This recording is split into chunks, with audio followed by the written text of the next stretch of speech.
good enough. Let's see if there's anyone watching. Nope. It's been a while, I guess.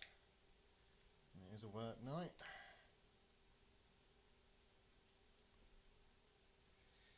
And there we go. So.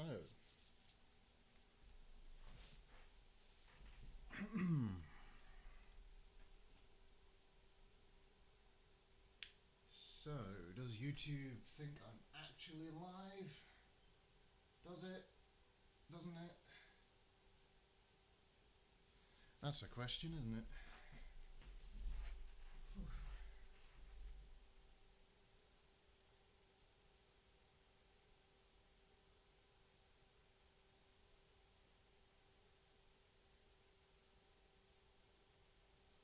Channel. Hey Sean, Computer Buddha, yeah. It's not really competing, is it? It's just, you know, the good Sir Computer Buddha, he is live all the time. I can't compete with that. No one can compete with Buddha.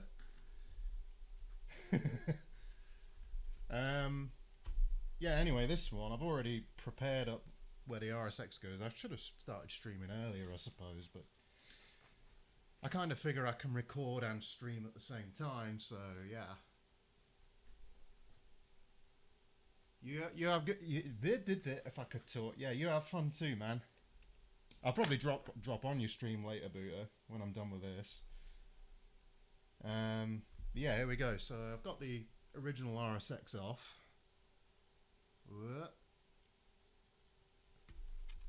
And I think I've done a mighty fine job cleaning that up. Nice and clean that.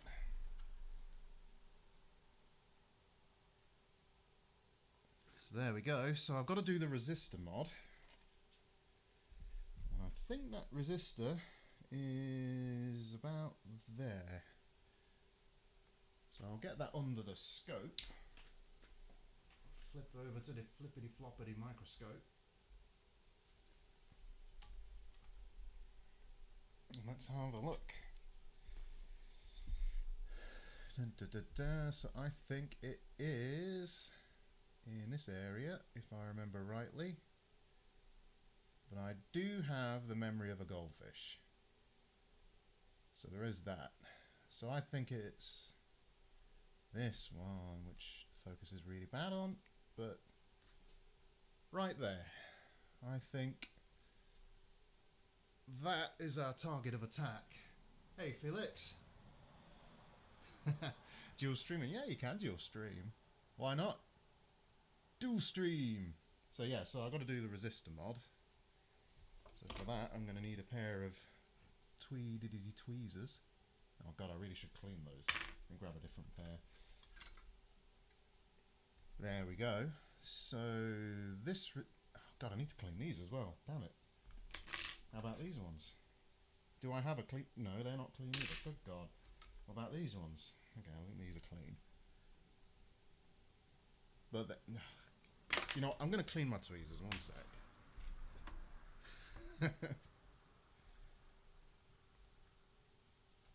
That's what I get for not maintaining my rifle. Misfires. But yeah, this board, I think I baked it for around about 12 hours in the end, and I didn't get any nasty warpage or delamination or anything crazy like that, so I think I might actually get a working Frankie out of this one. So yeah, where is our target? There, I think. I think we need to scratch a little bit of mask off there, remove that, and there's a donor somewhere. That one, I think. So I think we'll remove that one and put it there. So let's get to it. So what I'm thinking is I'll just use the iron to do this, so I don't introduce any unnecessary heat on the board. So let's stick on some extraction. And let's remove this resistor because we don't want it anymore. We don't care about it. It can go in the trash.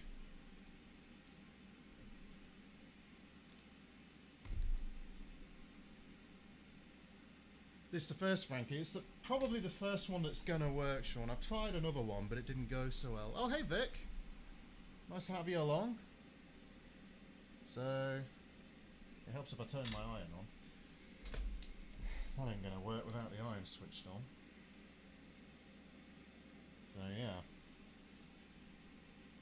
So yeah, this will be my first potentially successful Frankie. This is actually a PlayStation 3 that actually Vic and Felix here helped me out with. Turned out I trolled myself. I just forgot to do the EEP sum check fix. So basically, I'm a troll. There we go. Come on. Get off my iron. Get off my iron.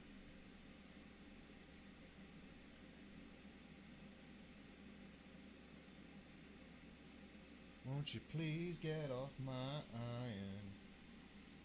There we go.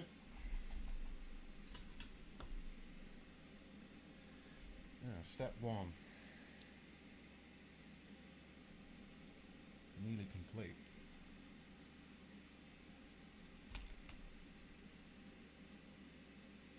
Fair enough, Vic. Well, you're always welcome. Yeah, I really appreciate the help you've given me, both you, Felix, and you, Vic. Really, really useful. I really appreciate it because I'm kind of a clown, and sometimes I could use help. So now, where's my scalpel? There it is. It might go a bit louder. Yeah, it can. 1 second, I'll sort that out. I didn't realise it was low.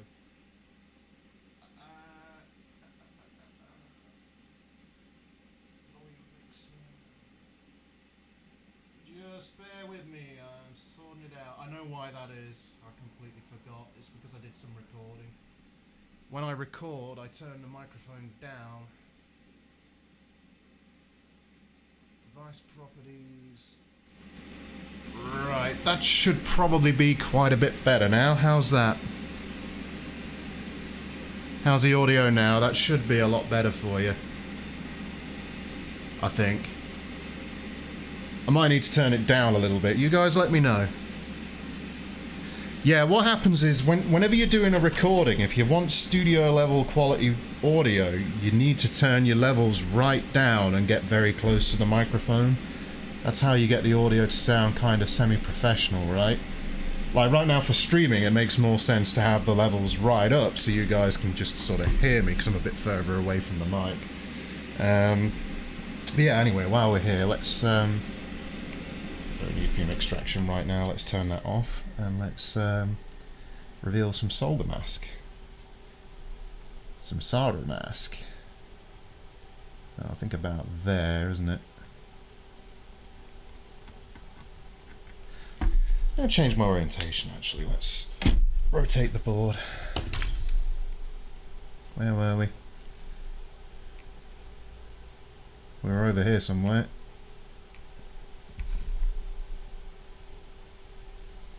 There we are.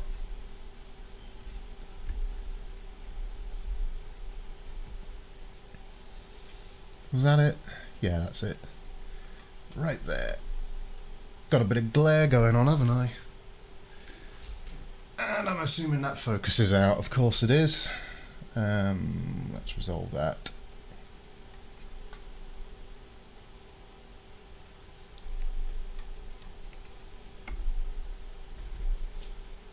And let's tweak that. There we go. So we can't see anything because the board's filthy, so let's clean that up.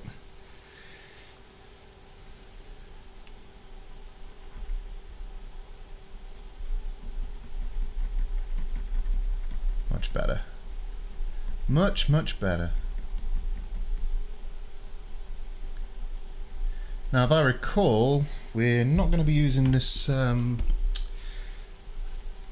top pad anymore. We're just going to be using that one and bridging it diagonally, if I recall correctly. So let's scratch off some of this mask.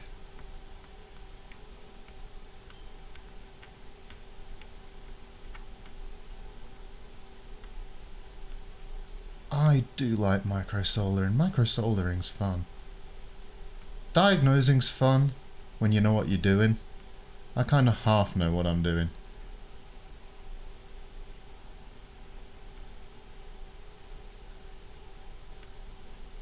Okay, I think that makes for a decent pad size right there.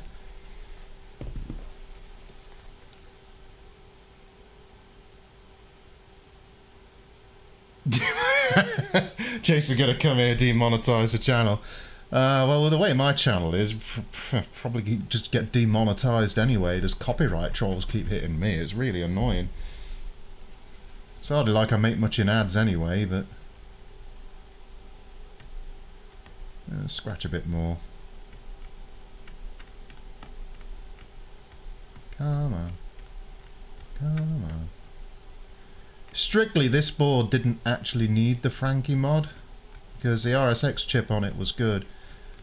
Took it off. I'm actually going to pop the IHS off it, I think, and just have a look to see if I popcorned it or not. Because if I didn't, I'll keep it as a donor. Even though it's 90nm, it's still a useful chip, so... Still not quite happy with this. Let's be a perfectionist. There we go.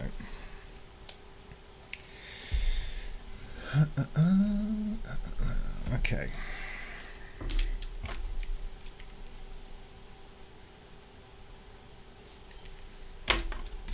Get it tinned up. Have a look at the chat. Yeah, I'm killing the living. Why not? This is the way to do it.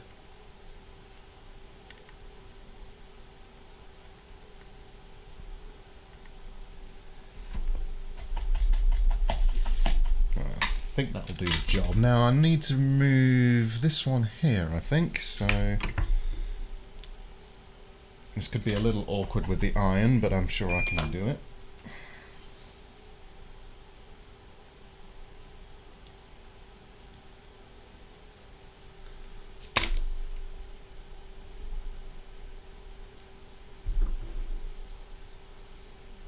David is here too. The key to successful Frankie is crimpets and some tea. Yes! Yes, I agree. Crimpets. You can't go wrong with some good old-fashioned boot of crimpets. Trademark. Do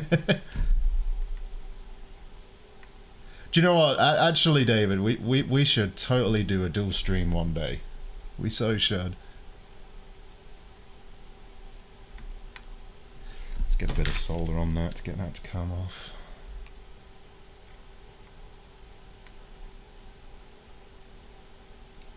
That should do it.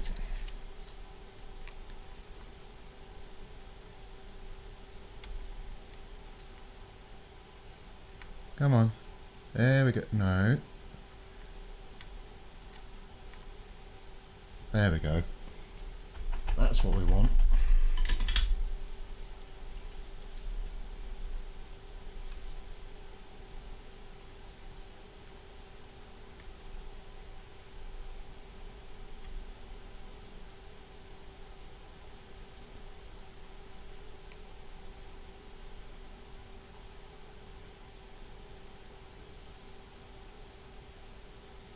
And right there, that should do it.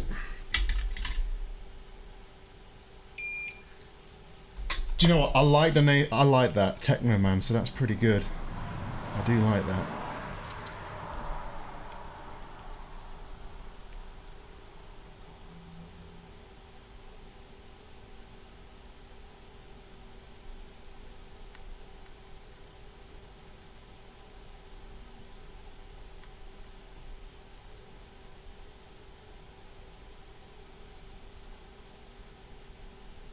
Come on. Oh, I might just use hot air, actually. But then again, we're very close to... Well, there's no RSX on there. Let's just use hot air. Screw it. What am I doing? Silly. Silly, there's no RSX to damage. Right. Let's do it.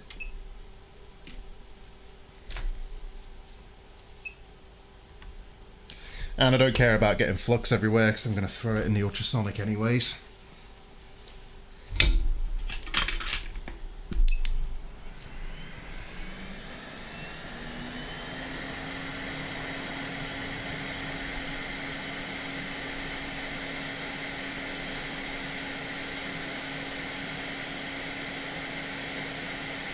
Come on now.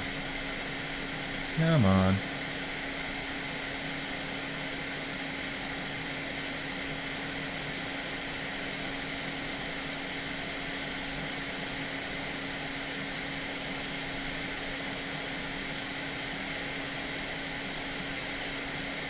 There we go.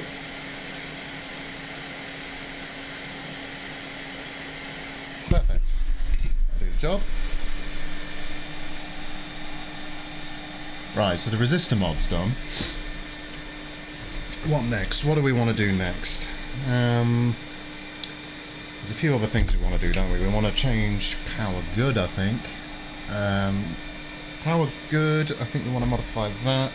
And I think we want to modify the regulator as well. I'm not doing the MOSFET hack on this one though. I'm doing the actual reg replacement. Hello Victoria, welcome to the stream. Yes, it's magic smoke reversal time.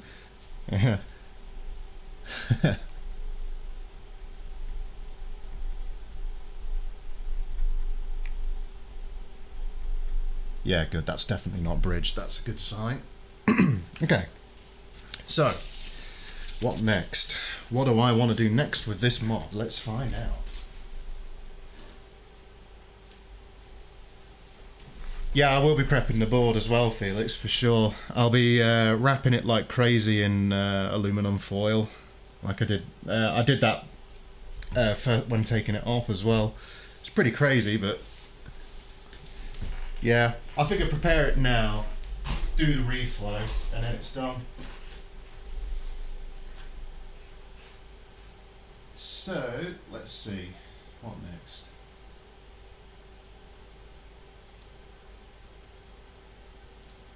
Let's use the Sony Method. So, right, we've got a BD something or other sitting around somewhere on the board about here. Is this it? This is it. My orientation's a bit wrong, but we'll sort that.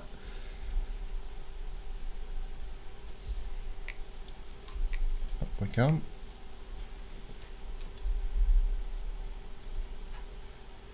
Okay, so we've got to take that off. Not a problem though. I'm going to change my orientation on it, I think. We'll line it up with how we're going to do this. So it's kind of awkward. It's kind of awkward because of where it is on the desk. Maybe if I come forward a bit.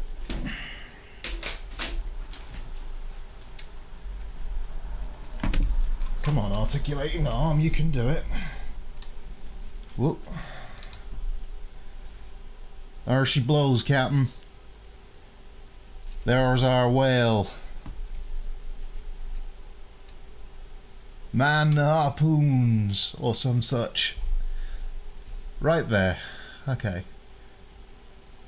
So I believe we need to populate 4 resistors right here. Sony official method. Yeah, that's what we're doing, Felix. We're doing this. We're doing this. Let's do it. Let's get this all one off. Get some fume extraction going as well. Let's do it.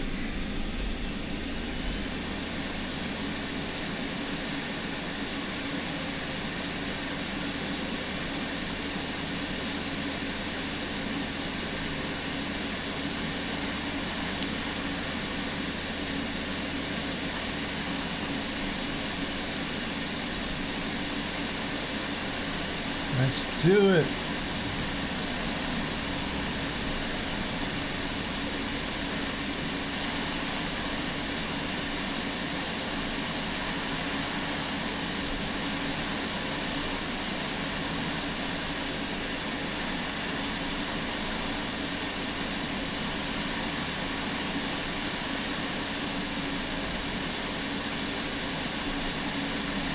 Come on, off you come.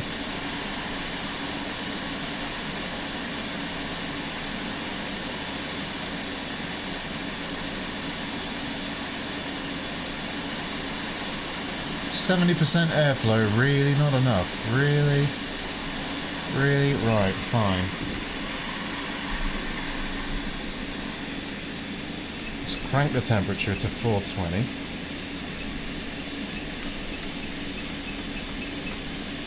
Let's crank the airflow. There we go.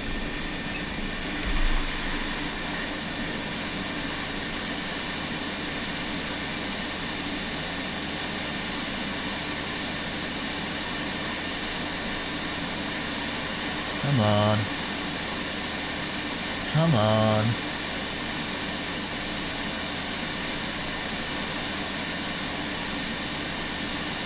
Don't make me mix leaded solar in with you. Come on.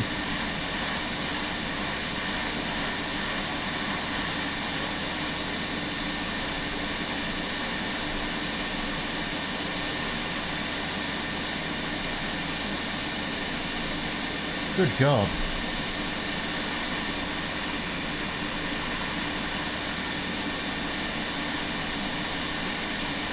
This thing does not want to budge. It's starting to go, actually.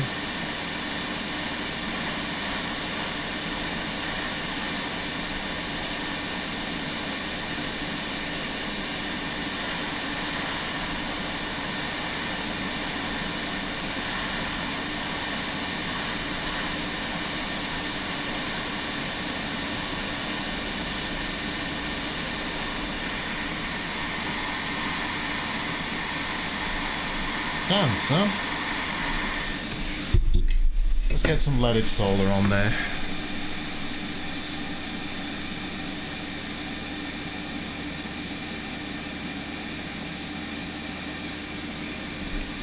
Okay. Yeah, you're absolutely right, Victoria. These boards just swallow heat. It's crazy. You can put so much heat into these boards before anything actually starts to happen. And my hot air station's no slouch either, you know, it's an atom station, so it's pretty decent.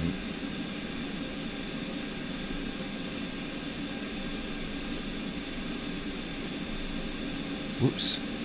I'll have to sort that cap in a minute. Shouldn't be a problem.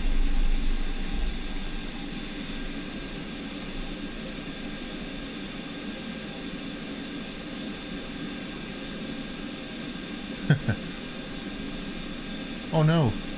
Get back here.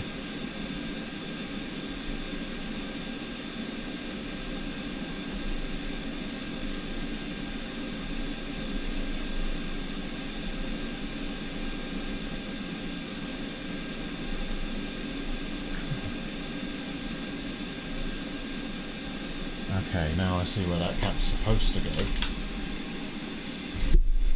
Let's sort the cap.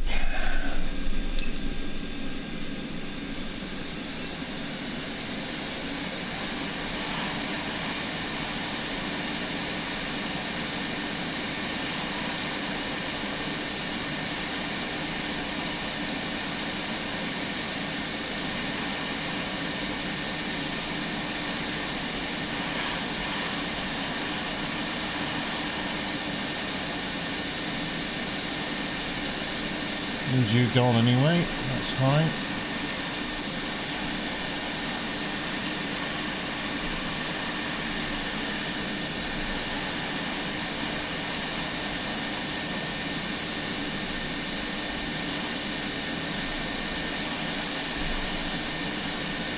There we go. The rest can come off with the iron, that's fine. Alright, let's clean it up.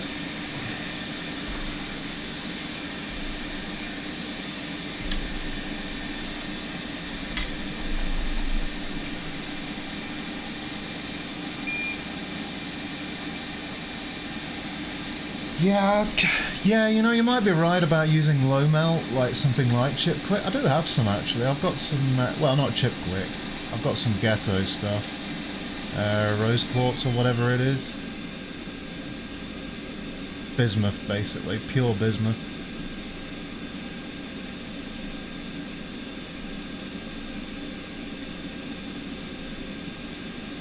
Okay. Right, let's see what caps need to, what resistors even need to go.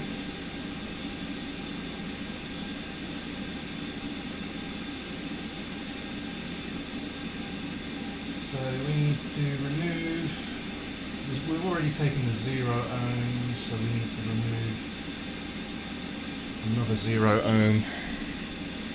So let's take that one off.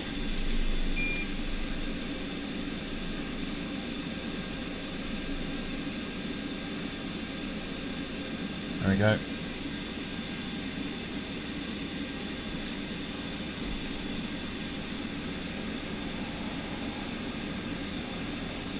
Okay.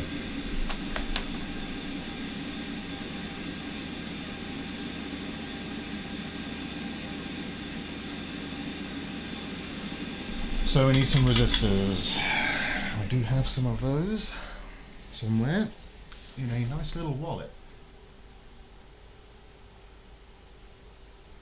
And that's exactly why I'm doing it in this order, Felix. I figure if I do all these mods first, rather than hitting it with a ton of heat while there's a new BGA on there, you know, it's less thermal stress on that new BGA, or, well, new old BGA. So I'm going to need these. I'm going to need resistors.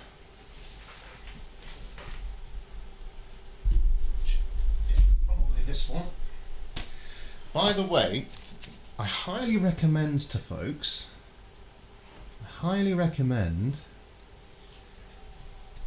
picking up one of these sample bucks of resistors. They're really handy to have.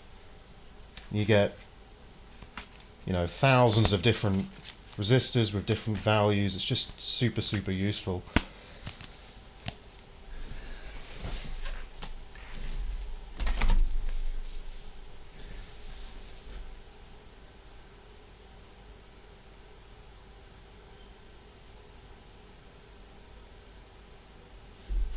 Yeah, I've got 1800s here, Felix. Yeah. One of these should be open. Yeah, there we go.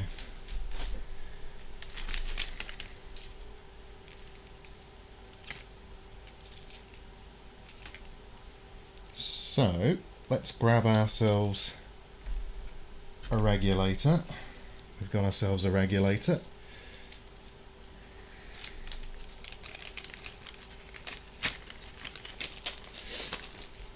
Let's grab ourselves, well, I think I'll just put the reg in first.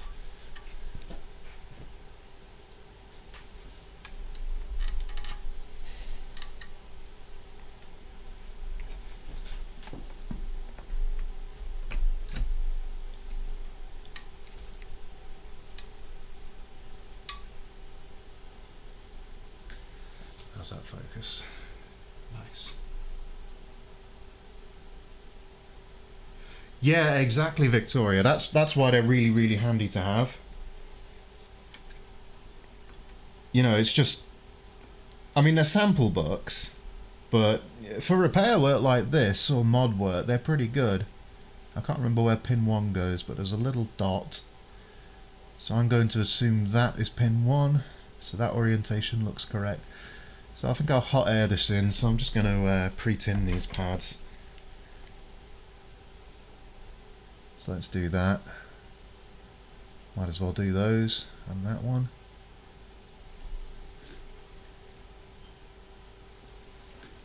So let's just tin up all the pads. All the pads.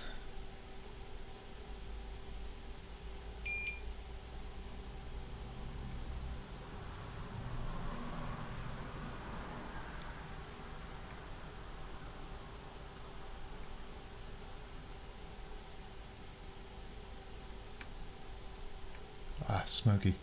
Get my extraction back on.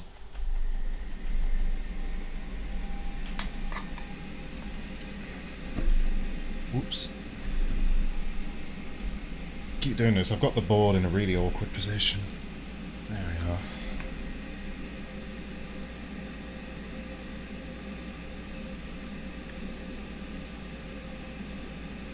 There we go.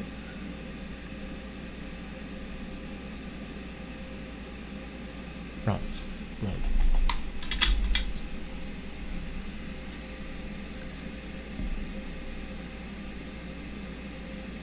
I guess we'll just do this one thing at a time.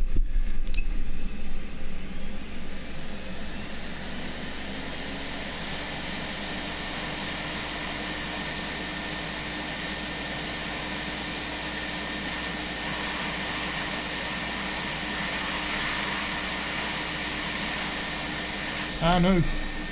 My hand was getting hot, so I moved it and it... yeah, that didn't go as well as I'd hoped. Whoop! Kill the heat for a second.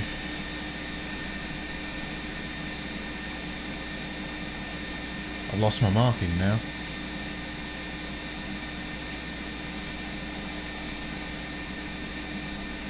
Where's my marking? Ah, can't see it because of the flux.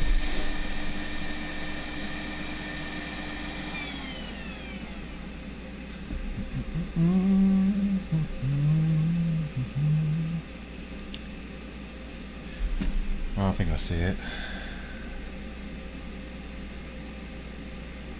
There we go. God damn it, the tweezers keep sticking.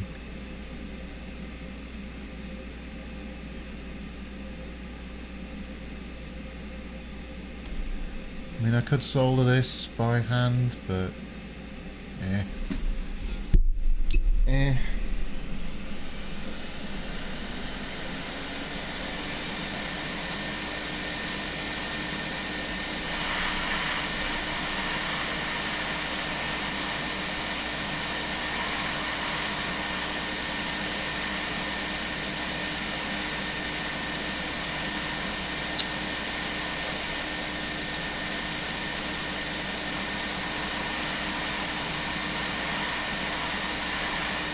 Whoa.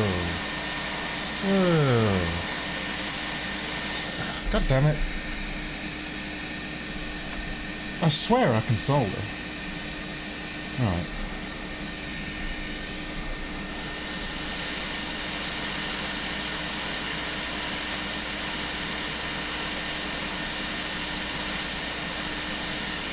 Wrong way.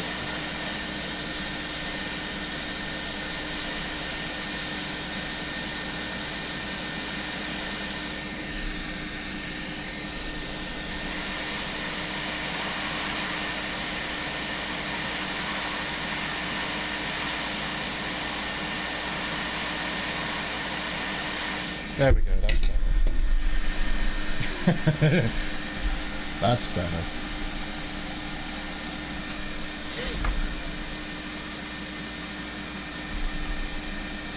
Oh, we've gone out of focus, haven't we? There we go.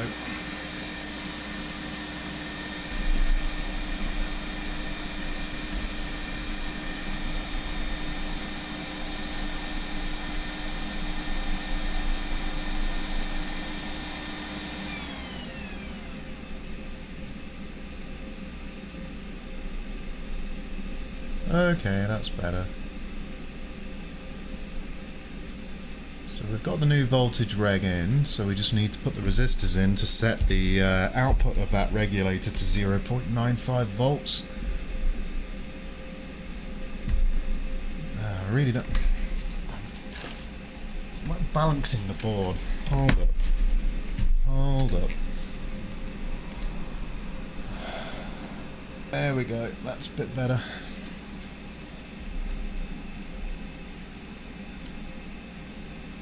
This is comedy for me. Well, just a Brit like, what am I doing? Okay, so we need a 1.8k, we need two 1.8k resistors, I think, don't we? Yeah. 1.8k, where are we? No, 1.5, 1.8, there we go. So we'll grab our sheet of 1.8s. We'll grab our sheet of, what was the other? 3.9. 3.9.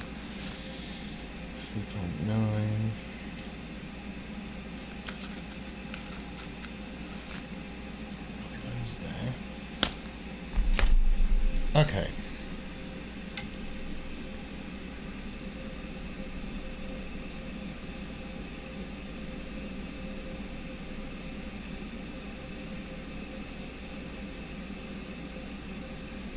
Alright, there's our two 1.8s.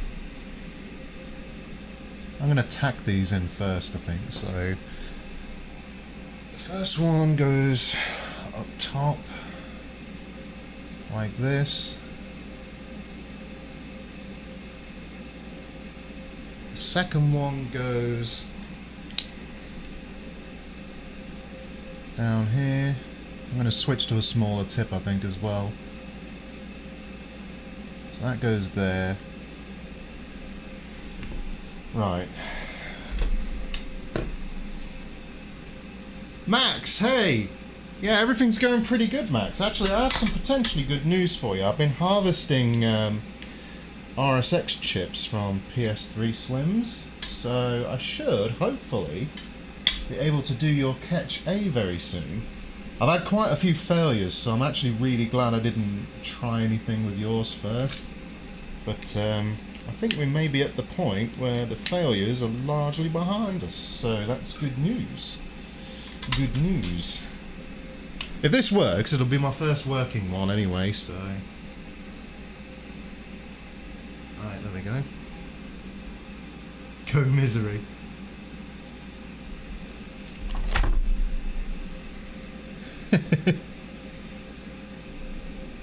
Hold up, it's focused well for the camera, but not for me. Hold 1 second. Let's get this better.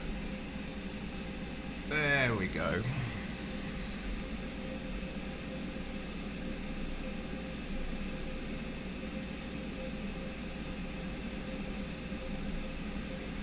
Yeah, it's fine.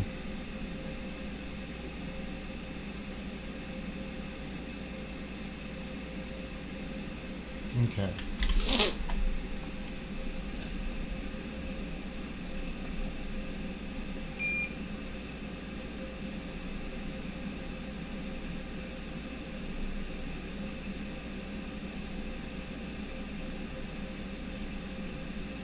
That should be tacked in well enough.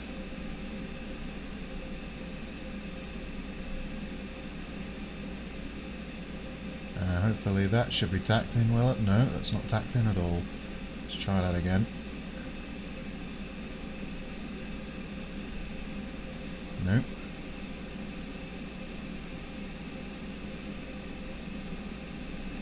Yep, good. Good enough. And now we need 2 of the 3.9. Let me just put my actual resistors back so I don't mix them up. This was the 1.8K, I think.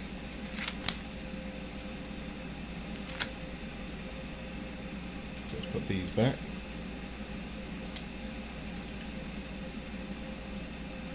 Ooh. Oh no.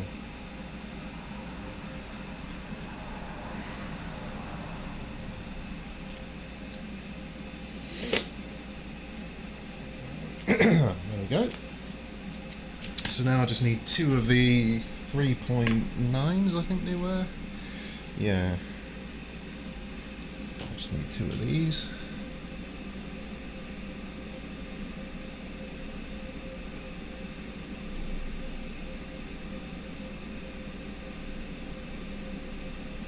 God, they flew out. They just flew out then. Well, there's one.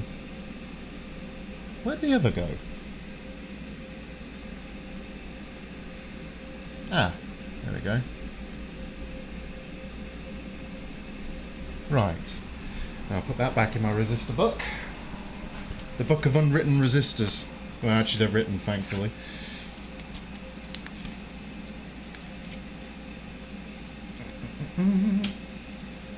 But yeah, you can pick up these resistor books for about $20 or $30 on eBay. They're pretty handy to have around.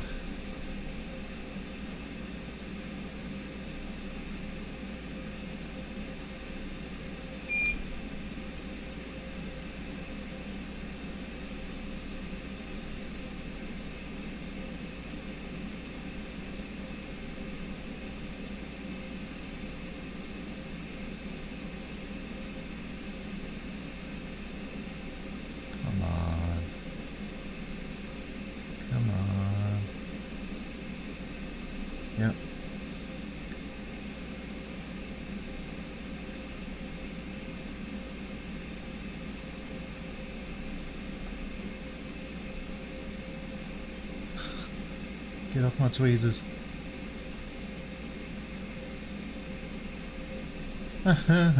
Whoops.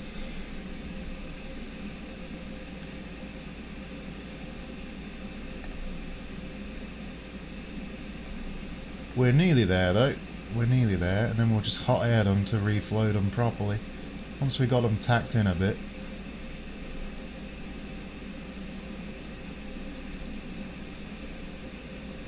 This is absolutely where hot tweezers would be quite handy actually. Okay, I'm going to turn the airflow down a smidgen so I don't blow them away. Put the temperature up a bit because this board just sucks. It just sucks heat. And sucks. There we go. I'm just going to check the comments.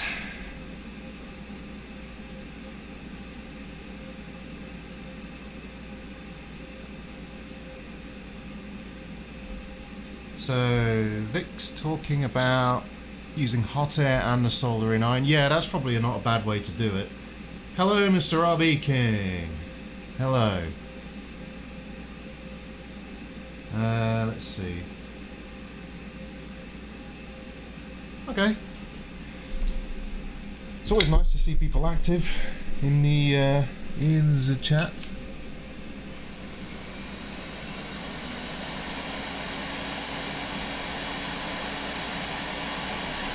So hopefully we should see surface tension do its magic.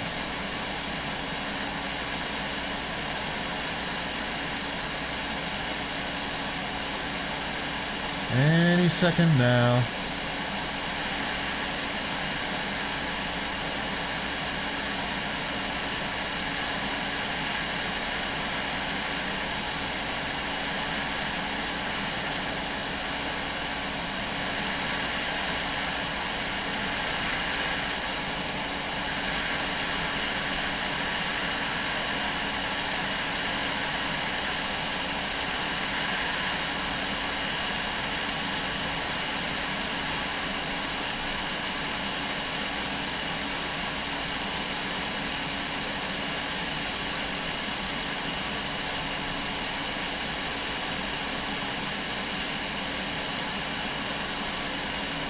Okay, all good there.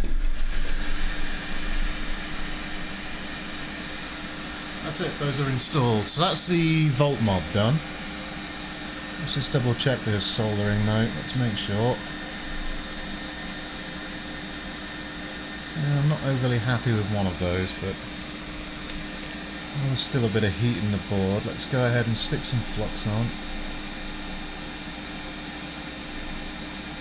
I'm going to come in with the iron and just top that up with a bit of extra solder because I'm not completely happy with that joint.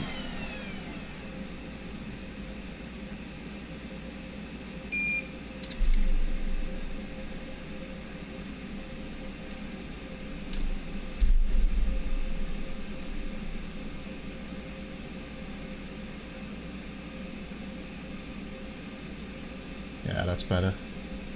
Okay.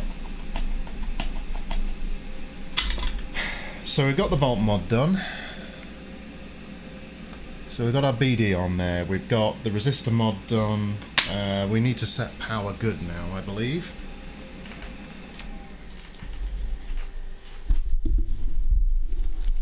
I'm doing a video on it as well. I'm recording as well right now. Well, I just decided, yeah, let's stream it. So, let's lower the power good threshold. Can't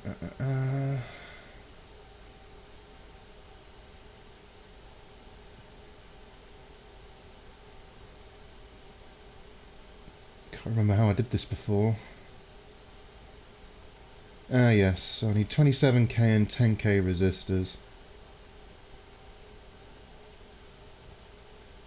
Yeah, might as well go all out, Felix. We're doing this the Sony way. We're not doing this the hacky way. We might as well do a good job if we're going to do a job at all, right? So, let's see. Power good.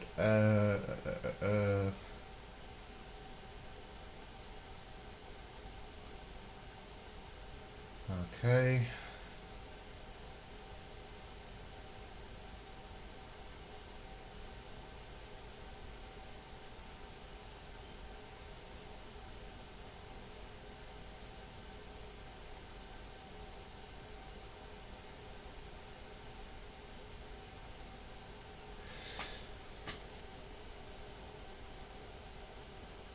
To be fair, like, most things like this are sort of going to be hacky, aren't they? I'm just looking at your guide, actually, Felix. Whereabouts were those resistors supposed to be populated?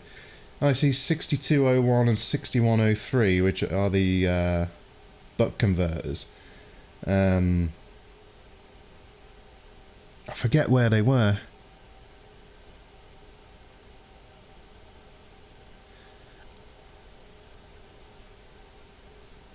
I mean, I guess I'm comfortable right now to install some tantalizers, but I'm not comfortable doing that for the cell, because that's going to be a heck of a lot of heat right next to the cell, so I mean, I could do it. I could do it.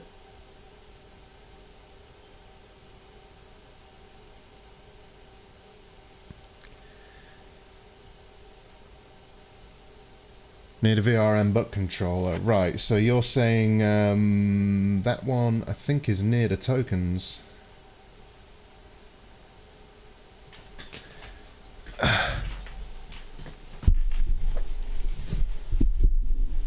So, where was that? It's this side of the board, right? I think. Oops.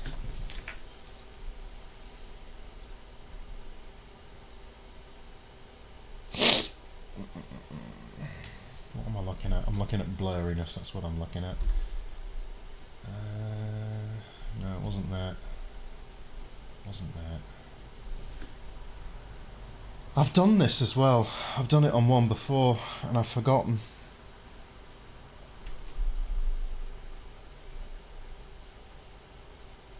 I've completely forgotten.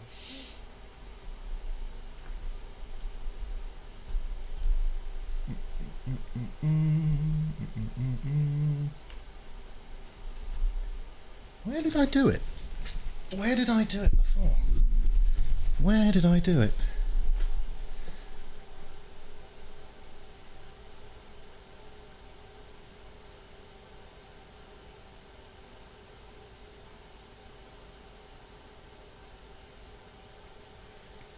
Other side. You mean on side B? Or side A? I forget. I actually completely forgot where on the board.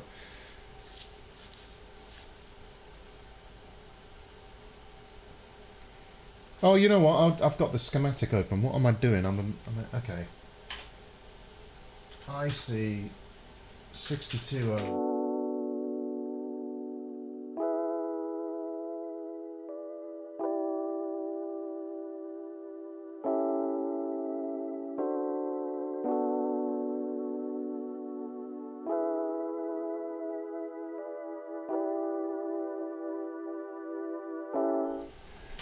Oh crap, I accidentally pressed my hotkey that switches to the intermission screen. I didn't mean to do that. It's because I was typing. Right, I found where I need to be anyway, so we're talking basically here. I completely forgot about this. So this is what we need to change. Right here. Whoop.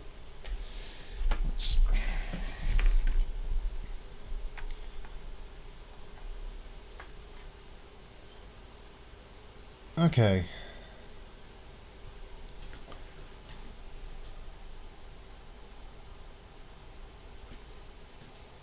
Morning, bro. You working a late one today?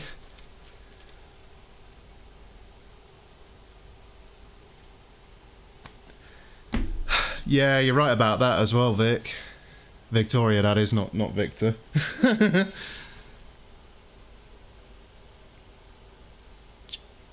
Yeah, PS3. This is a PS3. Okay, so which resistors am I messing with here? We've got to change power good.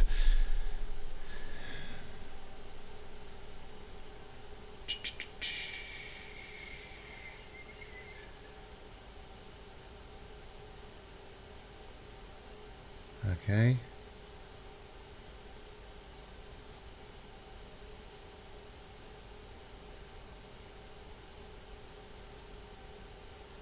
Oh, God.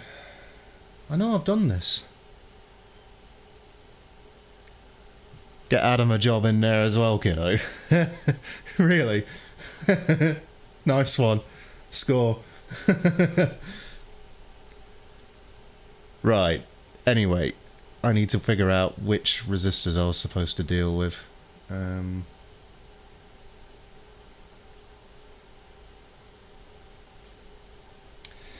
Bear with me. Okay.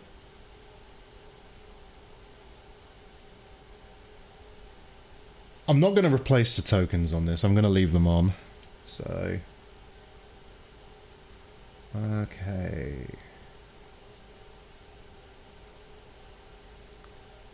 That's your solution to every problem, Stu. Hit it with a hammer. I mean, it won't fix it. It'll break it. Guarantee it. I only reserve getting hammered for alcohol. Not for PlayStations.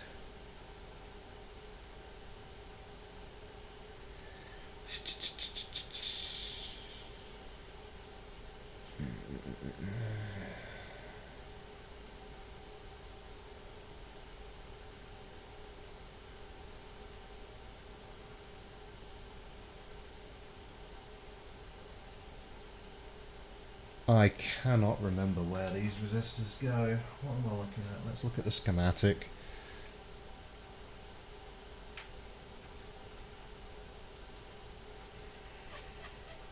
Okay.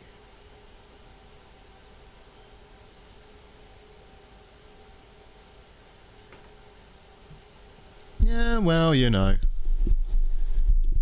Robots get taken apart. If I see robots, they get taken apart. Yeah, that's one way to fix them, Victoria. Concussive force, you know, just smash it with a hammer.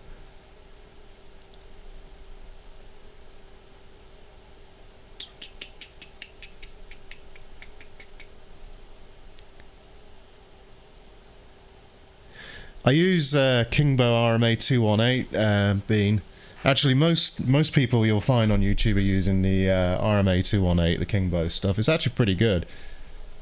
It's worth mint now, Buggerlugs. You're never going to let it go, are you? It's been like 30 years, bro. Come on. Let it go. Let it go.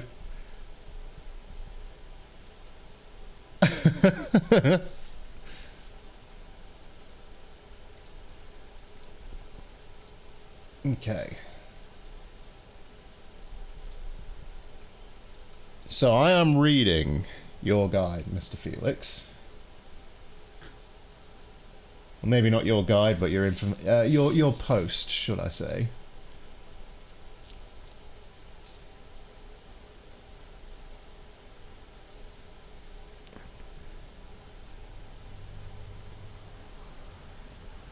You're never gonna drop it.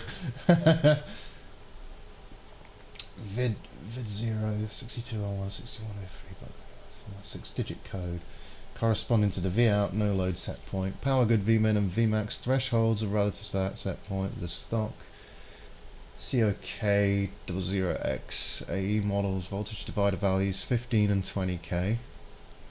So which ones are the voltage divider pins? Because there's quite a few resistors around these, and now I forget which ones.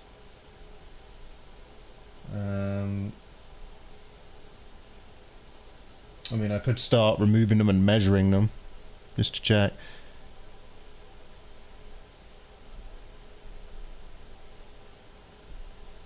Oh, I see, Felix. I see. I actually did this as well, and I can't remember how I identified which resistors it was. Maybe I looked at the datasheet. What is this? Let's have a look. IC 6201. Next.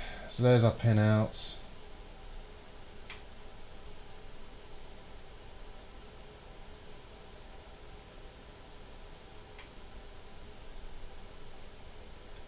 Okay, so let's see here.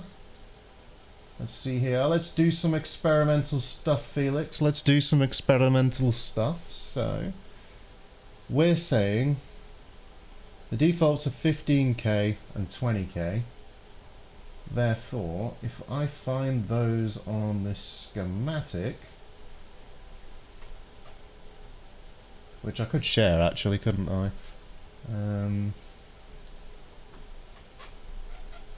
If I was to share this,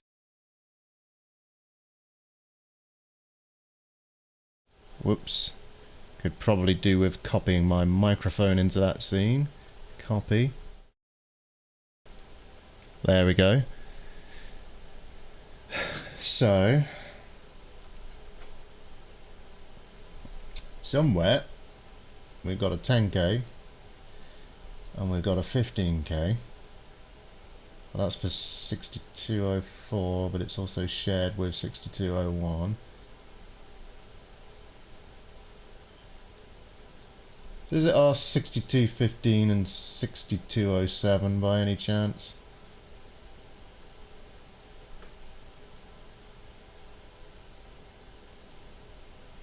Let's just look around. Look around, look around, look around you, look around you, look around you. Can you tell what it is yet? That's right, a resistor. Okay.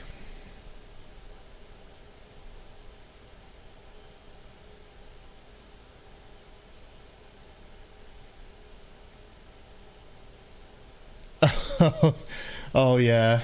To be fair, Victoria, I've done exactly the same thing. So this is what I was reading by Felix right here. Yeah, so 15 and 20K. So I think then that it's going to be 6207 and 6205.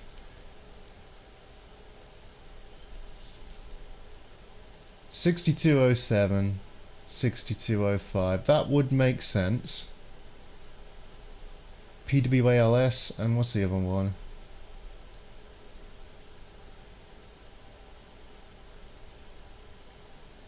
Comp and PWALS. Yeah, I know I've seen it, Felix. I know I have. I thought I had it bookmarked, but I guess I didn't. Maybe I didn't. Could be in your SIG. Can't remember. Schematics, pinout, Zambridge pinout. I love your signature post here, by the way. It's fantastic. No.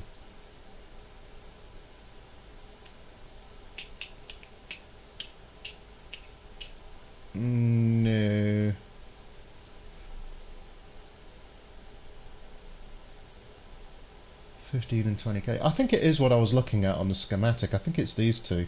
I think it's 6207 and 6205. So let's take a look at the board view and let's see where those are.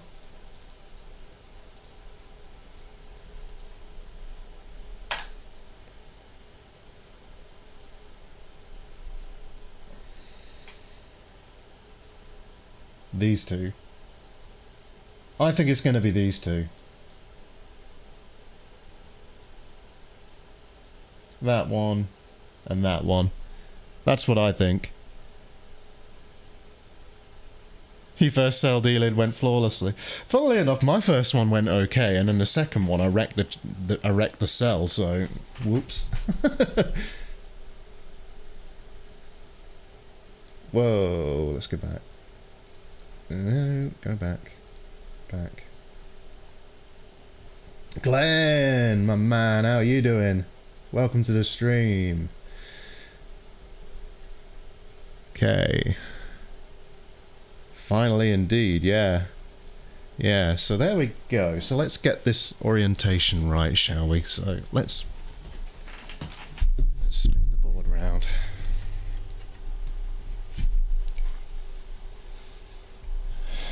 And let's get that component into view.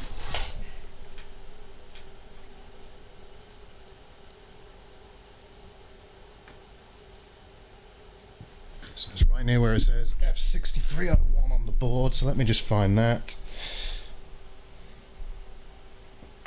There we go. No. There we go. There she blows. So Mr. Felix, I'm thinking,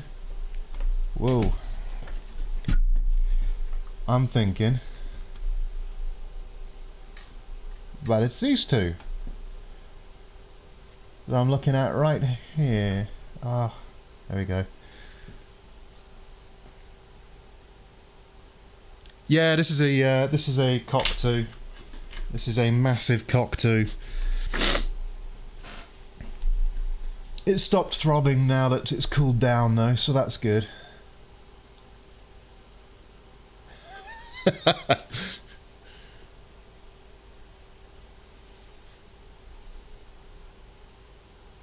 There we are. Okay, so what I'm thinking is that it would be this resistor and this resistor are the voltage dividers.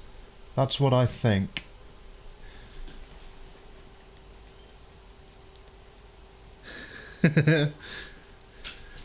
Honestly, the sheer difficulty of the D-lid is part of why I just float on the once you D-lid it, don't re-epoxy it train. Shame Sony didn't solder the IHN to the die TIM. Yeah, funnily enough, we were just talking about that earlier on Discord, Victoria.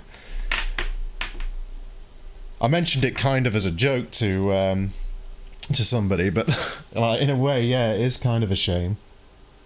Because then you'd never have to worry about it, right?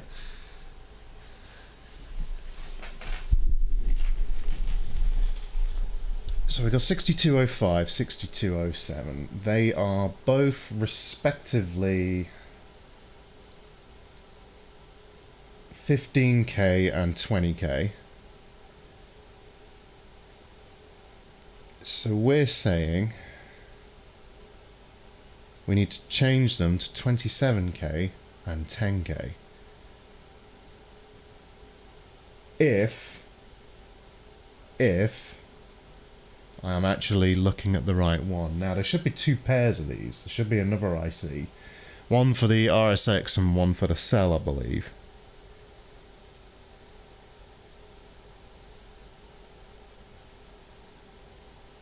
Ah, I did identify them correctly. Okay.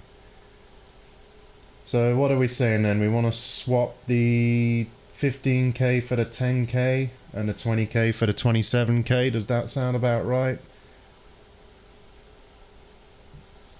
Yeah, looks about right. Let's find them in the book. So we need a 27K and a 10K. So let's find those.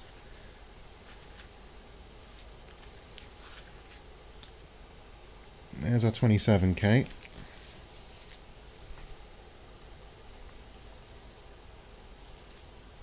So I guess we can do that one first.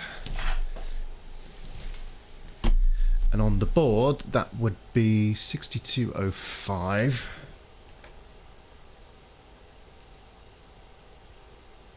Which, sorry, I'm having to scooch around a lot to look at these schematics.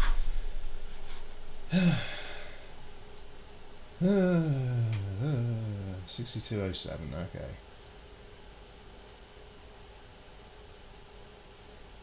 So we want to do 6205, which is that one. So I need to change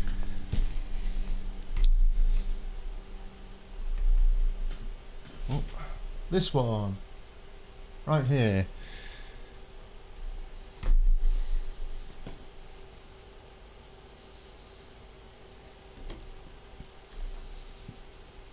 Yep, I guess I guessed right then, Felix. It makes sense.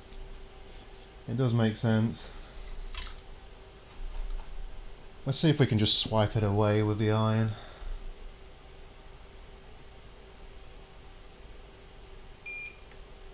Can we? Can we? No, of course we can't. Hot air it is!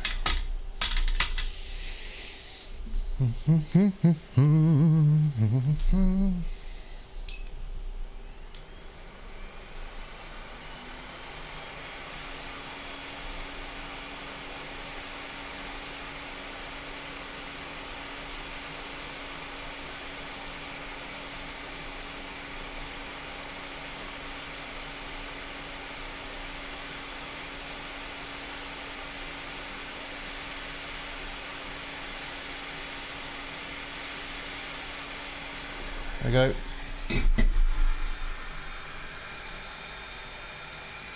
It's one down, and let's get it on, get the replacement on. And I've shifted the board because, of course, I have.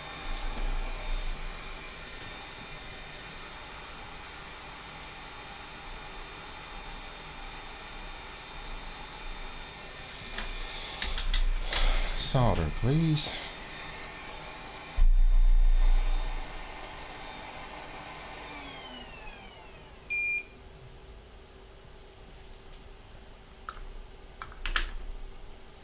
Well, I suppose you're right. You are right, Felix. You are right.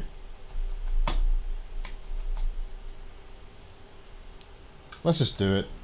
Let's just do it. But the reason why, your reasoning is sound, so... I mean, at this point, I'm just kind of soldering because it's fun.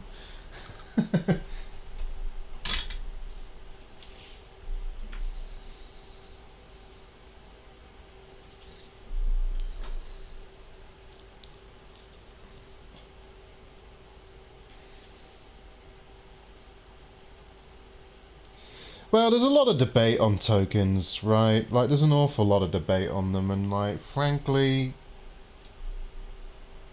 it's probably not a huge deal now. I know I just dropped a resistor on there. Where did it go?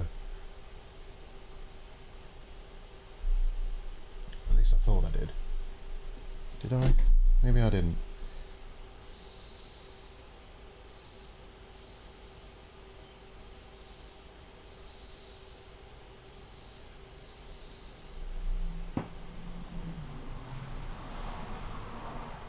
I hate these blister packs.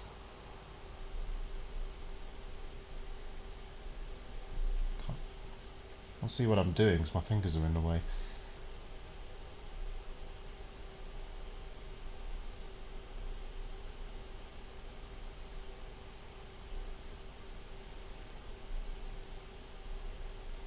I don't want to ping it out either.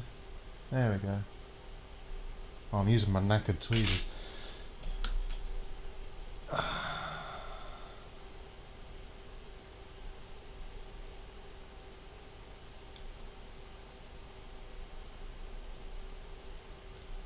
Okay.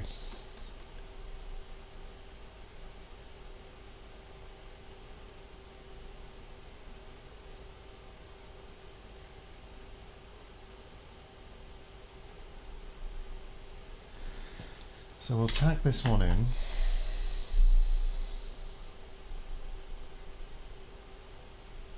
Oh god, crystallized flux, look at that.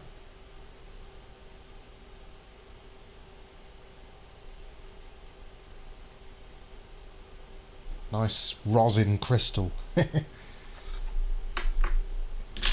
I'm fairly certain I did drop a resistor on here and I don't know where it went.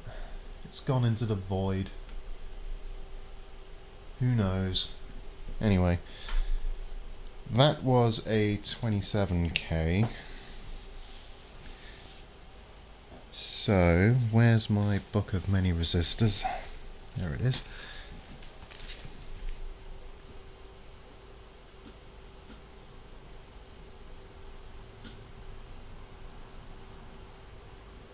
Yeah, Felix did make the board. In fact, let's see. Oh, I'm too zoomed in. Hold up.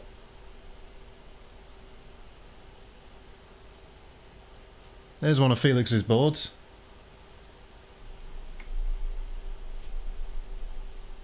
Right there.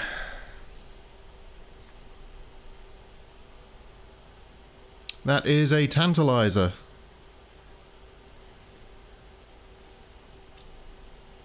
I kind of figure though, if the tokens are good, we'll just leave them in. Anyway, what was the other one I needed? I needed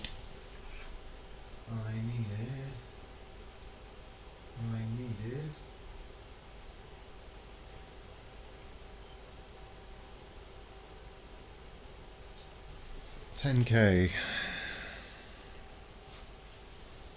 10K, I know you are in here. There we are. I'm just singing like a weirdo.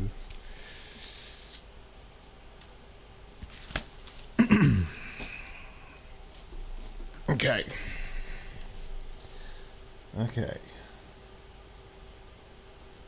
Let's pull this blister pack thing back. Just a little bit.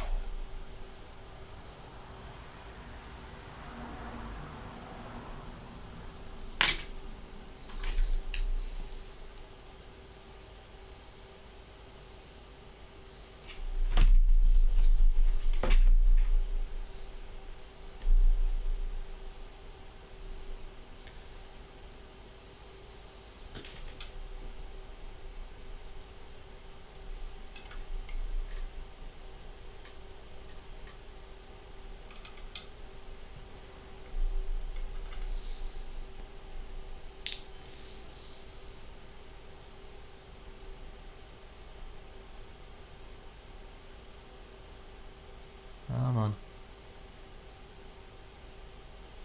That's my bad trick. I need to throw them away.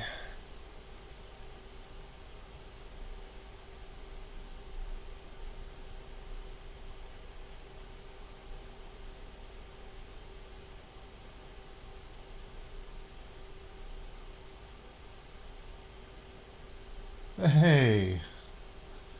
Managed to successfully retrieve one. Great.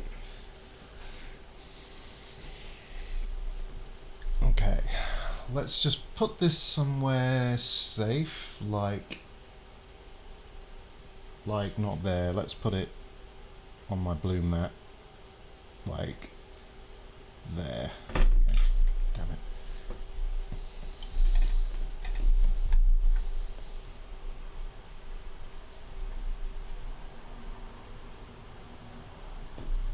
And then what we're gonna do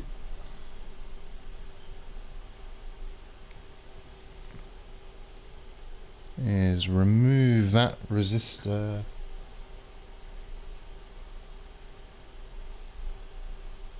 there. Okay.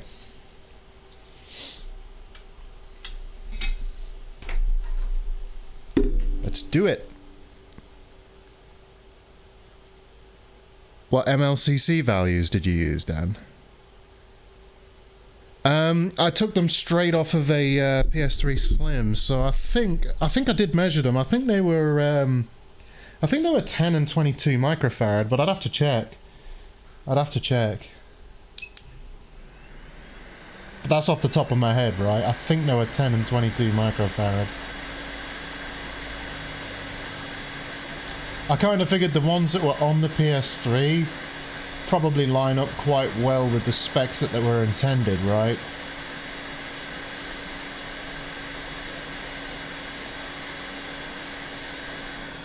That's my guess, anyway. And that's the old one off.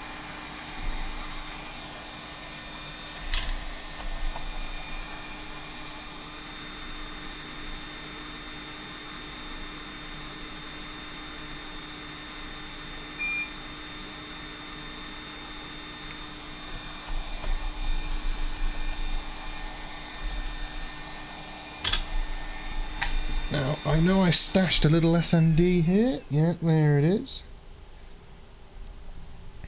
I think it was 310s and 322s, Felix, I think. But I'd have to test it again. Okay.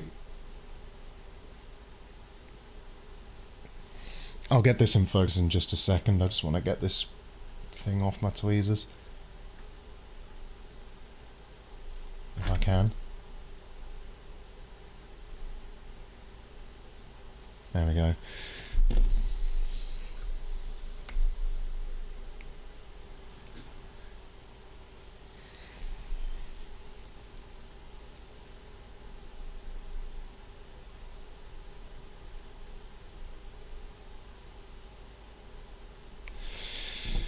Okay.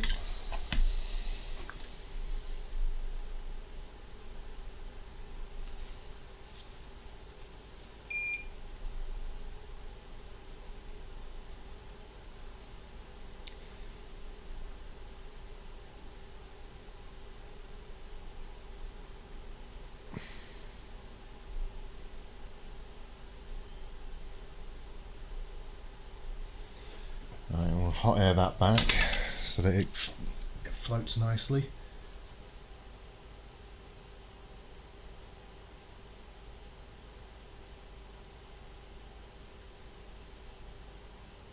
Evening, Angela.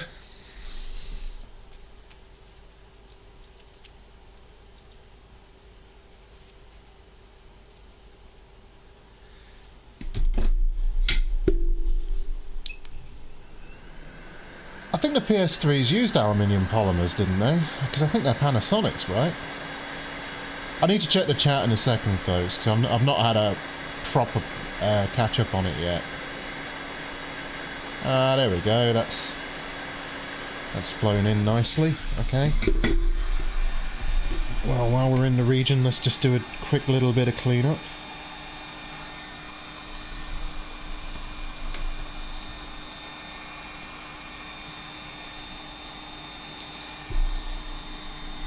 Oh, you're talking about how nothing could really compete with the tokens in terms of like ESR and so on, and capacitance. They had ridiculous capacitance values for what they were.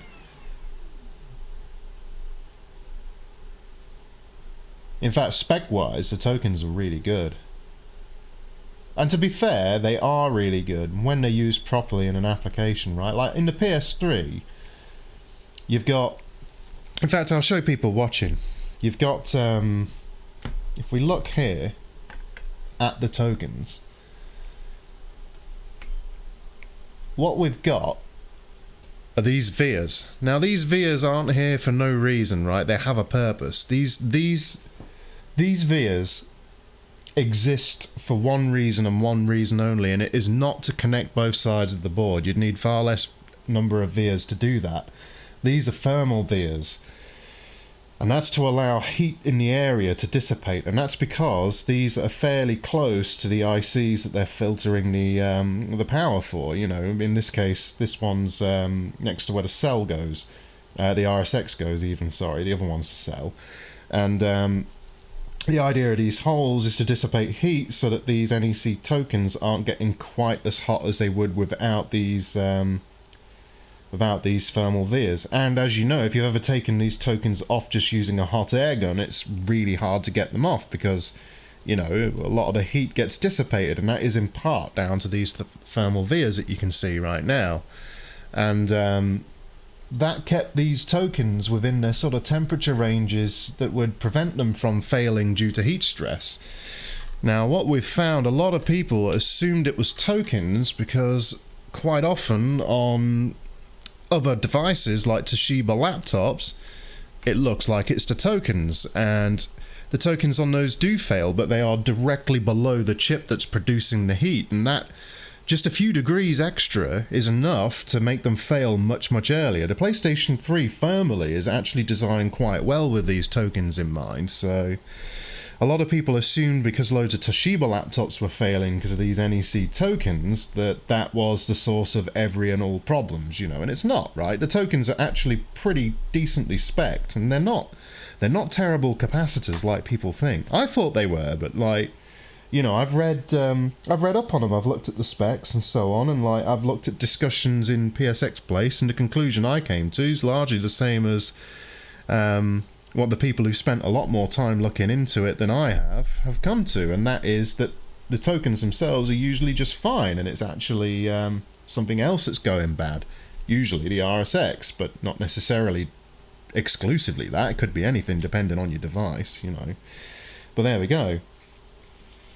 That is mystery solved, I think. Right? I think this is the other one we got to do over here somewhere. Where was it? Was that it? I think that was it right here. There's the evil chip. In fact, I really need, I think I'm going to come at it from this angle because then I don't have to keep turning the board. Right here. No, wrong chip. That chip. There she be.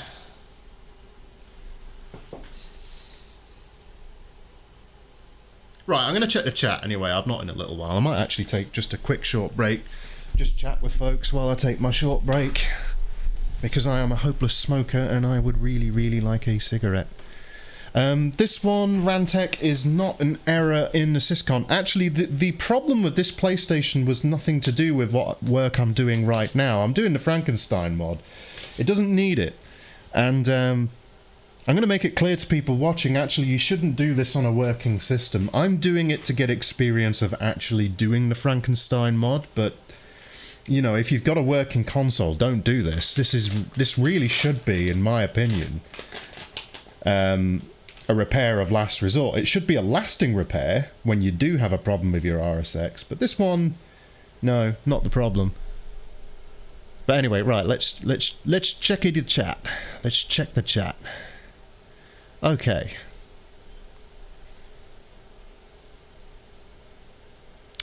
So Victoria says, I mean, okay, so this is in relation to the tokens. I mean, better specs, maybe, but if they were just better, I can't see a reason why they wouldn't have continued to iterate or develop successors. Well, it might be that the reason that they didn't was because manufacturers probably saw fairly high failure rates due to the poor design of their thermal design of the devices they were installing them on, and it might be that those manufacturers then blamed the NEC tokens when that wasn't the problem, and so stopped ordering them or stopped designing circuits with them in mind. Or maybe the NEC tokens just weren't appropriate for the type of circuit they were building, because maybe for whatever reason, space constraints or something like that in a laptop, maybe, you know, putting in a whole bunch of aluminium polymers and MLCCs, maybe that just wouldn't work with their design. I don't know, right? I mean, it could be any number of reasons. It's not necessarily that it's a hardware fault. We don't know. I mean, the only way we could really know is if we actually spoke with any other people that make decisions when designing these, right? But yeah, it's a good point. It's definitely possible. So Felix was saying couldn't compete in price, didn't last as long as polymer, plus tokens had this weird special pad footprint. Yeah, they do.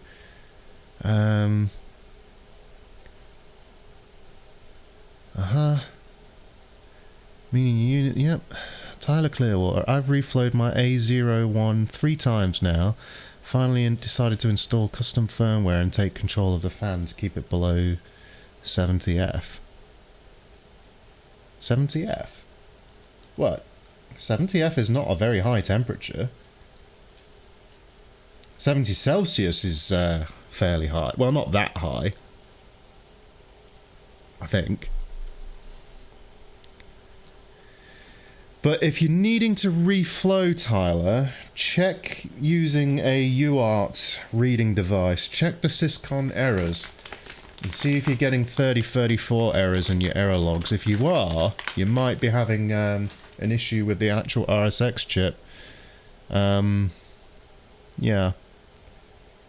It's definitely possible. If reflowing it's fixing it, what's probably happening is that extra heat is temporarily bringing that chip back to life. In fact, one of the viewers on here, before I knew better, I did, I tried to reflow his. It didn't work properly because I was using a hot air gun, but it got it hot enough to bring it back to life. So actually, if you're still watching RB King, I think it's only fair that I give you one of these Frankie mods for gratis.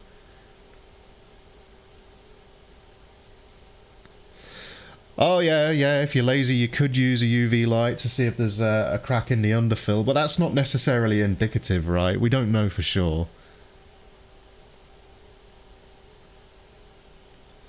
125%. She can't do it, Captain. She doesn't have the power. I'm sure any Scottish people watching this are getting angry at me now. Rightfully so.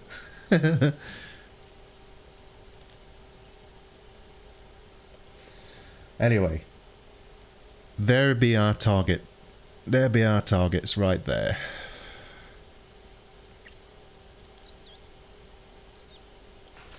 So which one was this? This was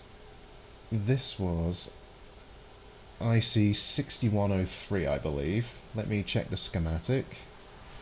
IC 61.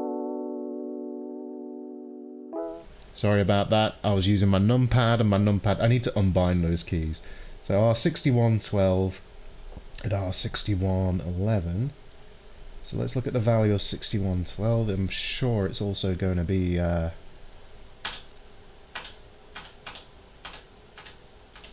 apparently it can only find... Oh, that's interesting. It's not in the document.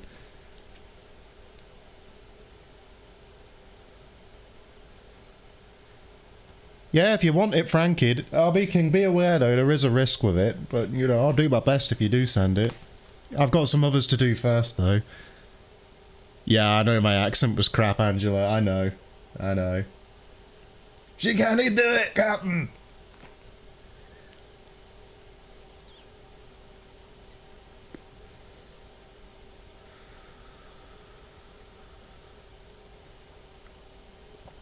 I actually serviced a PlayStation 3 fan earlier. I was chatting to Postal Dude when I did that.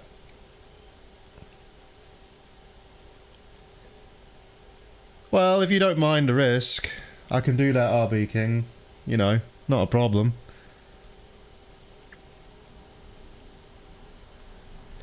Legit wish we could actually get the CFM specs for the original fan units. Would be nice if we could definitively identify if there is any preference for the OEM fans.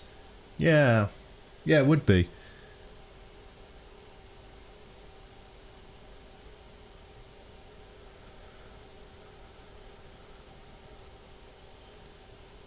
Oh, you're talking about setting up fan profiles, Felix?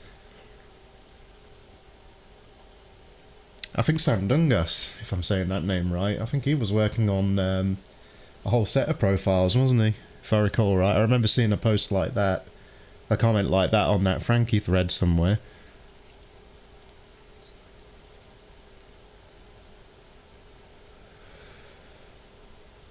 Ah, it's quite nice to have my hands outside of nitrile gloves for a few minutes too.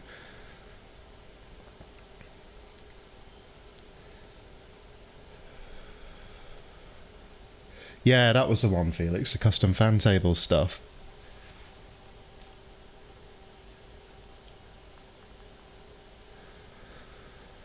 Yeah, that is quite... That was a really interesting post. I'm looking forward to when he releases that.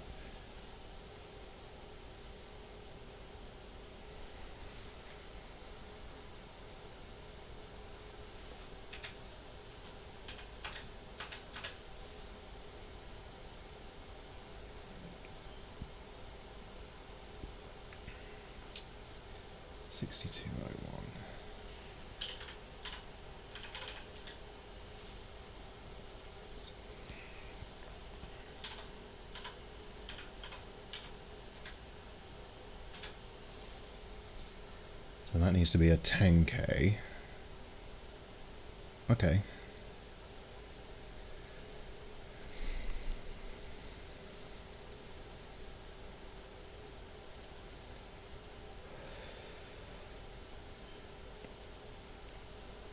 I'll just stick some, just, you know, pipe liquid helium into it. That'll do the job.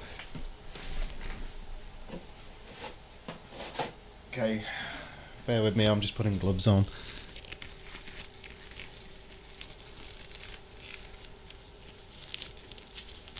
I might take you up on that, Max. I've got a few at the minute, though.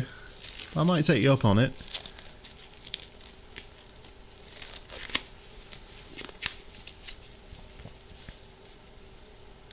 Mind you, that said, kind of sharing my flat with PlayStations at the minute. I've got quite a lot of them. So I've got yours to do, and I've got another couple I need to look at that I really should have done earlier, but, you know, there we go. Right, anyway, let's get these resistors done. So, let's scooch around. So, we'll get rid of this one and replace that for a 10k resistor. Actually, I want to double check that these are in fact 10k. Fairly sure they are. Can't hurt to check.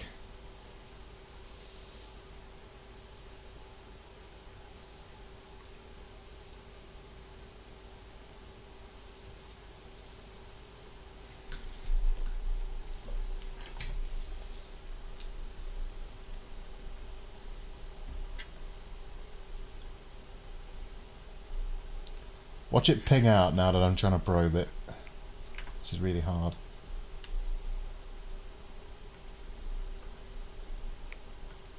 Damn it, probe.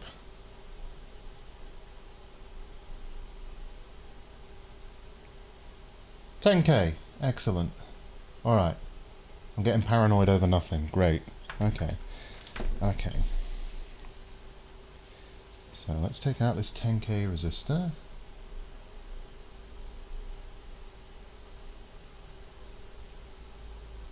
We'll park it there.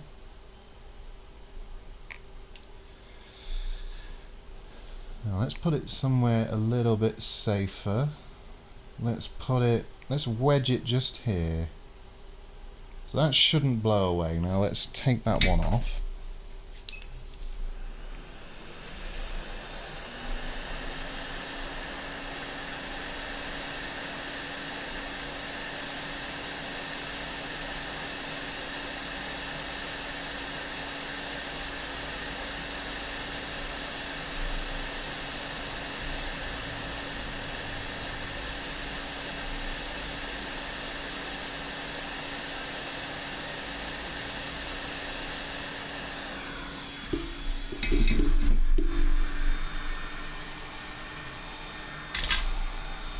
Let's get the other one on.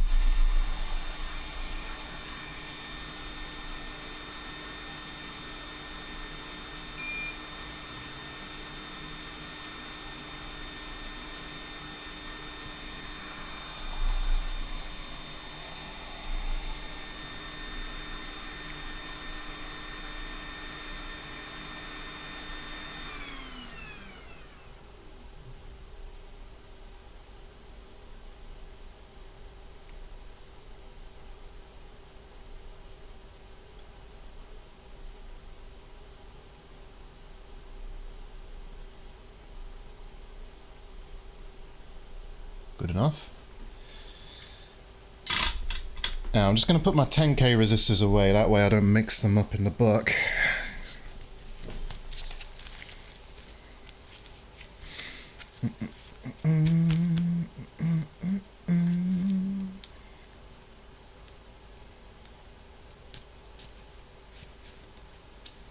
Okay.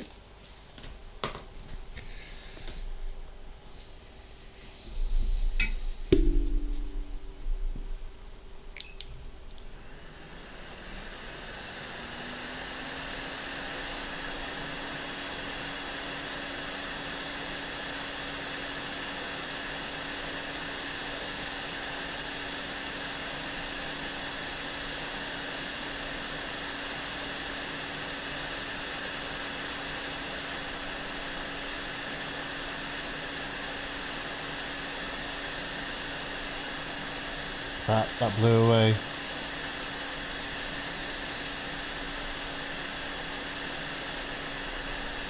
I don't know where that went.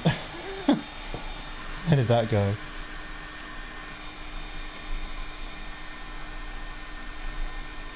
Anyone see a random resistor?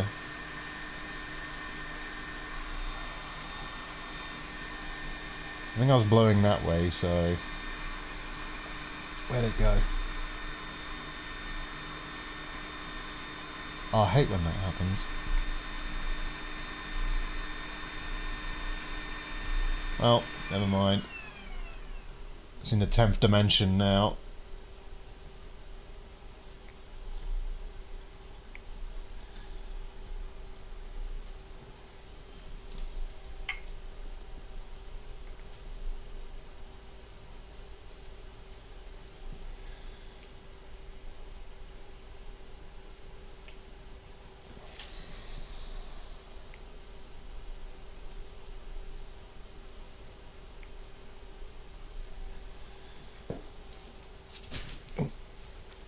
I'm dropping everything at the minute. Must be all the lead in the fumes. Okay.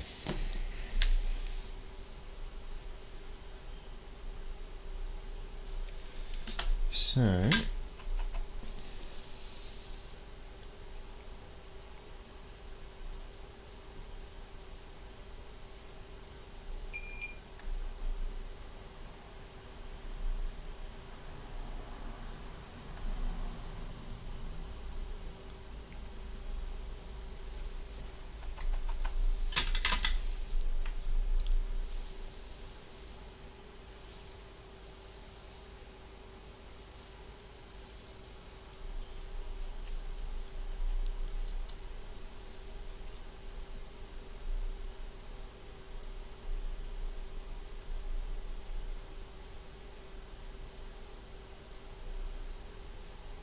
Come on. Come on. Alright, go through the back, that's fine. Just get on the board. There we go.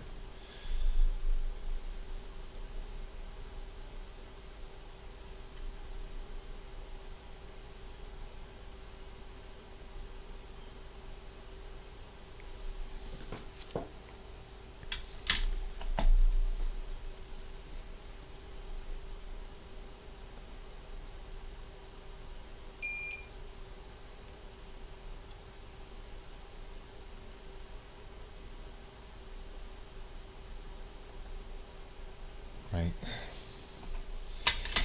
Okay, now I'll just hit it with some hot air to make sure that it's flowed into position correctly.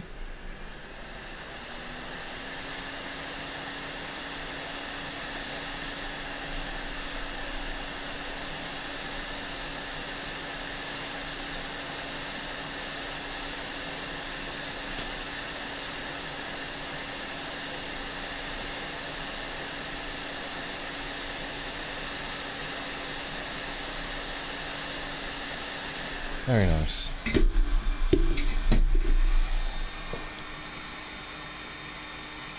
Okay.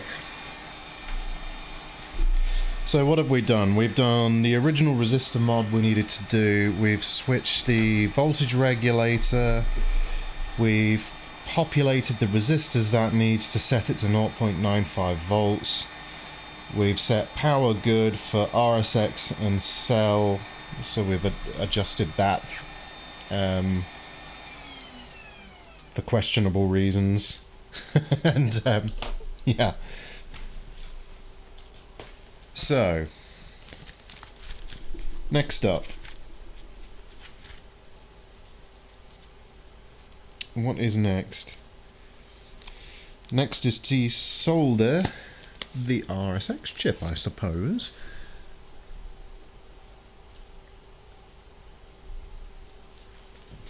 So what I'm going to do, I'm just going to quickly scan around the board. I'm just going to see if I can see any of those SMDs are blown away, because if I'm going to put this on the IR station, the last thing I want to do is solder some random SMDs to, you know, short something out or something. So it probably just blew away and it's probably okay, but I'm not going to make that assumption. It wouldn't be the first time I've found random SMDs that shouldn't be where they are. Now this PS3 is actually a repair PS3. In fact, there's the repair I did right there. I had to repair a couple of traces from screw damage. You see it right there.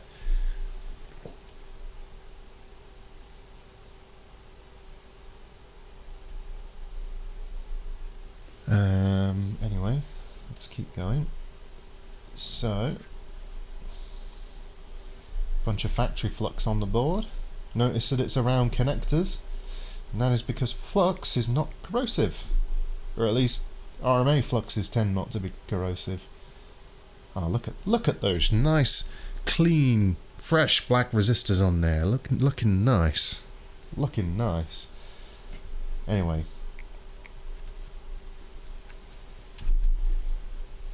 let's keep looking around the board. If anyone sees an out of position, just sitting on the board resistor, shout and be like, "Hey, new retro, you got something out of place right there."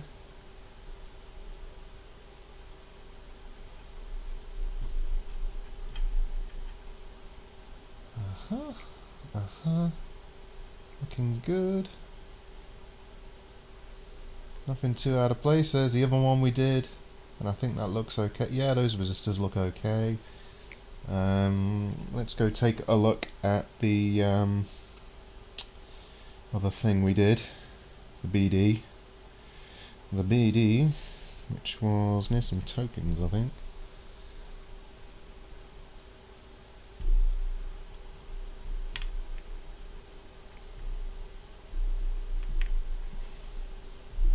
Somewhere. Where did I do it?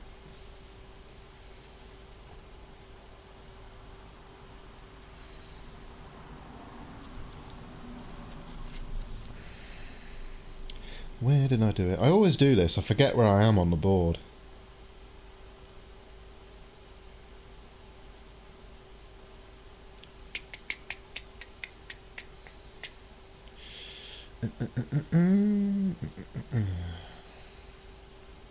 Just look for flux, I guess. There's a load of flux there. What did I do here? That was not it. That was not it.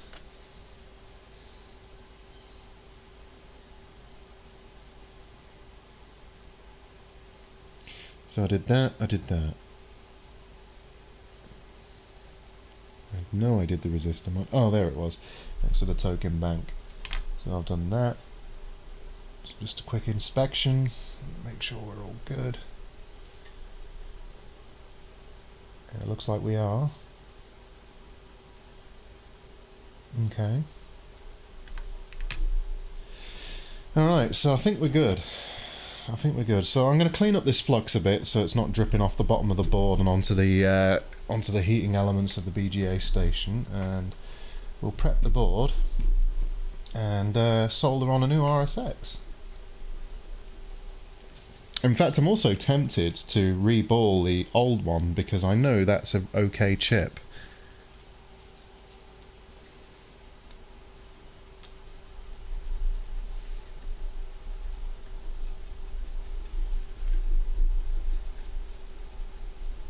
This gross old flux off. In fact, we can always switch to the top cam review now, can't we? This isn't really a microscope job.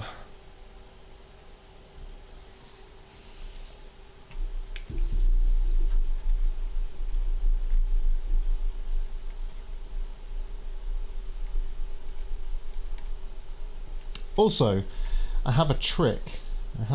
When I put flux on a chip to remove it. And what my trick is where the tokens are, those little thermal vias I was talking about earlier, I just put a little bit of Kapton tape over the bottom of the board, like the side I'm on now, and I put it across like that, and it stops flux leaking through and dropping onto the heaters.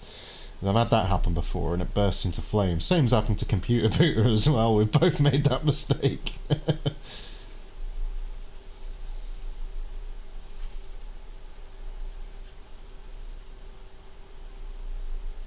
Yeah. Mistakes were made.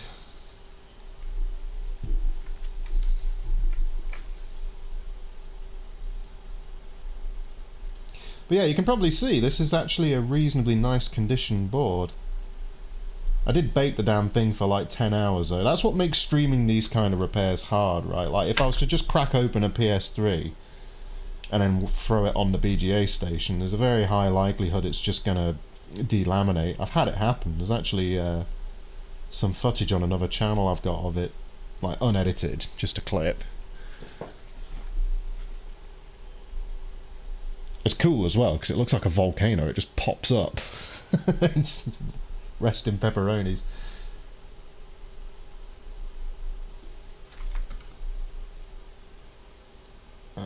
It's a lot of IPA everywhere, but whatever.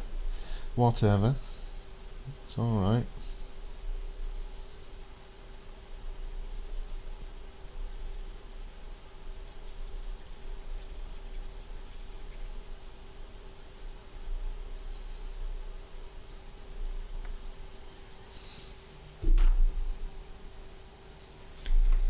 Okay.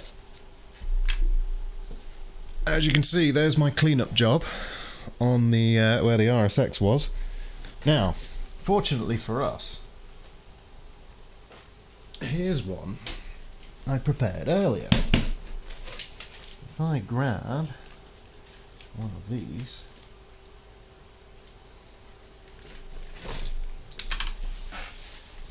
as you can see, they are correctly stored in anti-static packaging because this is a smart move and it is reballed.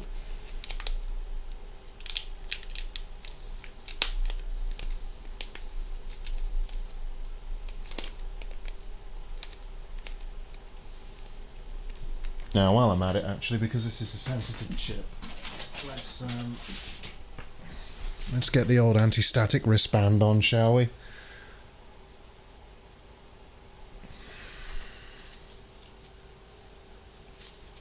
Massive board, check. High humidity, check. Delamination for days. Yeah, you're absolutely right as well.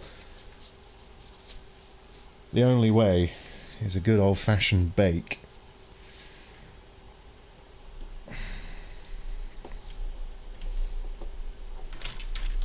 Just earthing myself. There we go.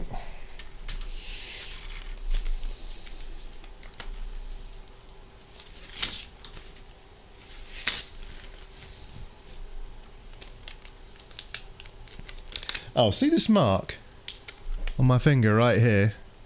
Let's see if I can get that to focus. Come on, camera. Come on. Come on. Anyway, that's, yeah, there it is, that mark, that scar there. That's from delidding delidding one of these. Sliced right into it.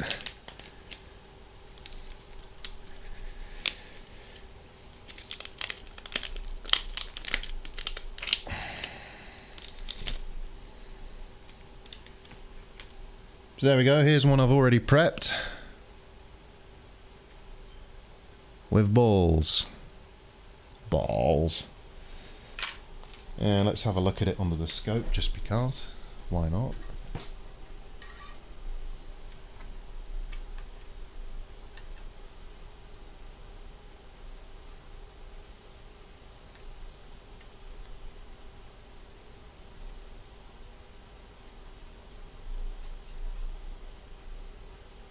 Yep, not too bad. I might give that a quick clean off with IPA actually. It could be better. Oh wait, I was showing that under the microscope and I wasn't even on the microscope view. I'm a foolish fool. Anyway, there we go. Pre-reballed and yep, it's a little bit mucky but that's fine.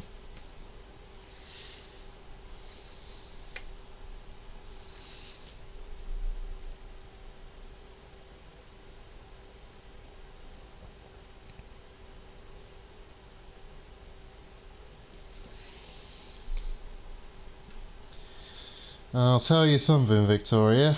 Felix, he's one of those people who probably wouldn't like being called it, but I'm going to call you it. He's one of those people I consider to be something of a bit of a genius.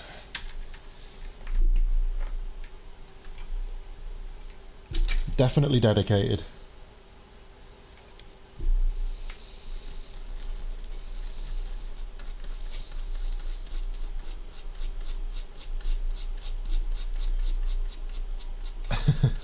Anyway.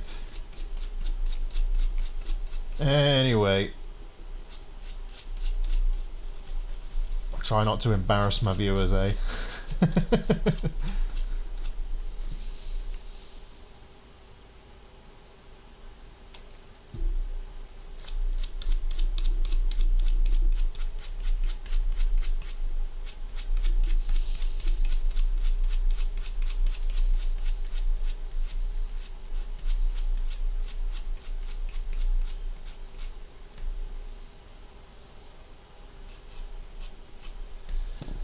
Okay, just gonna triple check this chip, make sure that we're not missing any balls or anything crazy like that. I think this one was okay though. I think we're all good. How are we doing on the focus? Yeah, we're okay. So let's inspect the chip together.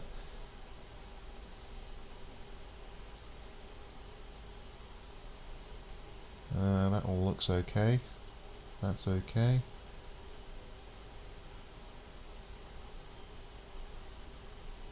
So the bottom of the interposer looks just fine to me.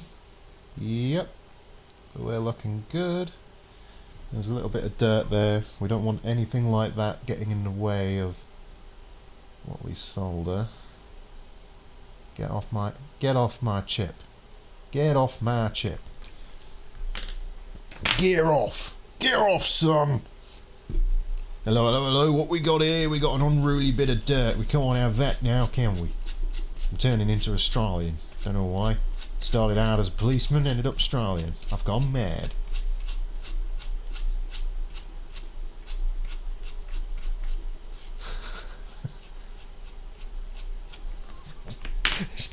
I've got the midnight madness.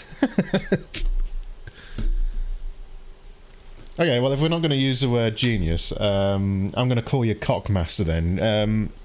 Felix is a cockmaster. He knows what he's doing with his cocks. Obviously, by that I mean, you know, PlayStation 3 cock boards, like, yeah. Also, yeah, I'm with you. I'm with you on that, Dream Spec. Yeah, Guinness is good. Guinness is very good.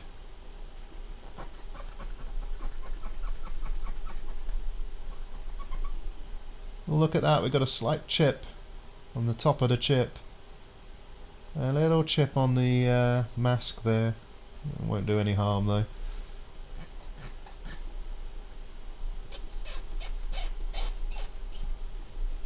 That's fine.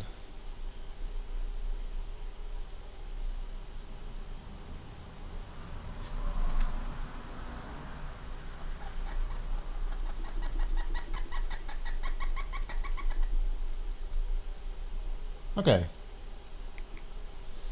I think we're good. What I might do is on top of the RAM modules, because they're black, they're going to absorb infrared a lot more readily than other parts of the board. So I'm actually thinking of maybe taping a little bit of reflective tape on, because I'm going to be soldering these chips as is. So, you know, just as a preventative measure. I'm not sure if that's a wise idea or not. I've not tried it.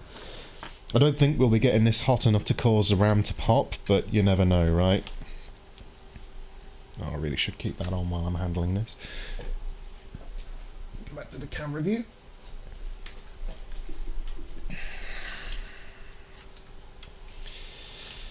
Okay.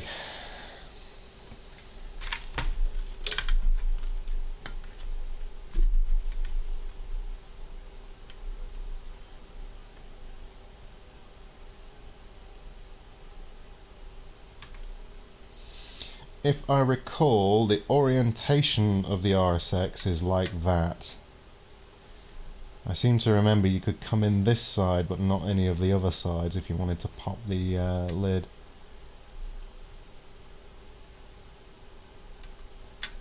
Let me just check that with another RSX.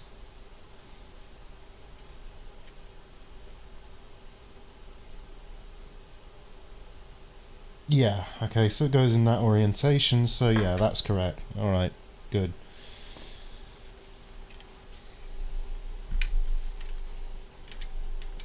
So what I'm going to do is I'm going to mask off most of the board with foil in a moment.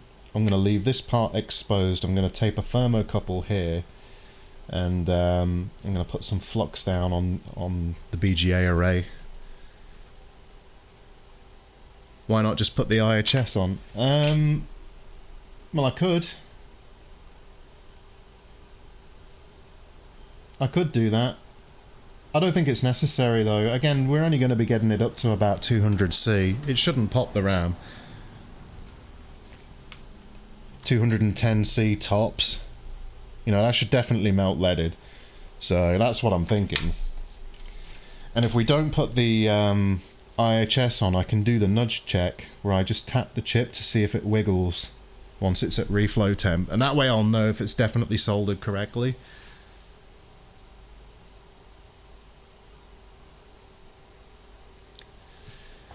I can put the IHS on, but I'm going to avoid it. We'll see if it works, right? If it doesn't, well, you're on a journey with me. We'll know if it works or not. My station's not the best. I mean, I can obviously get chips off with the IHSs on. That's how I got them off in the first place, right? So, you know, in fact, here's one I did earlier. But I've not cleaned it up yet. I might reball this tonight.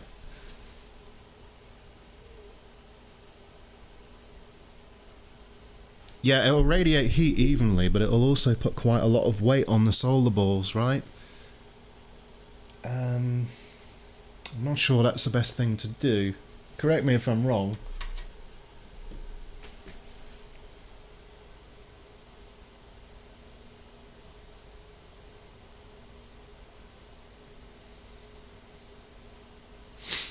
Sorry, I'm stalling out here. What am I doing? Gloves. That's what I'm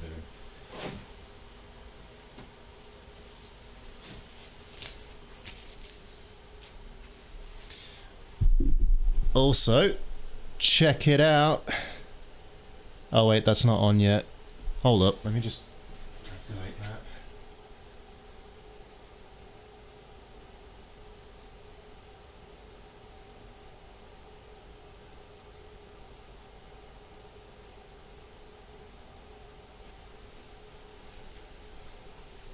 Yeah, check it out. We have got where it's gonna go. That is the rework machine.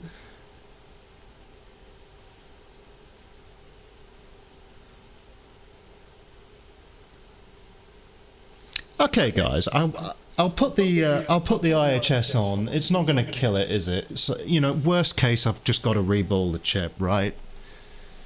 I'll give it a go. I'll just put a little bit of thermal paste on. I'm just going to take a second, actually, though. I'm just going to take a short break again. But yeah, we'll do that. I'll take your advice. You guys have been doing this a while, and I've not. I'd rather listen to what you've got to say than, you know, make dumb mistakes. I've made enough as it is.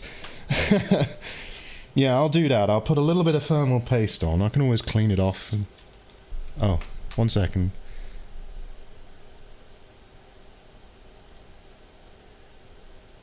Is there still an echo? Oh, no. You had an echo in this view, didn't you? If I do that, you should know... Right, there should be no echo now. Okay. Okay, great. Great. Yeah, thanks for telling me, Felix. It's because... Do you remember when I was doing my PID tuning on that BGA station? I was using the phone itself as the microphone source, and I guess I forgot to mute one of the microphones, because this one you can hear me on now is the better microphone, right? It's a nice little microphone, actually, this one.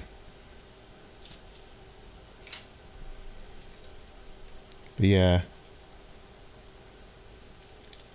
I'm going to have to come up with a thumbnail for this stream as well. It really wasn't planned. I just kind of did it.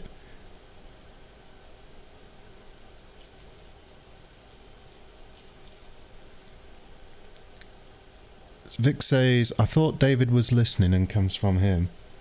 What comes from him? Soldering with the IHS, you mean?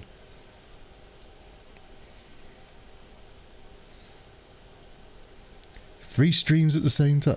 Oh, right. The sound. I get you now. No. That's my fault. Tell David I said crimpets. And tell him I've given him a winking emoji and a love heart as well.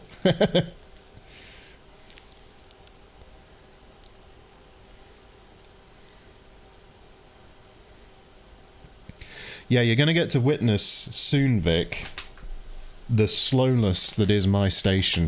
It is a very slow BGA machine. It seems to work okay, but my profiles have to be quite slow.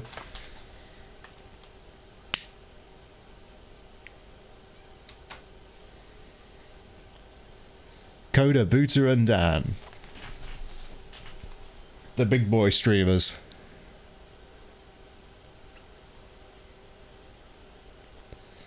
I need another monitor so I can triple stream too. I still think it'd be hilarious for us to all like have like a dual or triple stream. Get a quad stream going. Everybody gets like one corner of the stream. Wouldn't that be cool? Especially if we arrange some sort of like little mini competition thing where we all have the same task and to see how we all approach it. I think that could be fun. Like, not like a full-on competition, you know, just for funs.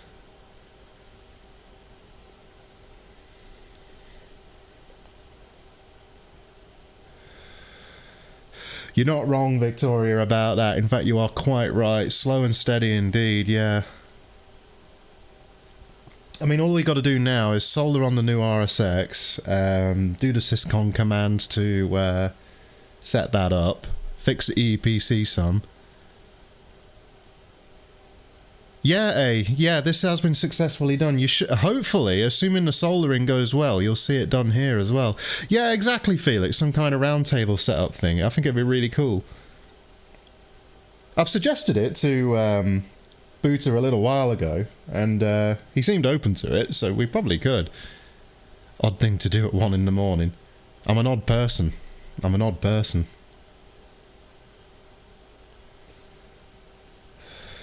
Anyone who knows me will tell you that. And I have work in the morning too.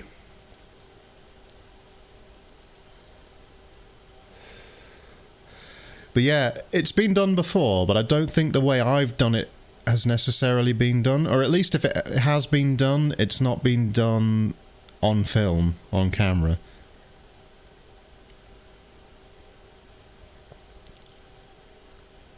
But yeah, putting the lower process node, you know, 40 nanometer lithography chips on is still a relatively new development. It's been around a little while because there used to be the Orbis mod chip.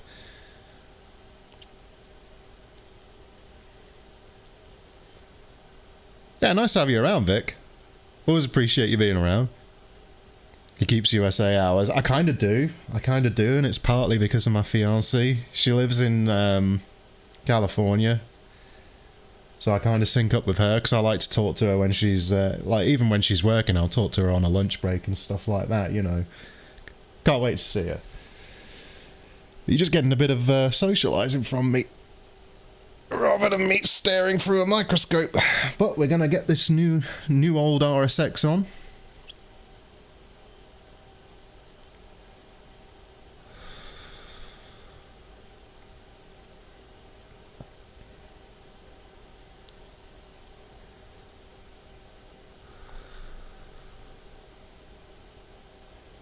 Yeah, it's going to be interesting, Felix, to see if this actually works, right? Like, this will be really interesting to see if it actually works.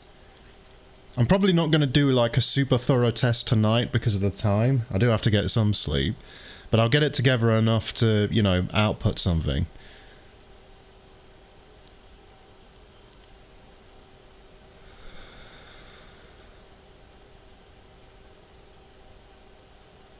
I can be a bit arrogant, sure.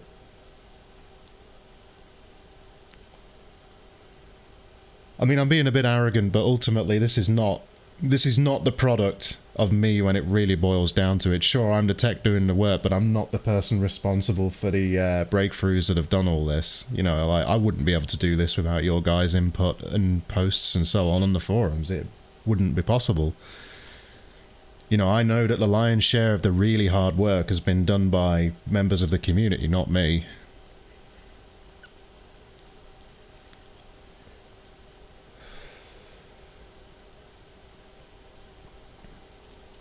Right, gloves. let's do this. Let's do this.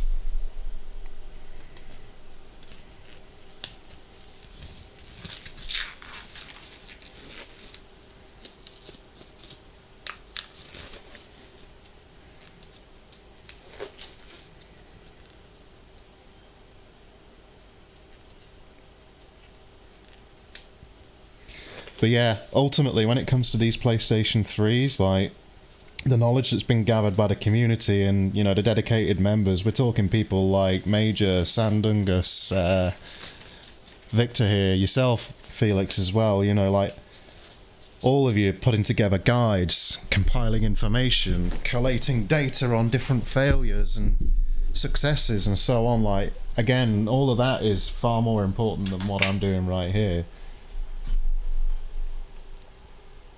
But it is an interesting way to see it come together. Right, what was this chip? This was a 5301 DGB. Let's get the correct heat, the IHS for that. I've got a few here. 5300.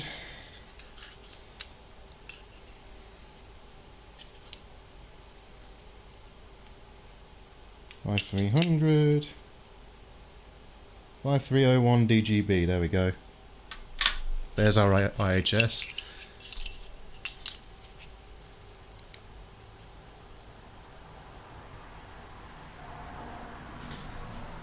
Yeah, I'd say the PS3 probably is more fixable because of the amount of effort that people in the community have put into understanding how it actually works.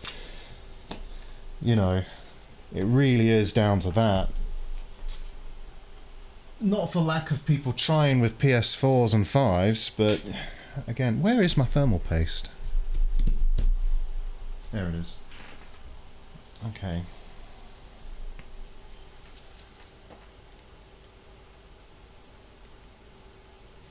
Let's get a bit of thermal paste on this, we'll get it to act like glue.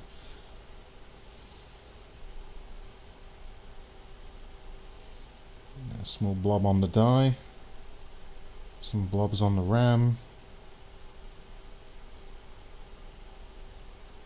Yeah, actually, Vic, speaking of, well, not speaking of, but anyway, RSX chips. I saw your pictures of you'd managed to get the RAM modules off of one. It looked like you got it off quite cleanly as well. I was wondering how you actually managed that.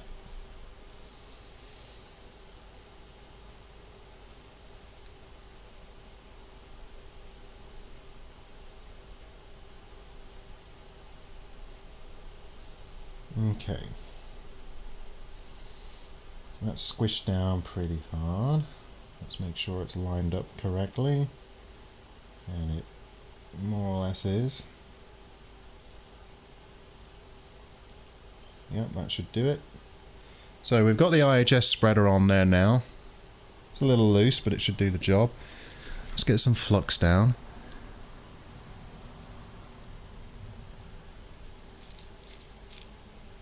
MF70 router. Oh.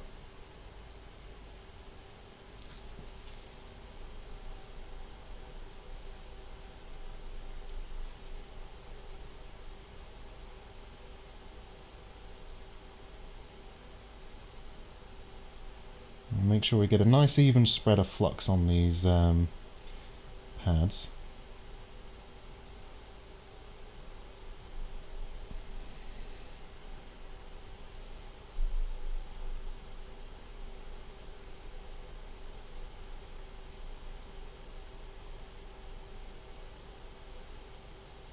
There we go.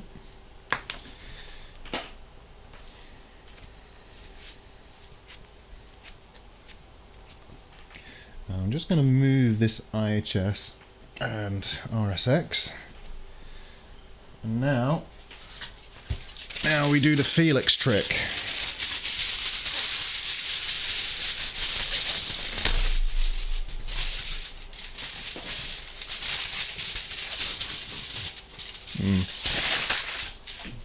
Do that again.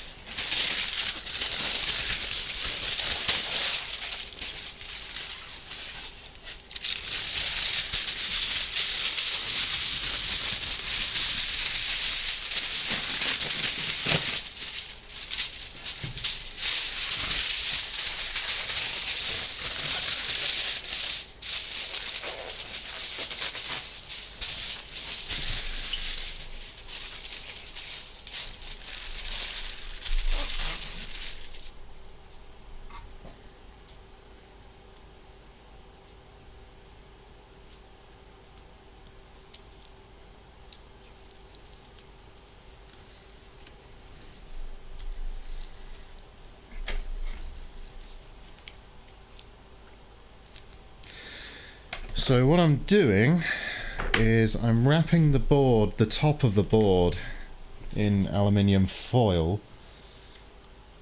And what that does is it kind of traps the heat coming off the top of the board that's being generated by the bottom heaters on top of the board. It stops it from escaping via convection, and hopefully that'll prevent the board from going a bit haywire. It also doubles up as a bit of heat shielding for things like the cell processor as well, which is kind of nice. While I'm at it, let me get the thermocouple.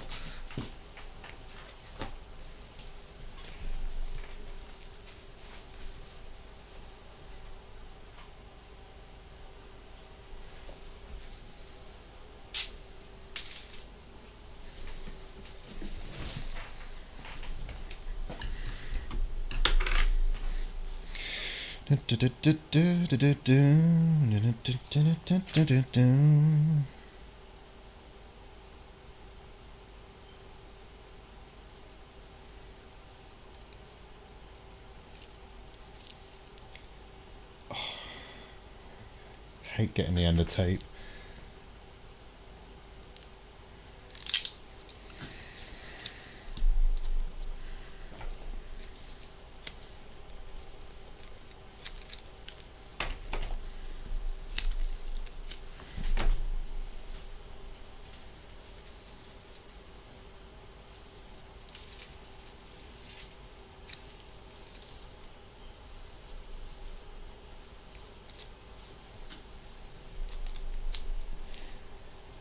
Yeah, this is always a little bit fiddly, I find.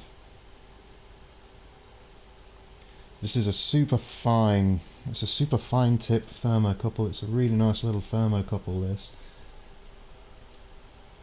If I put that about there, that should just about be close enough to the chip.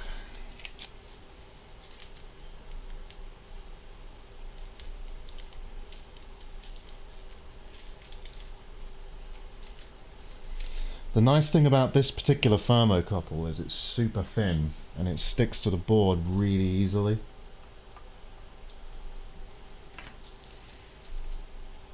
So we've got that on there now. Now we can continue to create our monstrosity of like aluminium foil.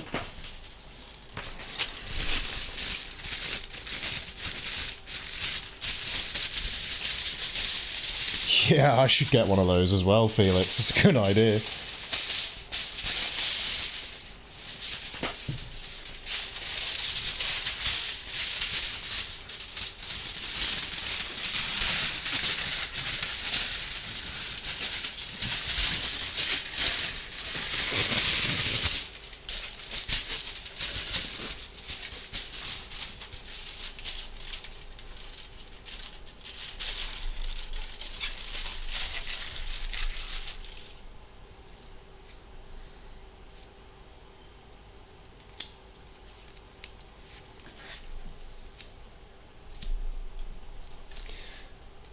There's my scissors.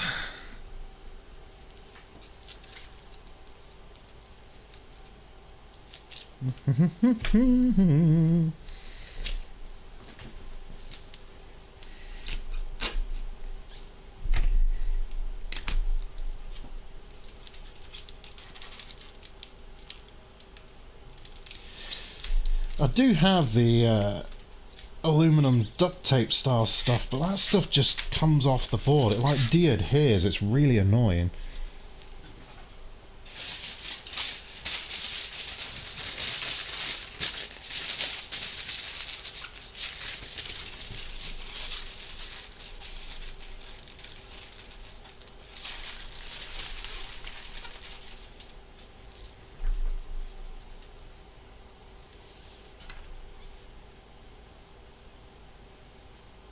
This is equally annoying. Where's the end of the tape?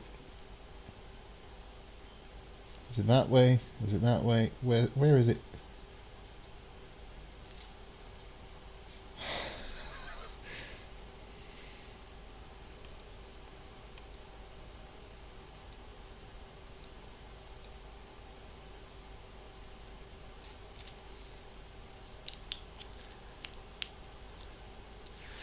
Yeah, this is...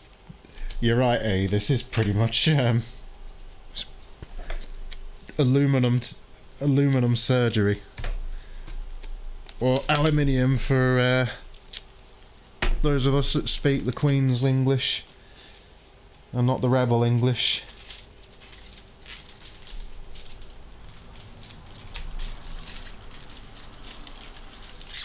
Okay, we're getting there though, folks. We're getting there.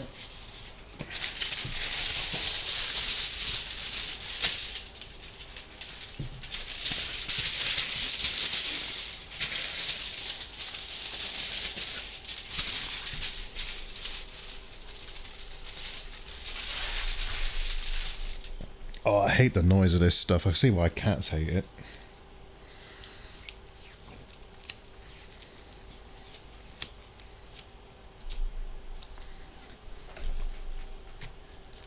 Hey, Glenn.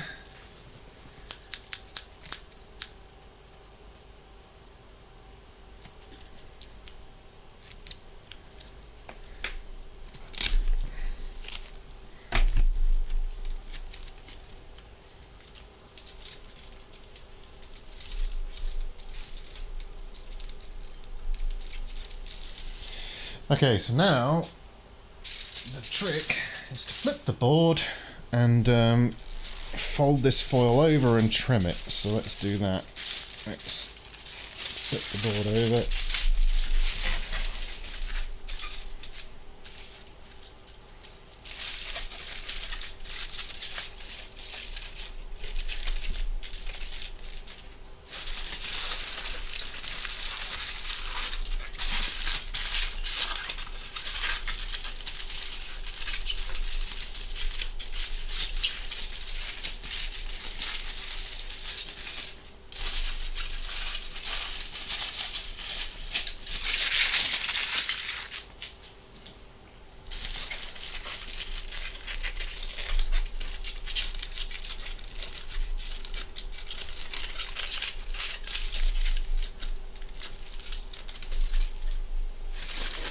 The other nice thing about using this foil is it does somewhat protect connectors and stuff. Not that I've ever had them melt under IR.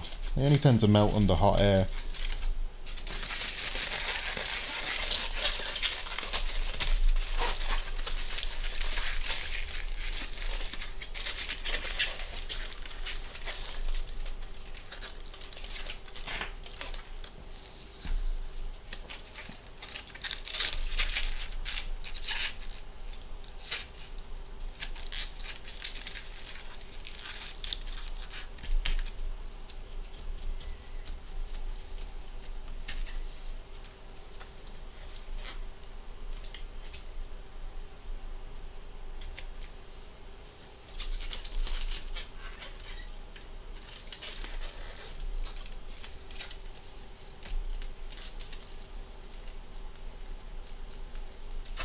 This way I know where the holes are so that I can mount it to my jig. That's the other thing as well, this foil's a good way to help prevent the board warping if you don't have a particularly great jig, which I don't. I need to get something like what Computer Booter and Vic use that allows you to screw it down.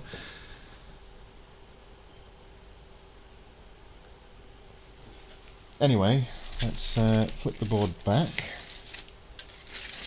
and let's position our RSX. I think this was the one I just did. Yep. Okay.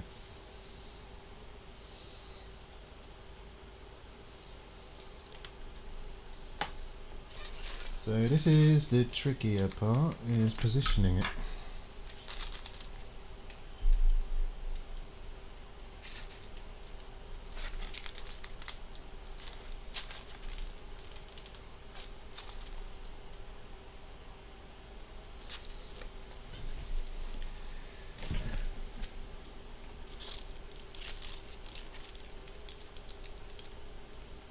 To see the top of my balding head.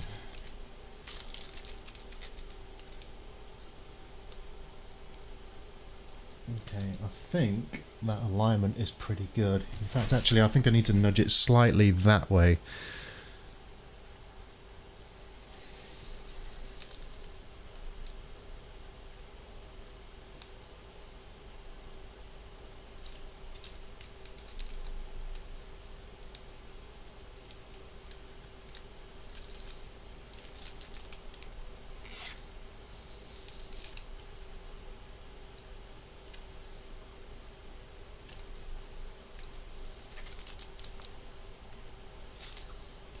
Wouldn't one of those amazing like laser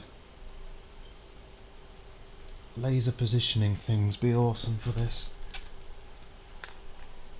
But I think that's good.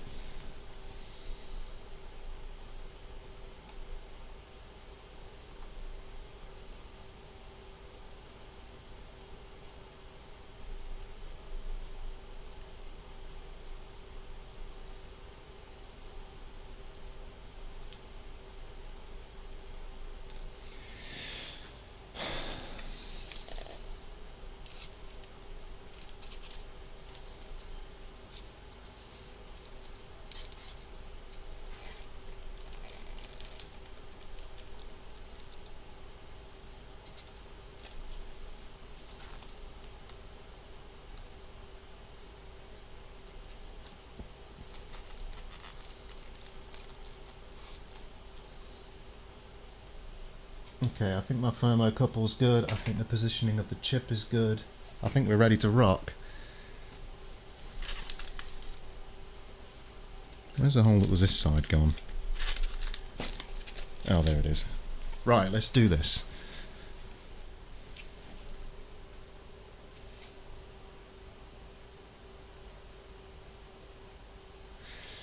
Yeah, let's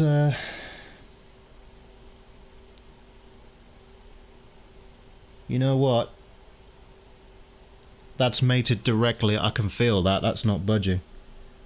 That's right on the pads. That's a good fit.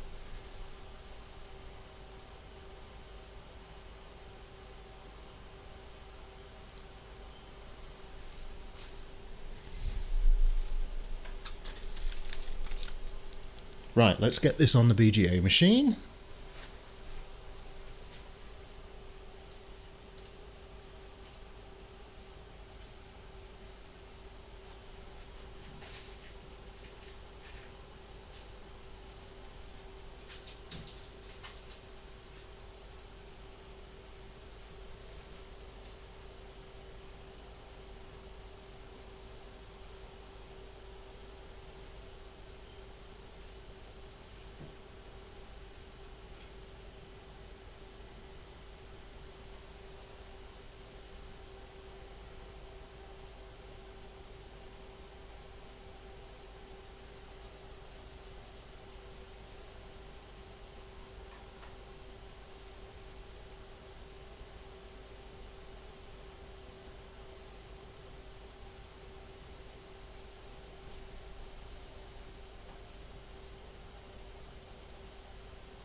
Okay, now I did flux the pads, and I'm going to add slightly more flux.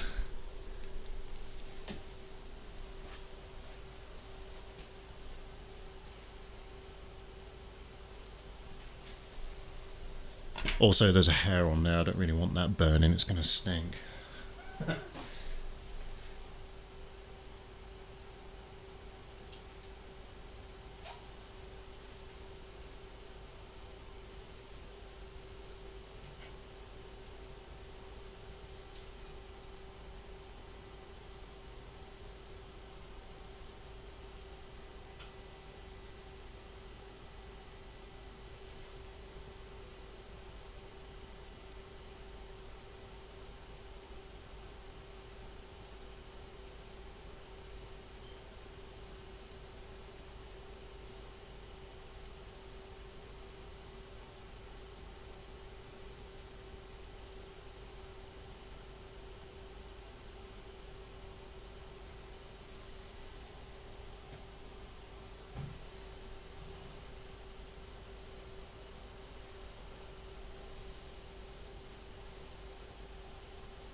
Fan is off, light is on. You guys can see the chip.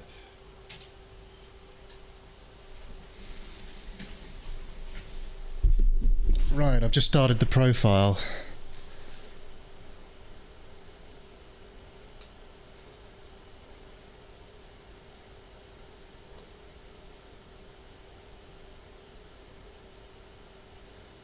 Well, the reason my microscope view sucks is because it's not a microscope, it's a phone. Normally I have that phone pointed at my desk. And Booter, he's a business with lots of money to be able to throw at the problem. I don't have that.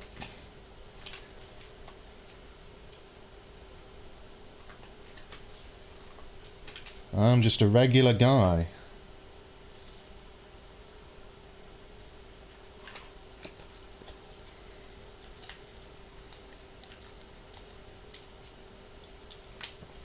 I do have a little digital microscope though. You know those really cheap ones, but it's actually not bad and it would be ideal for this. But the problem I've got is coming up with some way to jerry-rig it, to mount it. Yeah, it's a Google Pixel 3a, this view. Obviously it's zoomed in quite far. If I have that phone too close to the BGA station, it'll overheat, so... The problem with Booter is he has the money to throw at it, and also, he really cares, so, you know, he puts the time and effort into shopping around for microscopes and taking suggestions from fools like me.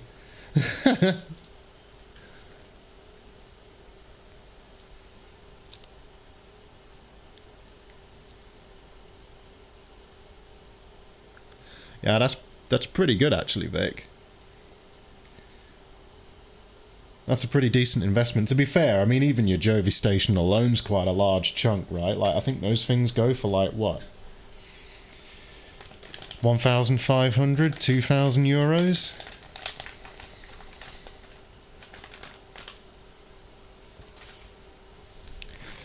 My BGA station's like, you know, it's a £300 AliExpress special. Right, so the board at the minute on top is 110 degrees.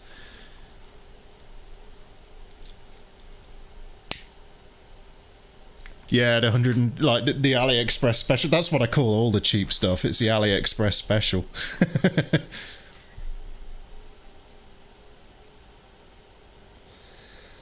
So I have moved away from the BGA station. Yeah, you know, it's a real shame because they don't make Jovis anymore. My preheat takes about 8 minutes. I think currently it's set to 500 seconds. Oh, actually, while I'm at it, I'm just going to block the bottom of my door just so that the smoking flux doesn't set any alarms off.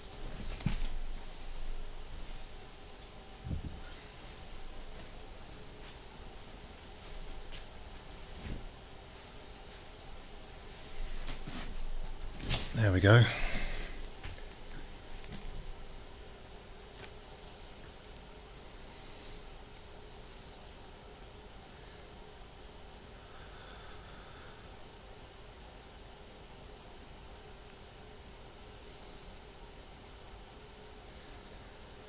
Yeah, Sean, just for reference, by the way, this station's got 3 800-watt heaters on it, on the bottom.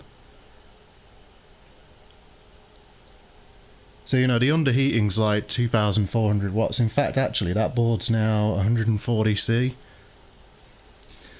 No, I'm not running the fume extractor, Felix. I've found that it's really annoying to get set up where my BGA station is. I could do, but I would prefer to have it running.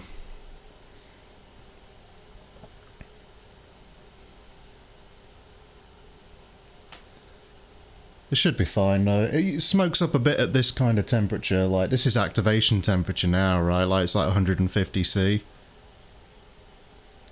See, the bottom on my station right now, Sean, is set to 440 Celsius.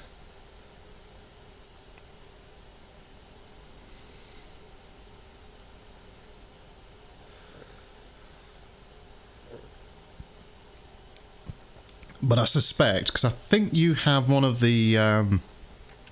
I think you have the IR Pro SC or something like that. Same thing the Coda's got, I think, right? If that's the one you've got, I think your PCBs will be a bit closer to the heaters than mine. We're at 154C now, by the way, folks. And climbing.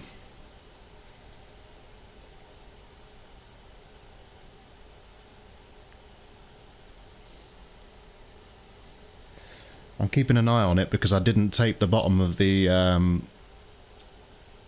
of those vias, those heat vias where the tokens are. Some of that flux might leak down, and if it does, it'll pop off like a little flame.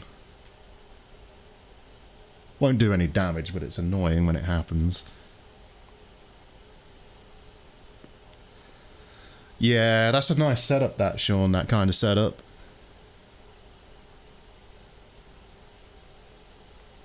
Yeah, exactly, Felix. Exactly. To be fair, though, what I often do, like, I am smoking right now. I'm going to stop in a minute and I'm going to put one of my N95 masks on.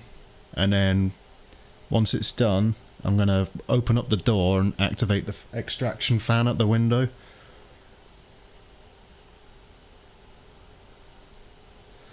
I don't have the doors open right now because, obviously, if I do, the smoking flux will probably set the alarm off.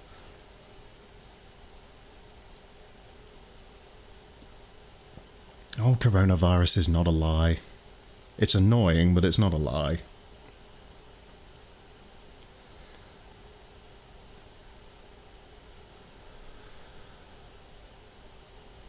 Cockronavirus, on the other hand.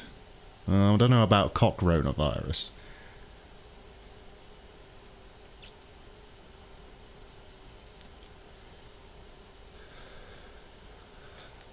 So we're currently at 172C bottom heating now.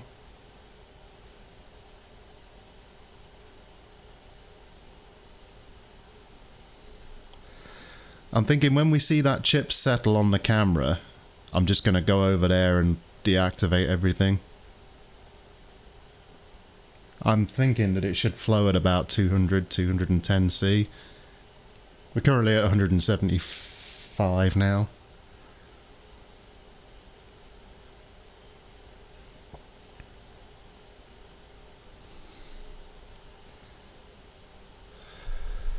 Oh, you're a fellow smoker, are you, Vic?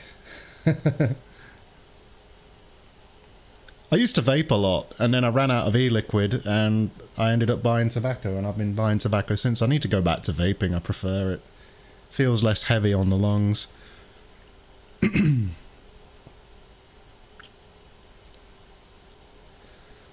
Right.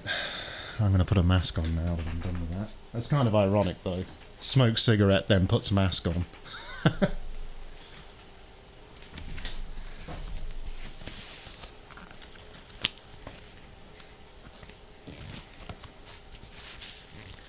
And there we go, the mask is on.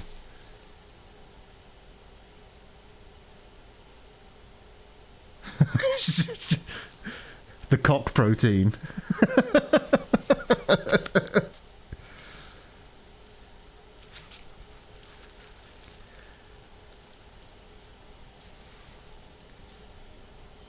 So the top heater's kicked in and we're at 180C right now.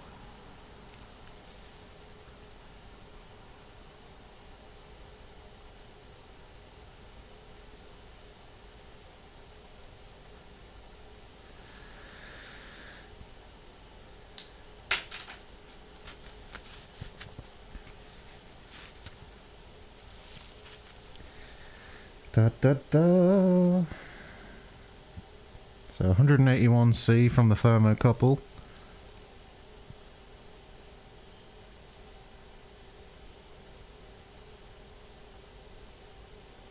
Cockrona.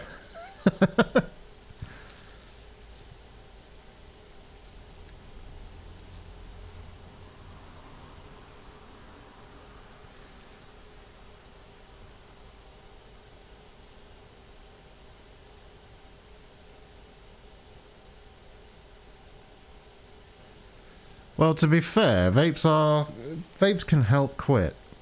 But the question is, if you're not going to quit, are they better or the same or worse than smoking, right? We still don't really have an answer, annoyingly. 184 on the thermocouple. And the set value is 100 degrees on top, on the top heater, and it's still rising. It's got a ramp rate set of 1.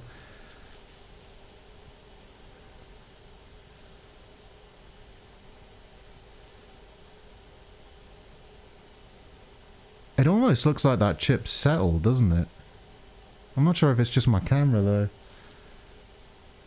But it looks like it's dropped a bit.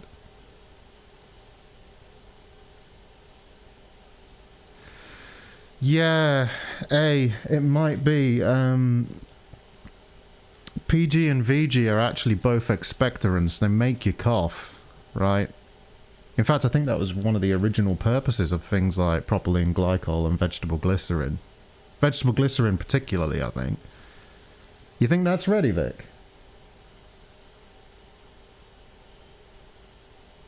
It's just past 187 now. Done. Okay. Alright, turn off. Alright.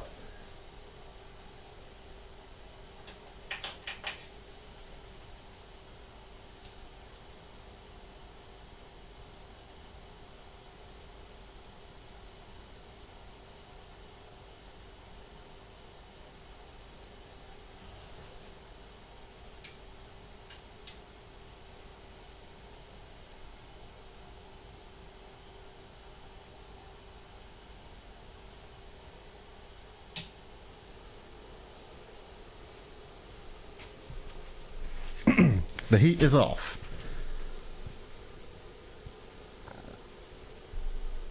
It was about 190. That was topping out at about 190-ish.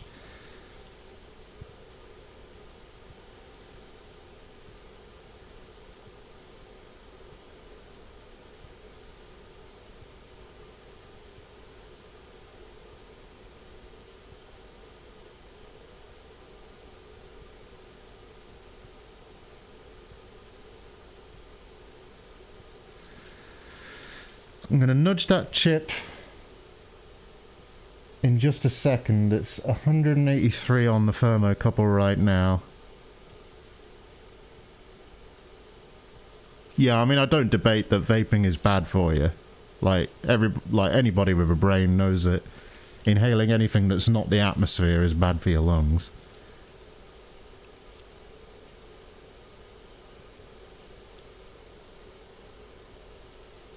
When I nudged that chip, by the way, I don't know if you saw, but it did wiggle. It wiggled the chip back, so I think you're right. That did hit reflow temperature, almost entirely from the bottom heater too.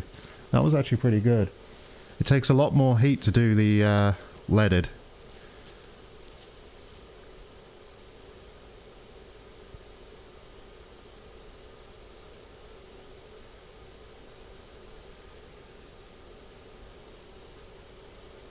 Right, we're at about 170C now, so I'm going to nudge the chip again and it shouldn't move if that's soldered.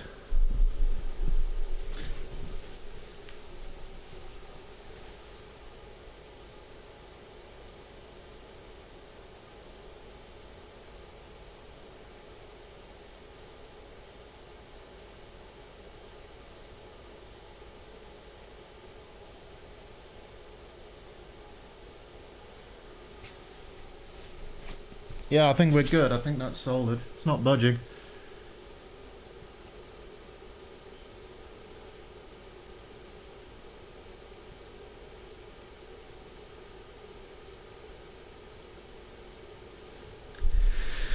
You know what, Mitch? That would not surprise me at all.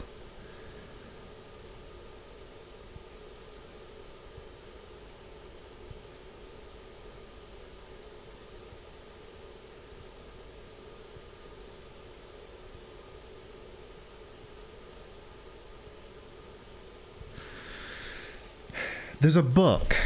There is a book, and it's translated into a lot of different languages. It's called, I think the author is Alan Carr or somebody like that. It's called Easy Way. It's a quit smoking book. And it's a really good book. It's a really good book. It won't tell a smoker anything they don't already know either. It's almost like a way of deprogramming you from smoking, right? Like, everything you read will be true.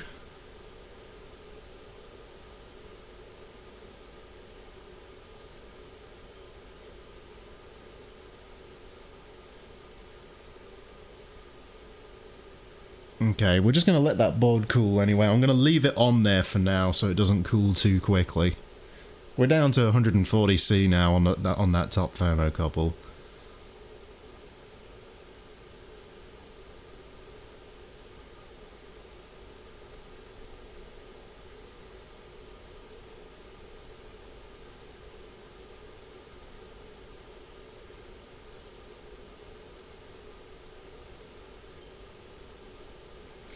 But yeah, that is a PS3 that now has a 40 nanometer RSX chip on top, removed from a PS3 Slim. It's funny as well, to desolder these from the PS3 Slims, I need to get that top temperature up to like 235, 240C.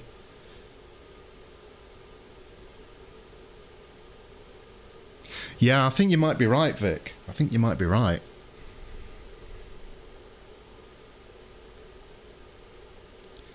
Oh, Felix, I know that ritual. I know that ritual quite well.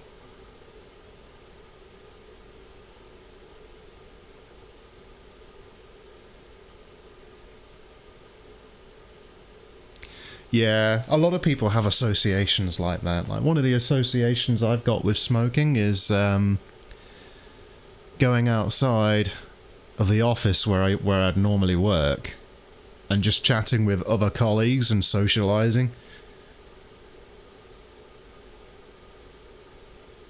Oh, you're in your shed, cool. Where are you based, eh? Are you British?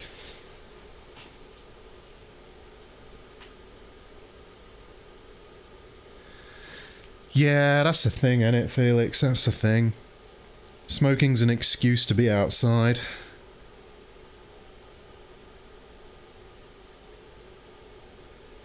Yeah, it was a similar thing for me, Vic, actually, as well.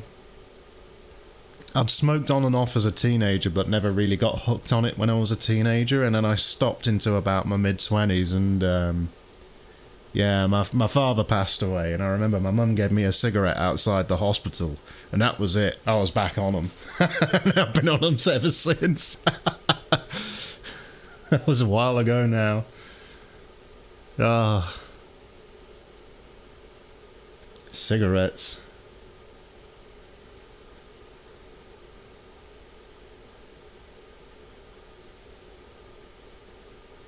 But you know what? Like, vaping's not...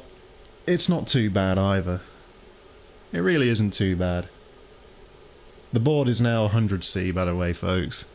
Still cool, and still too hot to handle. I mean, I've got gloves that I can handle it with, but I'm just going to let that board cool. I don't want to firmly stress it by cooling it down too quickly by removing it.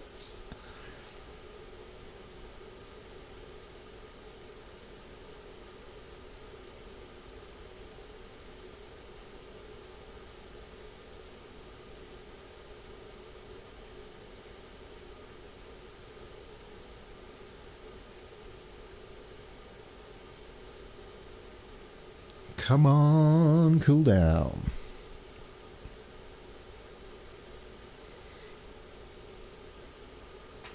I'll zoom that camera out, why not?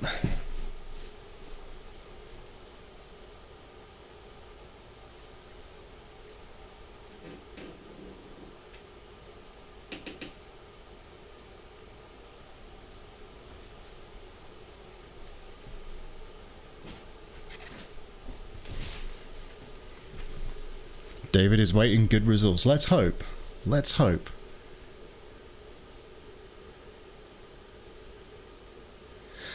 Do you know what? It's not a bad little rework station, this. It took a lot of modifying it to actually get it to work well. But once I got it there, it's not been that bad.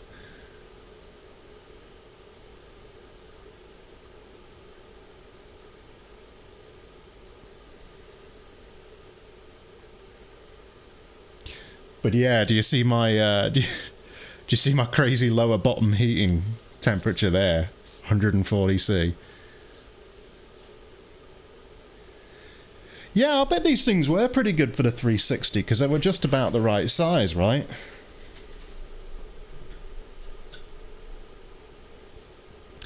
Felix, if you want this station, the nice thing about the station is its size and form factor is actually quite small. In fact, I'll give you a measurement right now so you can see it.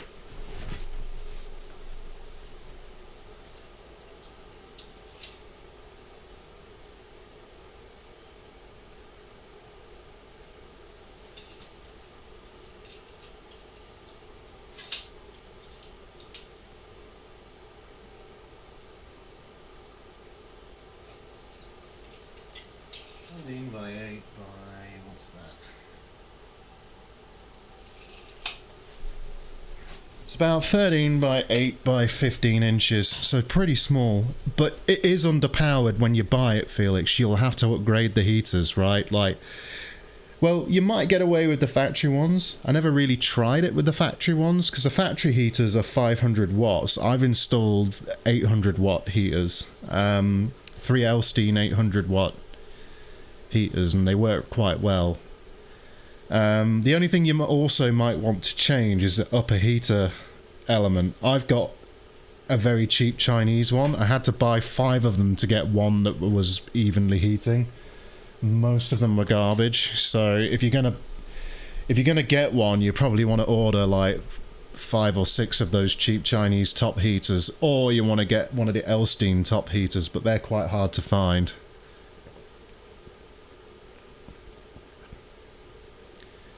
But yeah, it is almost the same dimensions as a PS3. It's it could be modified as well. The top panel is just a piece of presumably something like mild steel.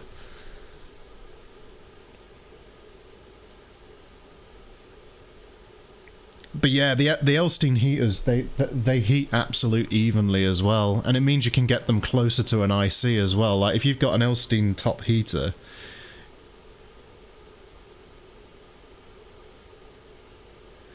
Yeah, Vic, I'm thinking of buying one of those. Once I've got the money to buy one, I will. I was actually thinking of building something a little bit more universal. And what I was thinking of doing is using some aluminum rods with the sliding screw pieces so that I can slide the screw holes directly under where the hole is on the board. I'll show you what I mean in a minute, because it's kind of hard to describe. In fact, Vic, watch the right-hand side of the screen now. I'm going to move something so you can see what I'm trying to explain. It's hard to explain it with words, but when you see it, you'll get what I mean.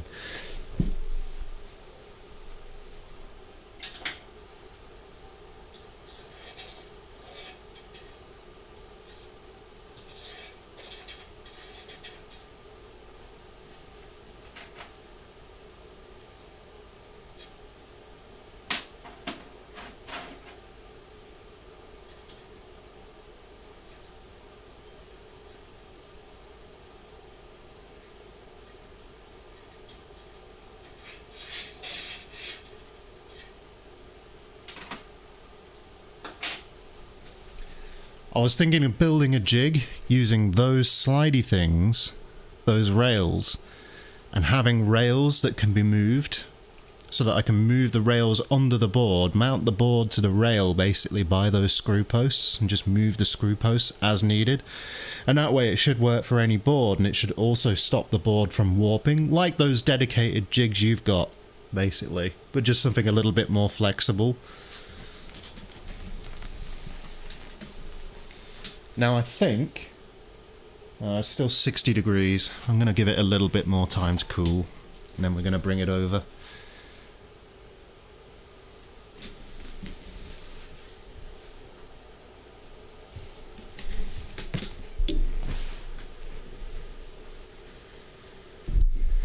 I mean, Felix, if your setup works for you, just use your setup, right? Use what works for you. That's my advice, right? Like, it might be a ghetto setup, but if it works, does it matter, right? Once that board's down to about 50 degrees or so, I'm going to take it off the mount.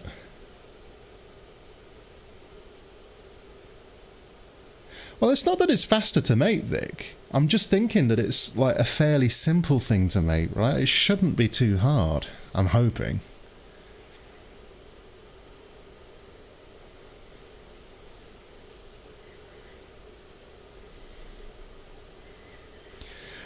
Yeah, you see, I've got a few customer repairs to do. It's partly why I'm doing this PS3 now. It's not a customer device, but I don't want to practice on customer devices because, you know, I'd rather give a customer their system back fully working and all good, you know. This is something I'm getting into on the side of my day job.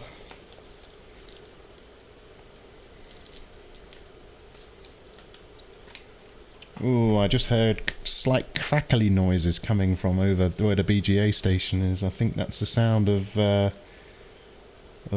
contraction from the cooling.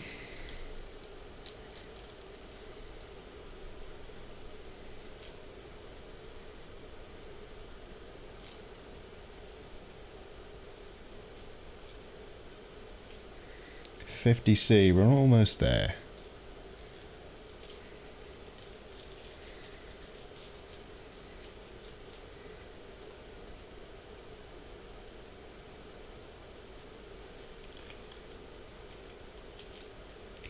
Yeah, I don't have anything prepared yet.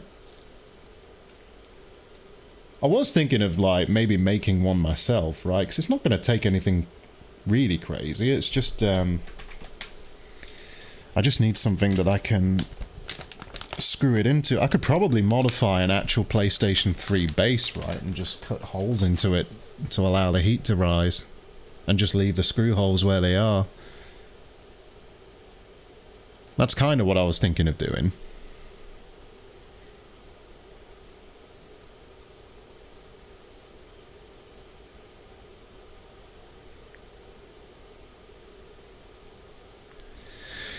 Felix, I think I've got mixed opinions on it. I think I would like to do this as my day job, but at the same time, I'm good at my day job, right? And I like my day job, so I could do both. I'm one of those people, I could do both. Realistically, though, I'd have to be making as much or more money as I do in my day job doing repairs, and I don't think that's going to happen, so...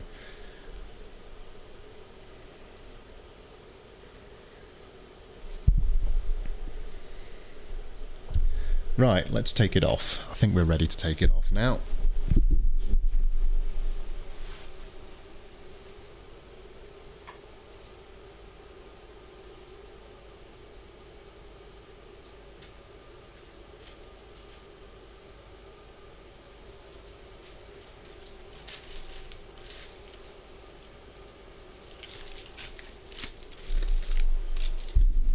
There we go.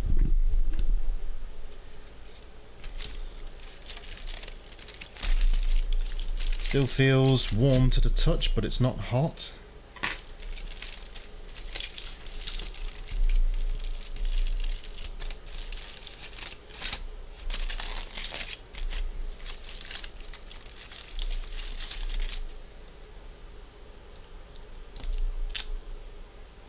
That was my cell protection to stop the bottom cooking the cell from underneath.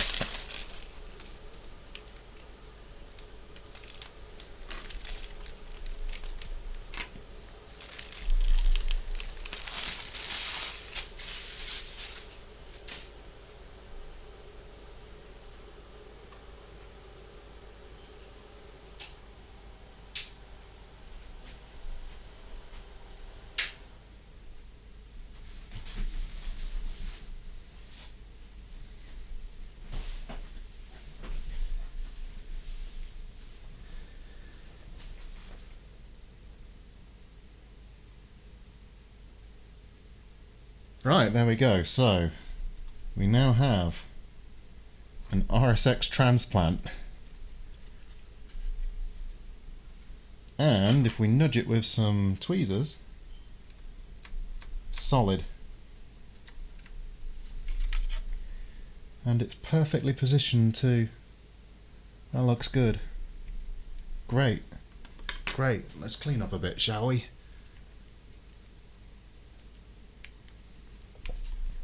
I will show the commands I enter into the syscon as well for folks, so people know what's going on.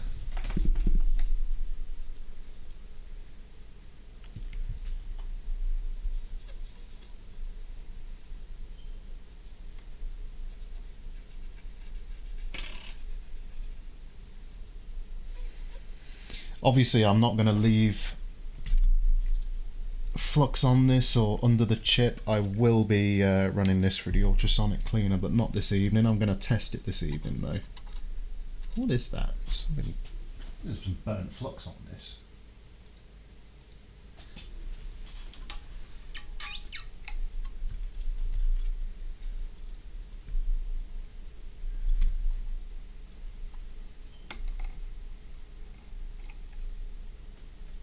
Nasty bit of flux there, look.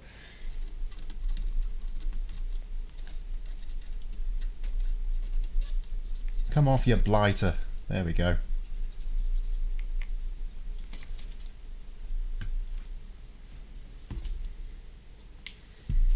But looking at that, I think that soldered quite well. Actually, wait, did that just move, or was that the IHS? I think, oh, that was just the IHS. Oh, thank God.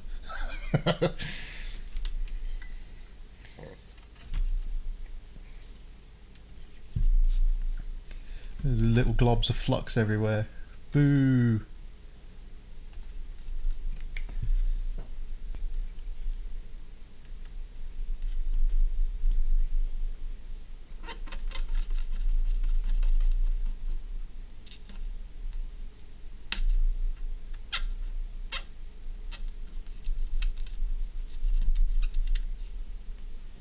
This Kingbow can really caramelize. I mean, it's cool I can do this, right? But it takes practice and I'm still quite new to it. And honestly, I owe a lot of being able to do this down to, actually down to Felix and Vic. You know, both have given me some really good advice. And actually a shout out to the coder as well. He gave me some good advice too. Because he does a fair bit of reballing with, PlayStation 4s and the like. You know, I was reading on the PSX Place forum earlier, actually. There's a guy who he's applying extreme pressure to the cell processors to fix a green light of death. And it's like, dude, that's not fixing the problem. You're just applying so much pressure that you're reconnecting some presumably damaged soldables to the board, you know. Absolutely crazy.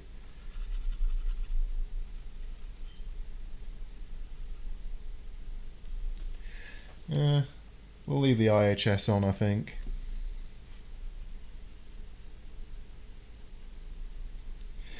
I will secure this IHS using some using some kind of thermo glue as well, you know, just to give that top brace support so that the chip doesn't flex.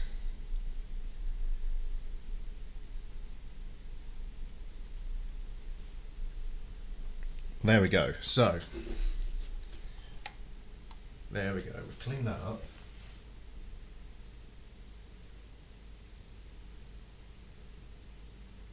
Do you know what, Felix? I did the bolt mod, as they called it, for a 360 way back, probably about 2012 or so, because I thought that, like, it worked, and I was like, oh wow, this works, that's amazing.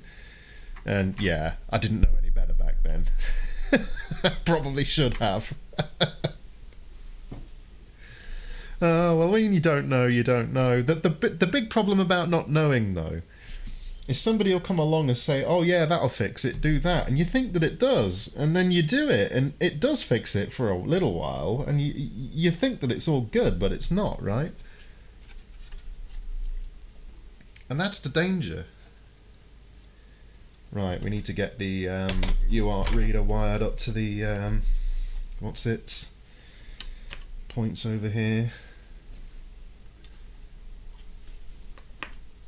Or as many in the community like to call it, the Syscon reader, but it's not, it's just a standard UART reader, and I even had one, kind of, for 3D printing stuff, funnily enough.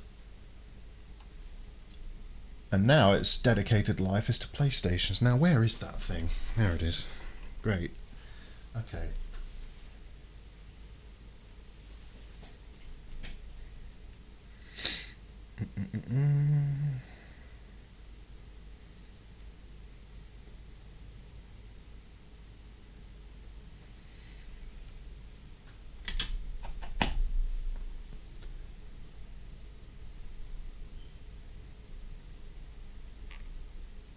Right, now if I remember rightly, that's... Oh god, I can't remember the pinouts. I need to check the pinouts. Give me a second.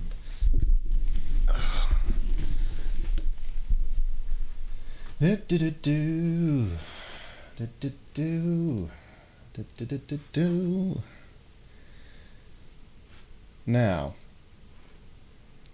something I recommend to folks who don't know about this sort of thing, the PS3 Syscon reader comes with documentation, and it's quite good documentation. And it has the pinouts here for different boards. You know, this is for a COK board, this is for a DIA board, DYN board, and so on. And we get all these pinouts, which are quite useful to know. And it explains which pins to wire up to. It explains the different commands, including how you get into internal mode. By default, you set in external mode for the Syscon. So I know I'm explaining stuff that a few of you watching this already know, but this is for those that don't know. Yeah, anyway, let's get this soldered up.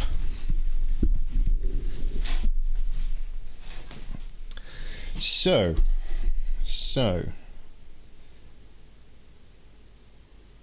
we want to wire diag. In fact, I'm going to clip this lead a bit, it's a bit long.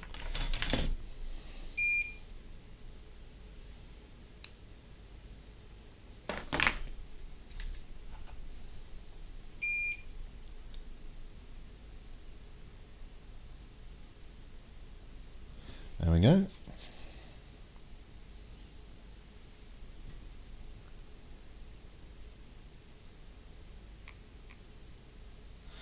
Let's wire TX and RX. So RX needs to solder to TX on the board, which is, which one?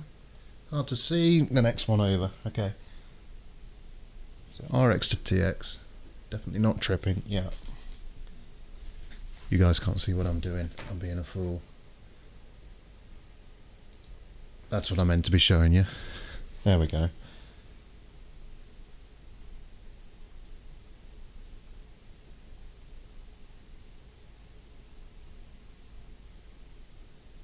There we are. So that was my RX line to TX. I need to wire TX to RX.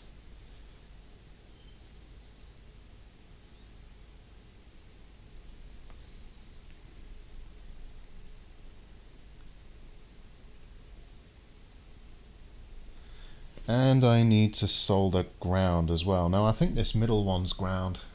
I always forget. Just double check that. Bet it is. Bet it is. Yep.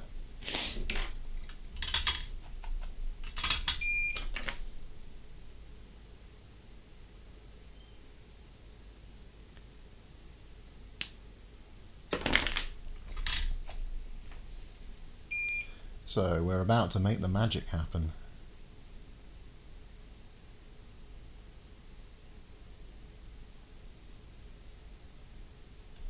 There we go.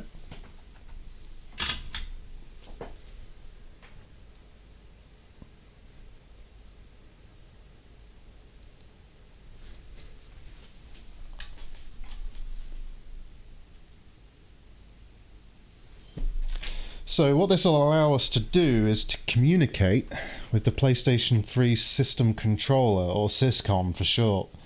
And that system controller is responsible for quite a number of different functions on the PlayStation 3. It's super cool, actually. It's responsible for powering up all the different power subsystems, including the 12-volt rail, as I learned the hard way the other day.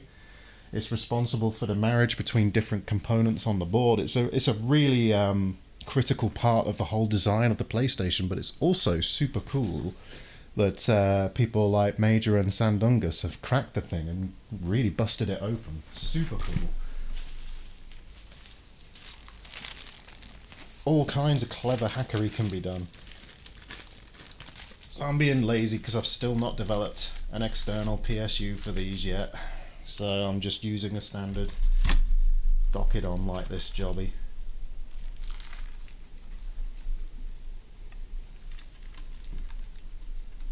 I do need to reassemble this a bit better in a minute for the actual test.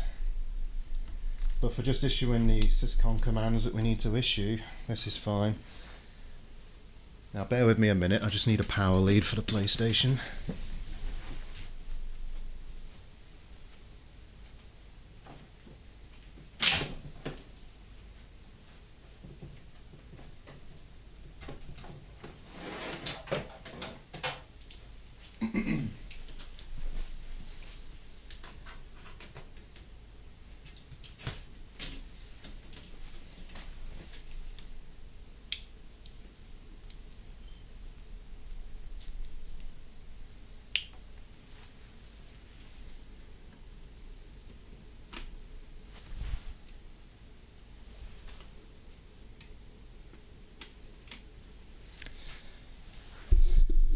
Okay.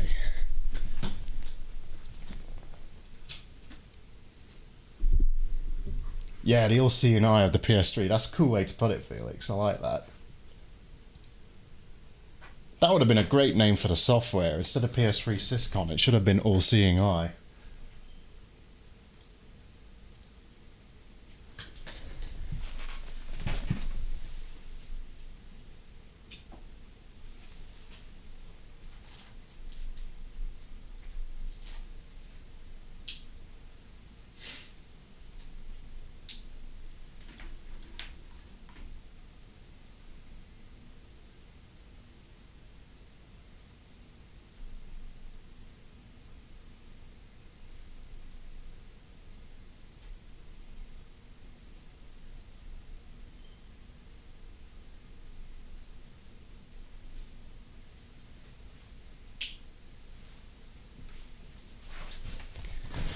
Okay.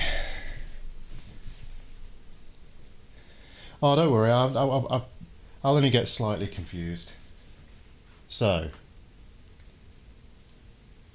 now we switch to the desktop.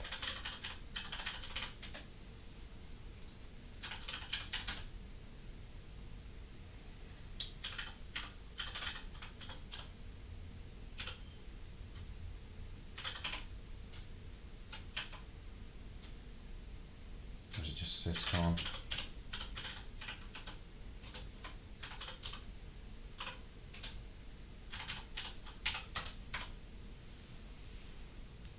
Okay, so what I've just done is connect to the system controller of the PlayStation 3. Now I'm going to authenticate against it, which you can do using the auth command.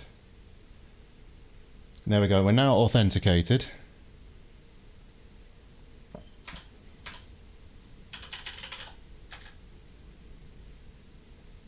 That's our error log.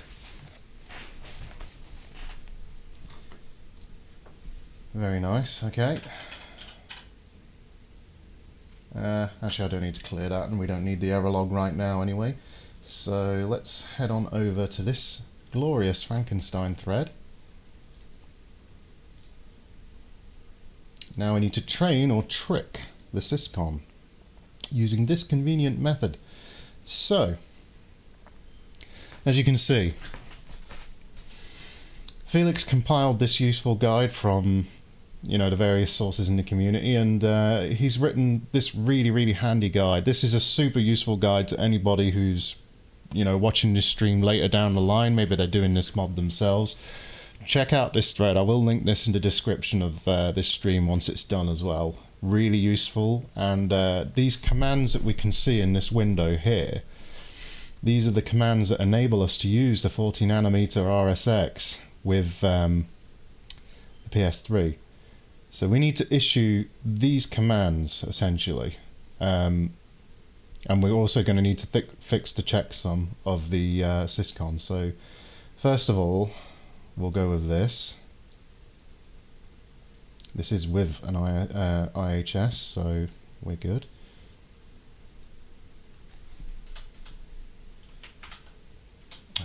Let me just type it in.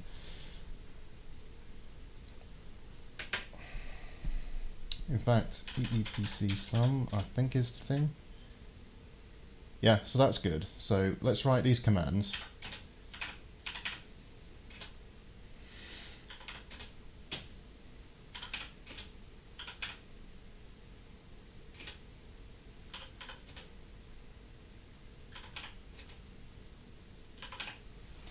So looking at that, we've got right to address 3242, the value's 036182800191.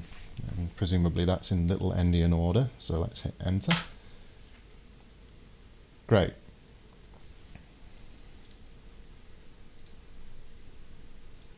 Now we'll do the next one.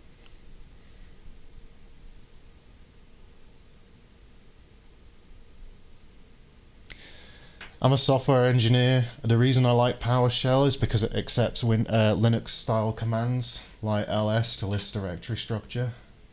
But that's just a personal thing. I'll bet you any money there's a few settings in here that probably let you, I bet you can change the colours. Yeah, you can. If I minimise and maximise. Yeah. Not quite worked itself out yet, has it?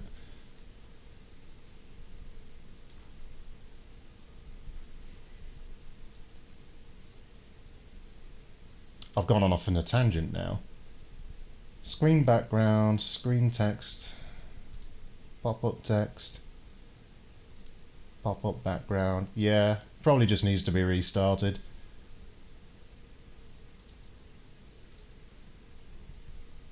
But you can recolor it. Yeah, I broke it, whatever, doesn't matter. 32, 54, 21, EC. It's likely because PowerShell needs to refresh its whole display and it's just not doing that. So let's just double check. W3254, 21 EC, okay. Return. W34, 8B, 8B,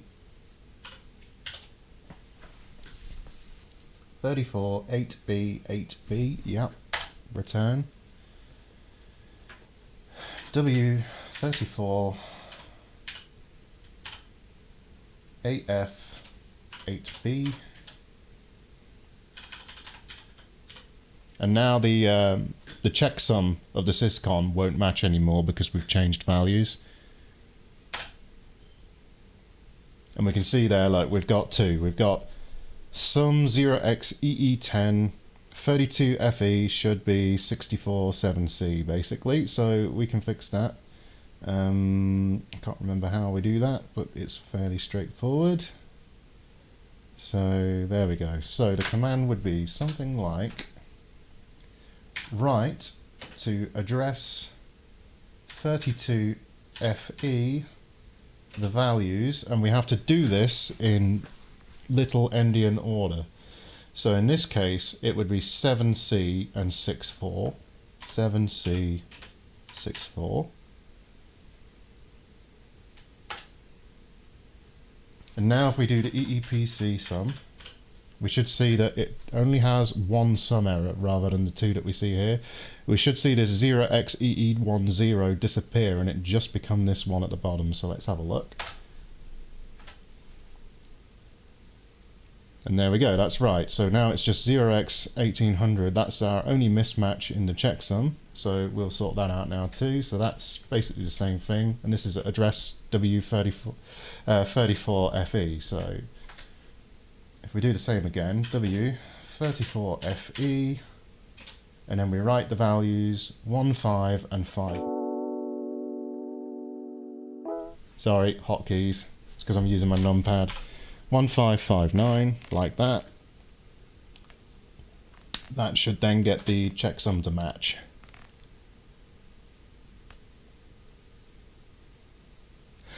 Victoria, it's going to take some research, some time reading threads and so on, and it helps if you know a little bit about software and hexadecimal, but it's not required. So long as you take your time and you're very careful with the commands you enter, you should be fine.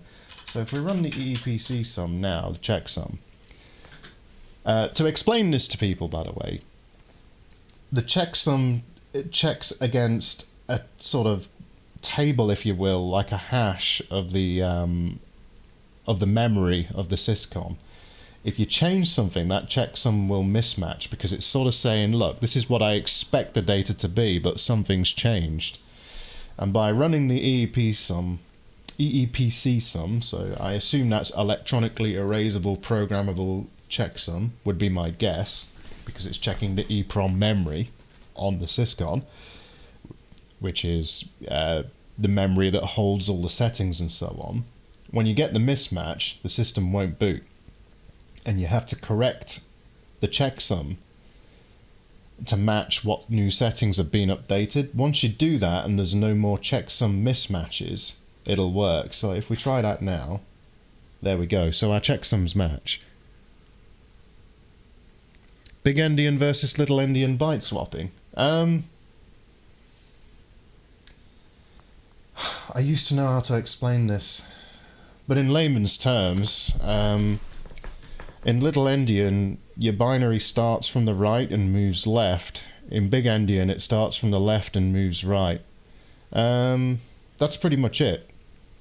Hexadecimal is just a representation of binary, right? It's just a slightly more readable form of binary. So take 64.7c there. If this was big endian, you would enter the command 64.7c. I mean, this tool, big endian, tends to be natural to most people because most people will read left to right rather than right to left. Little endian is right to left. So, you know, that byte of data there is the rightmost one. Then that one is the next rightmost one, and so on. But yeah, there we go. So our checksums match. So in theory, that PlayStation should boot once we get it hooked up. I might use the bring up command to see what happens. It will overheat and shut down, but if it powers up, sort of semi-powers up, we know it's good. And then we can kind of get it together and do a check. So let's find out.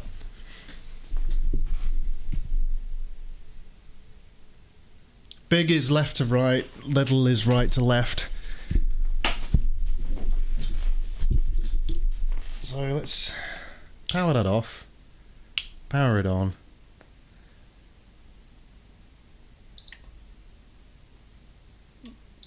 Ooh, good. Right, let's do bring up and see what bring up does. Let's find out. Oh look, our screen's properly turned black now.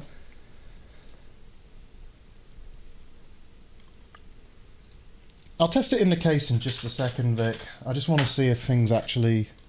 Oh, power off state fatal. That sounds bad. That sounds bad. Actually, am I even offed?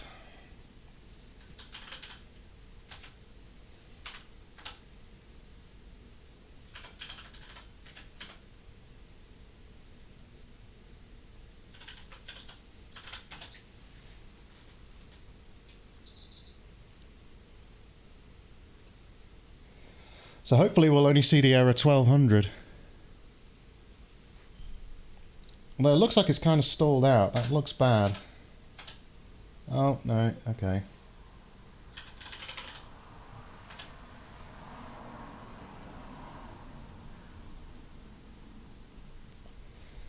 So what have we got here? 2102, 2031. 2102, 2031.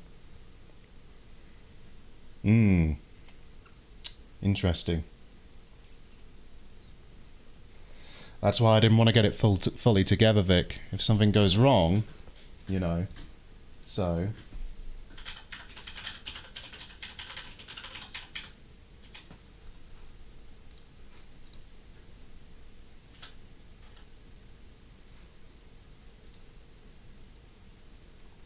I'll try that in a second, actually, Felix. I forget about that enter thing. Let's take a look. So what have we got? We've got 2031 and 2102. Yeah, let's do that. Clear error log.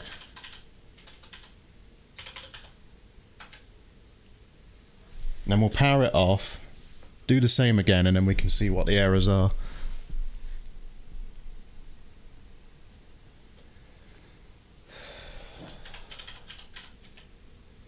Yeah, I thought that would happen. Okay. it's not going to clear my terminal. That's annoying.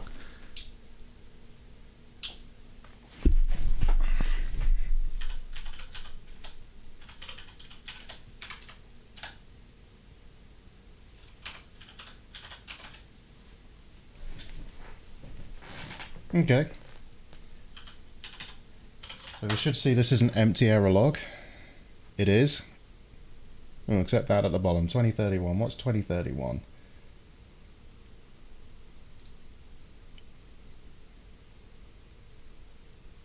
Oh, okay.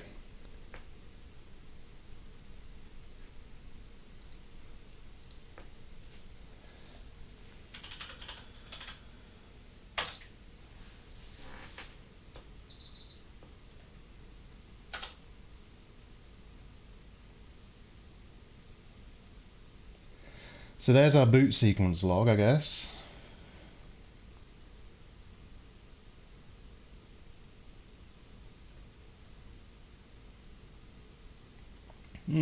So we've got a, what do we have? 2102. RSX. Maybe it didn't flow right. Should be 12 volt, 5 volt on the motherboard, Vic. There was before I started.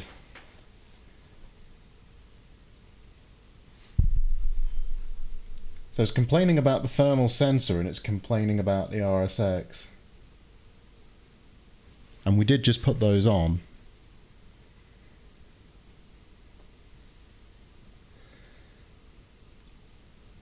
Might need a reflow. What do you think?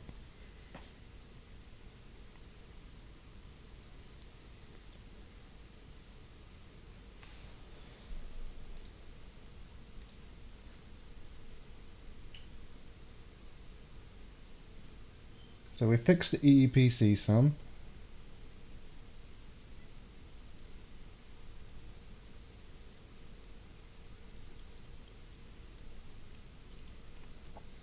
And we wrote these in.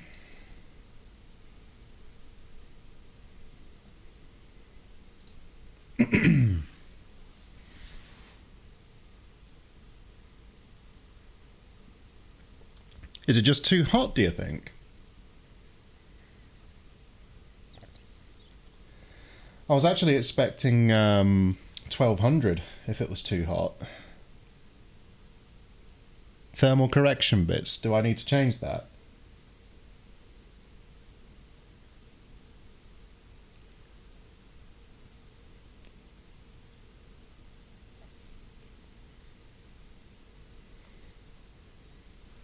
Try replacing the thermal monitor first. Double check its SMDs are not tombstoned or something. Yes. So Vic's saying I need to check the...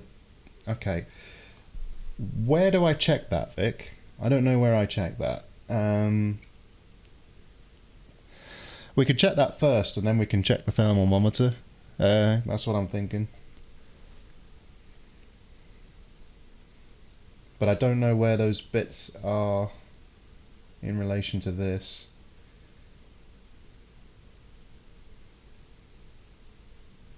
And I guess I could Google it.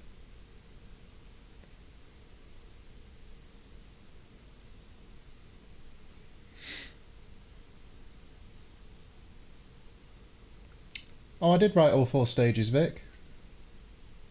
If you're talking about all 4 of these commands, I did enter all of those. Watch. I'll show you. So if I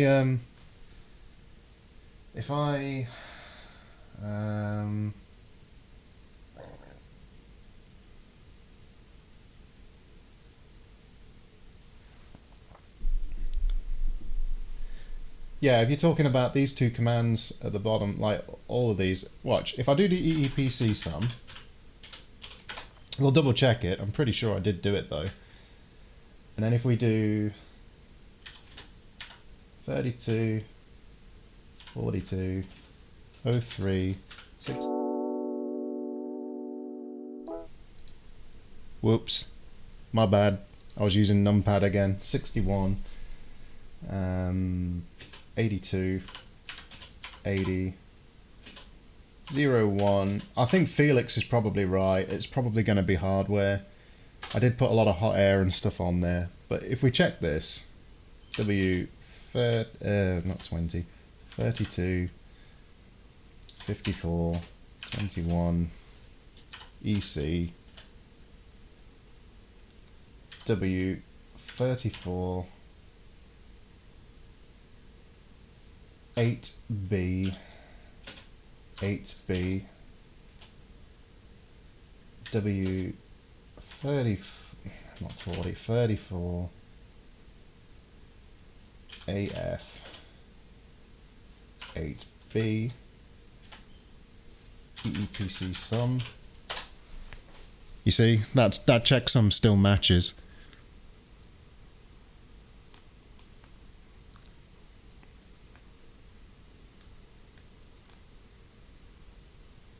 So that checksum would have changed, you know, when I entered those commands again, if I'd done that wrong. So yeah, I think that's good. I think it's the thermal monitor like Felix is suggesting. I'm not sure where that is on the board.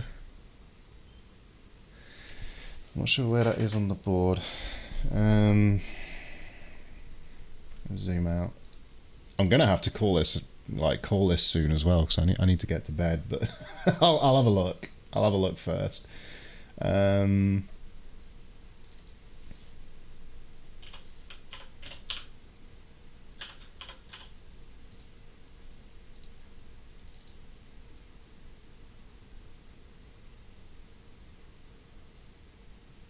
Beside RSX at the top. Okay, let's have a look. Guide me to it. I'll bring up the microscope right next to RSX. Okay.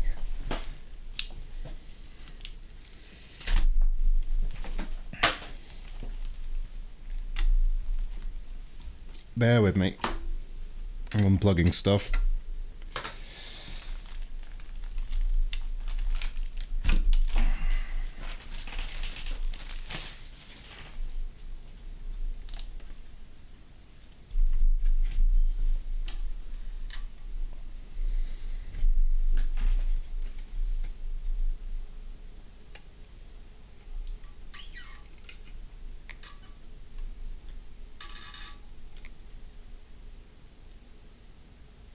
This chip.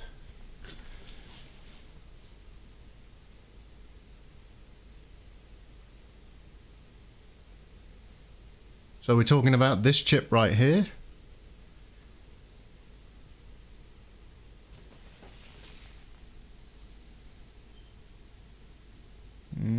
It's one of these. These are the only two I see next to it. Well, one. Right, okay. So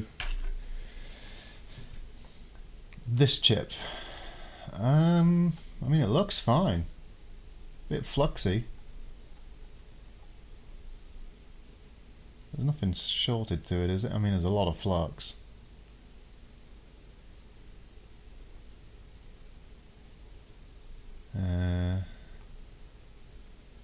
I assume these resistors were unpopulated.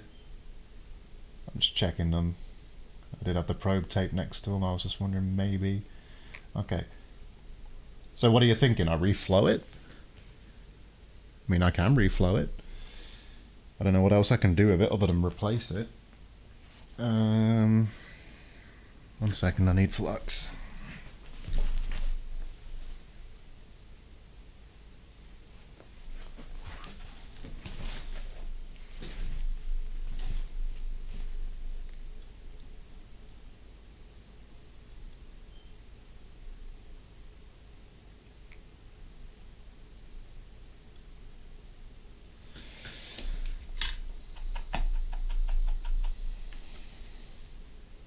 It doesn't look like anything's shorted on it, like pin-wise.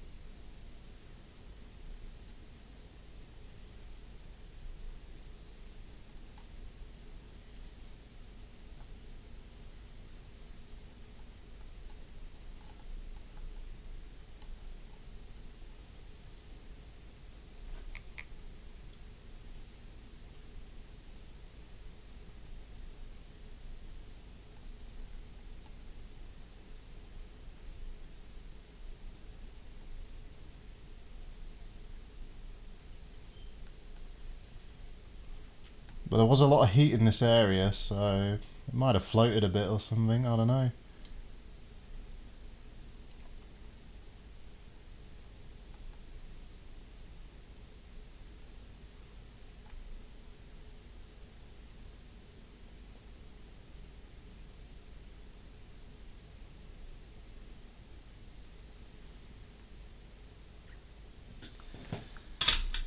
It could be the flux itself.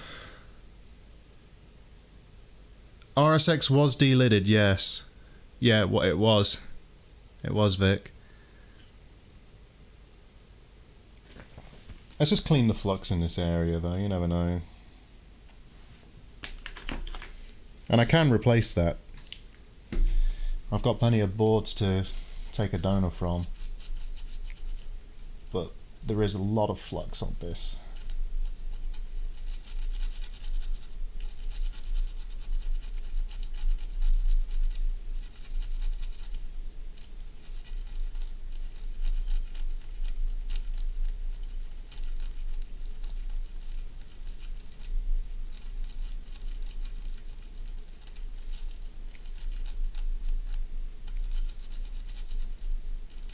You never know, it might just be the flux interfering. It's possible.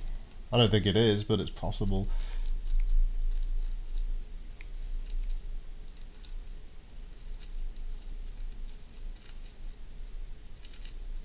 Now I do have a known working one actually that I could take. What do you think? Do you think I should just take it off and replace it? I can do that.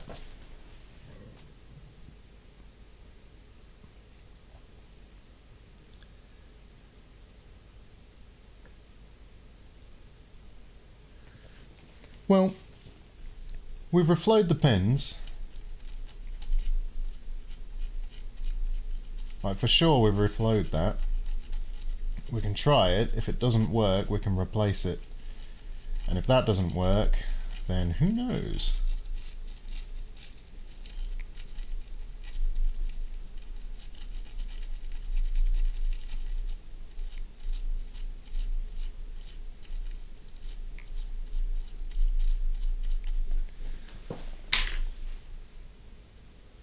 Yeah, that's what I'm thinking. Refloat it, give it a try. Okay, let's do that. Let's give it one more go.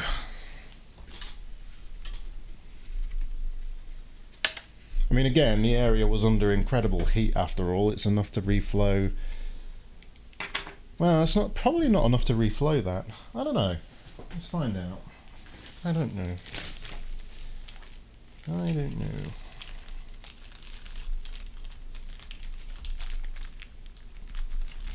My patented sandwich bag insulating solution.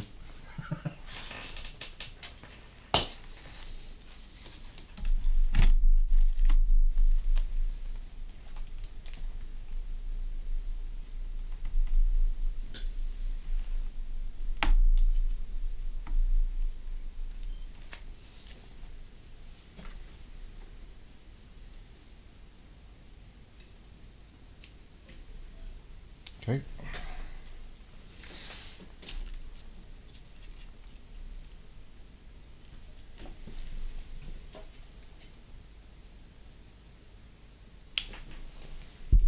Yeah, we can test that theory now. Let's have a look. Let's see what's going on.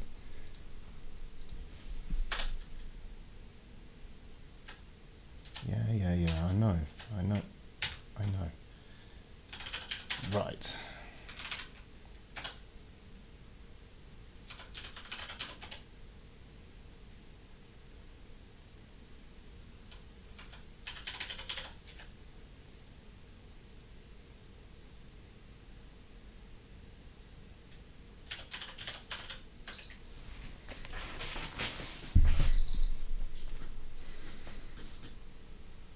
Hmm.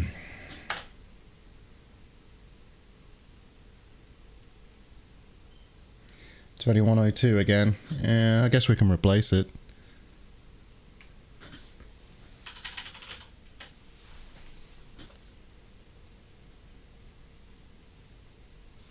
Yeah, it's the same thing, isn't it?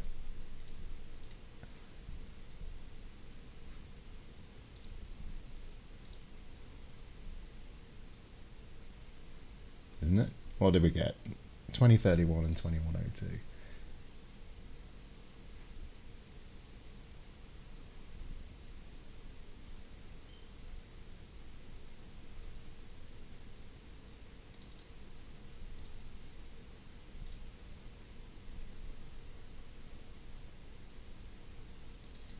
So you're thinking IC 2101. Okay. Alright. Let's steal one. Let's steal one from a board.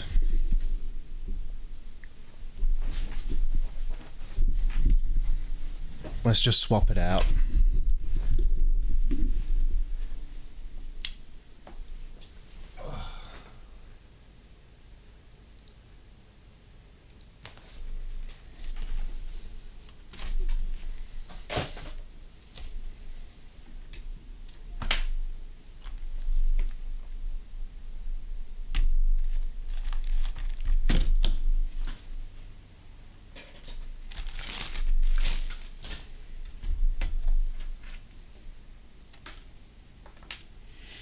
This is going to be annoying because I might reflow solder balls taking that thing off, you know.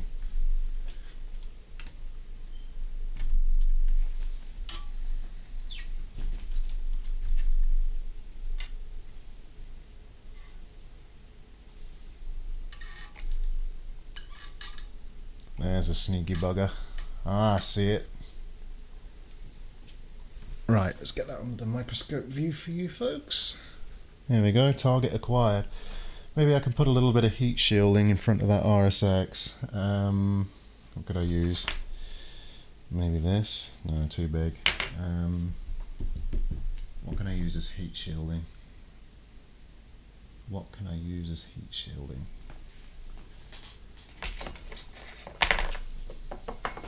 Would that work?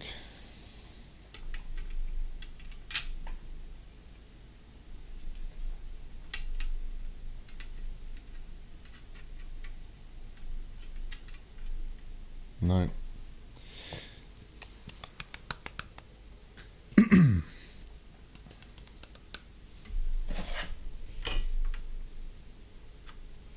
Nope.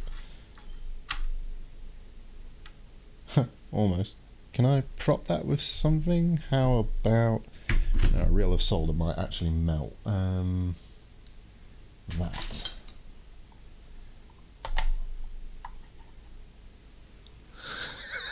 I've got a heat shield. Okay.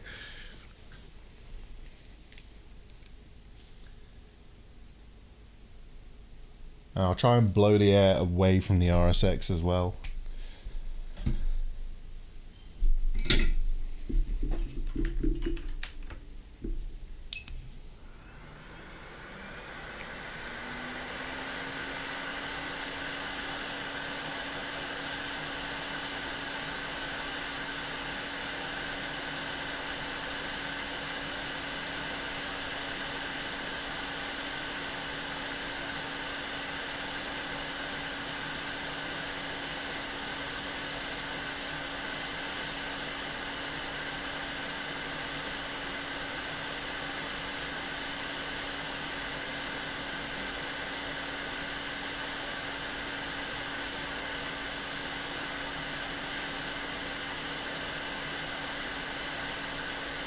Oh, come on, please come off.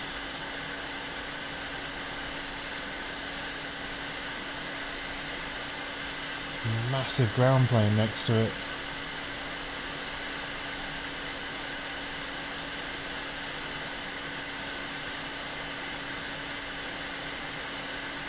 Right, I'm gonna get some leaded solder on that. We get some leaded solder on it, it should come off just a little bit easier.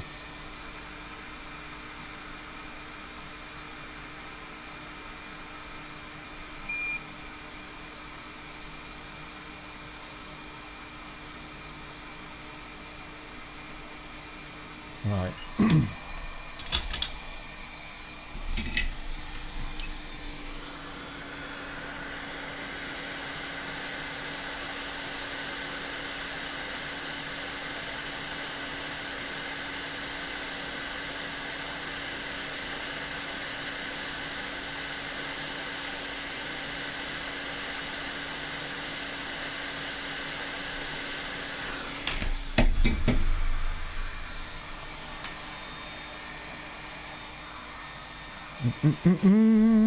Where's my desolder wick?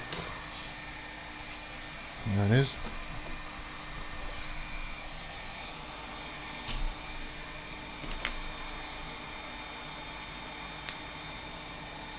Let's get this desoldered. Let's get the pads cleaned up and prepped. And I might try and solder it on without hot air.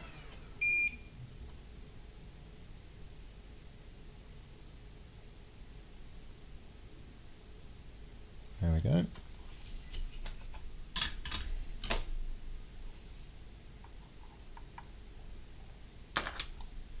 Oh, that's pretty warm.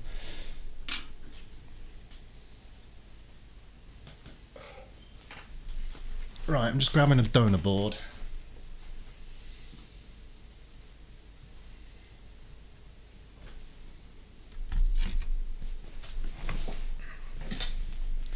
So we have our donor board, and there is our target.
Okay.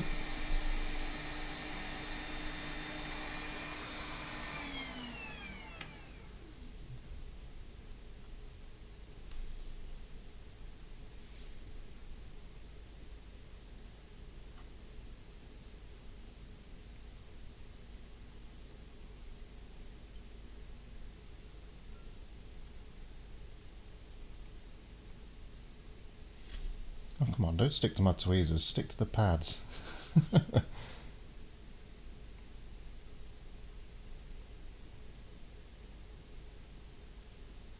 Ugh. Grr, Frankie go grr. Yo, Frankie go grr, I don't like this. I'll nudge the RHS into a bit of a spin as well, look at that.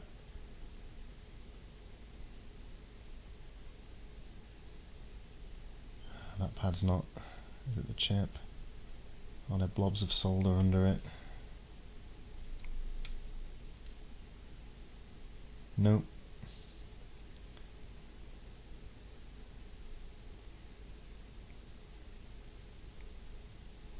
I think those pads just need a slight better clean.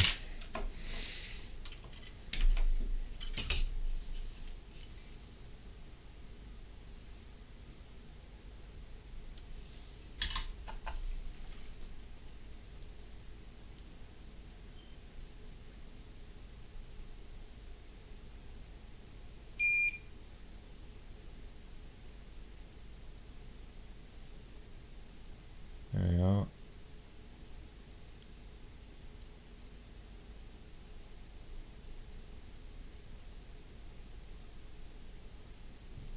That should do it.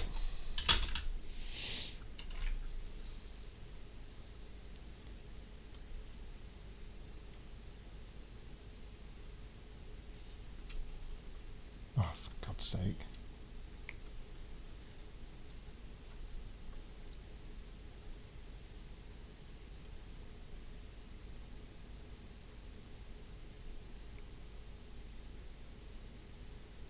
Right. That's close enough.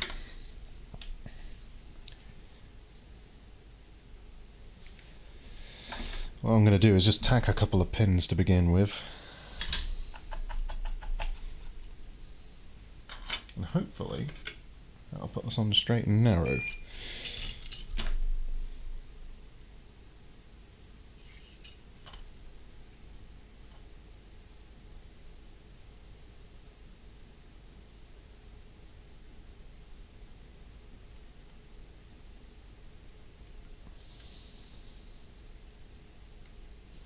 It's the one pin installation.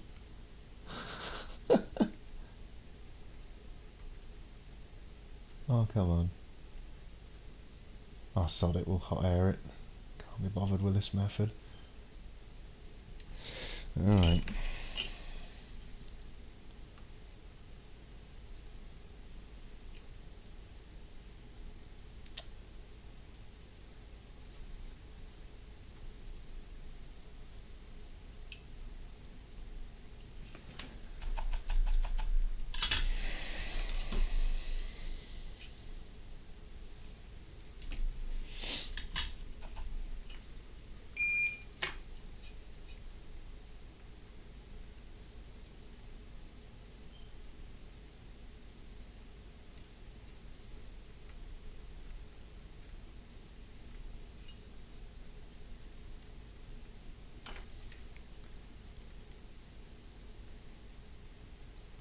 There we go, that'll do it.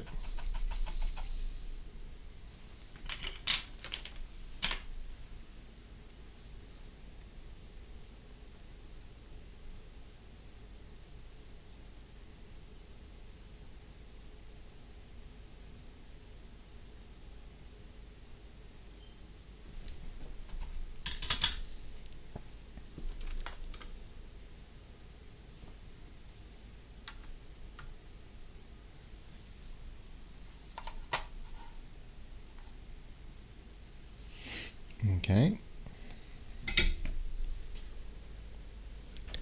Yeah, conical tips are not the best. They're precise, but you can't really get much heat from the bloody things.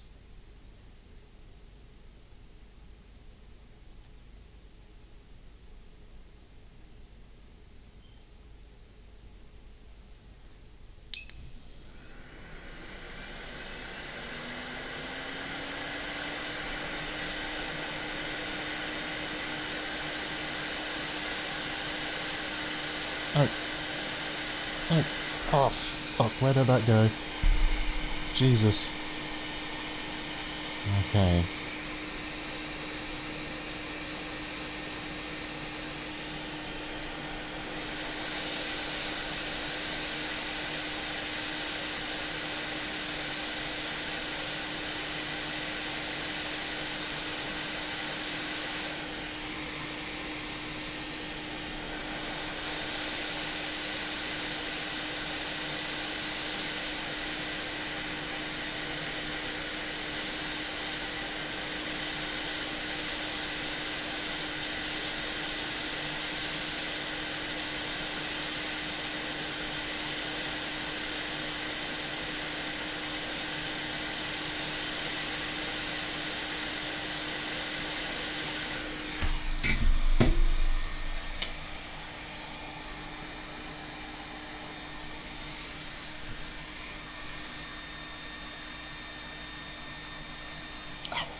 That IHS I used as a shield there was getting rather toasty.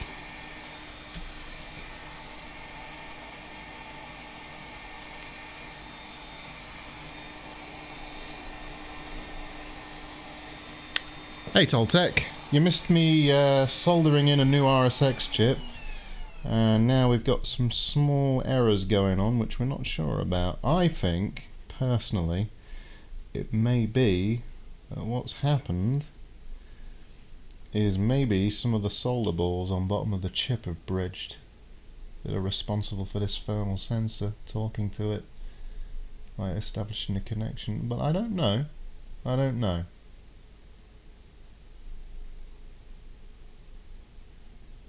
But if this doesn't resolve it, that's the next logical conclusion. In which case, probably the way to fix it is to actually take the chip that's currently on there off, but I won't be doing that tonight because it's too late, and putting it back on again after reballing it again. Or I could just get another of my chips that have already been reballed and do it with that. But anyway, there we go. So we have our new thermal sensor on there.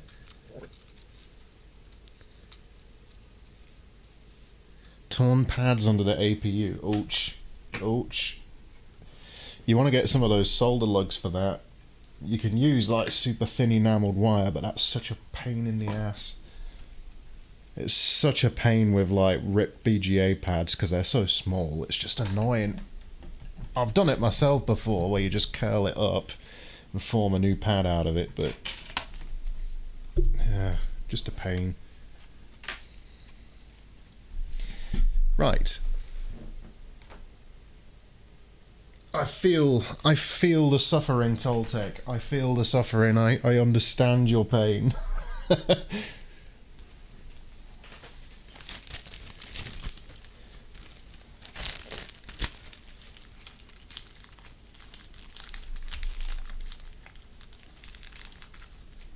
That horrible pain.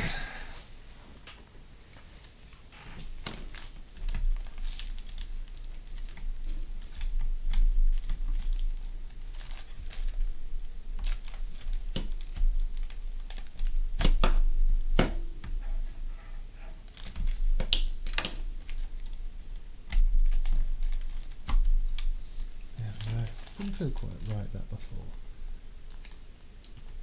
Okay.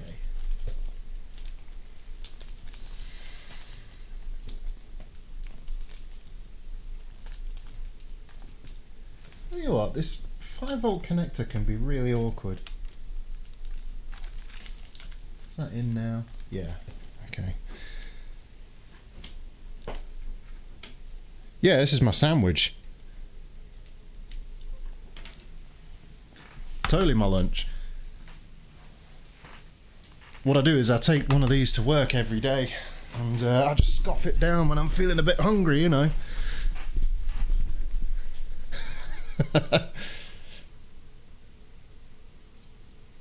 Right, let's try this again, shall we?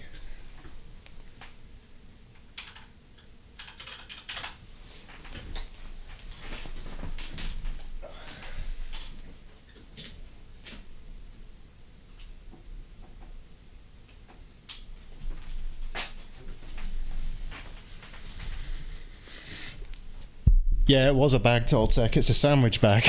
I'm just using it to insulate the bottom of it, like as a barrier between the bottom of the board and the power supply unit.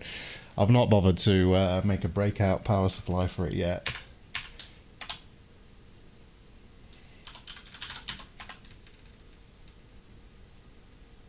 Hey, it didn't beep when I turned it on. Wait, it didn't last time, did it? Did it? No, it didn't. Okay.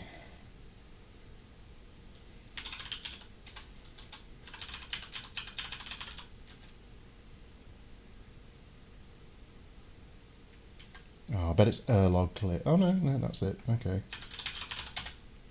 So that should be empty. So let's bring up.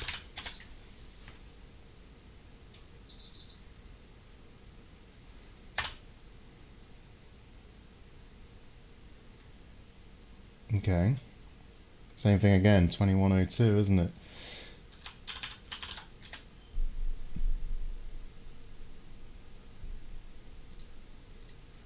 $21.02 is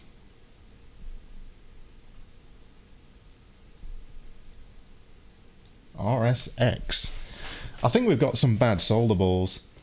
I think we've probably got solder ball merges. My theory is that the weight of the IHS and the amount of time that reflow lasted, I think it may have pushed down too hard for too long into the solder balls, and we've got some merging going on. That's what I think's happened.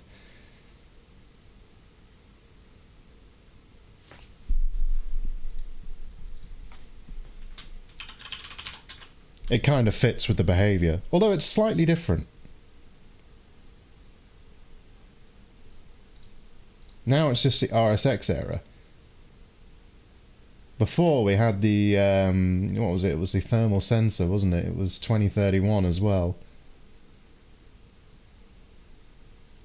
So it looks like that had gone bad, and now whatever's causing that issue, with it being 2102, I think... Yeah, I think it's going to need a pull.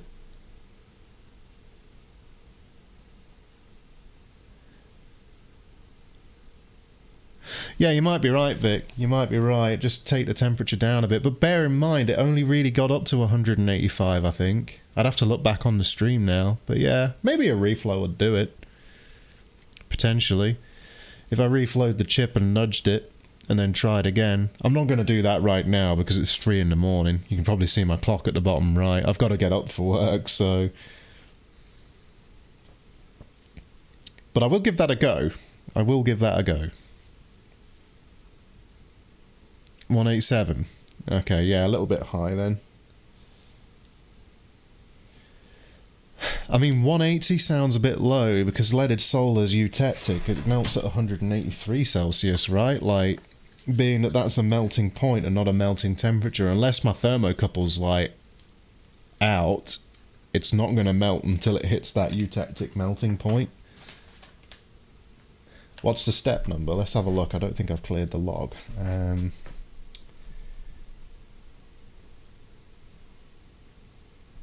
It looks like it was transitioning from 0303 to 0700.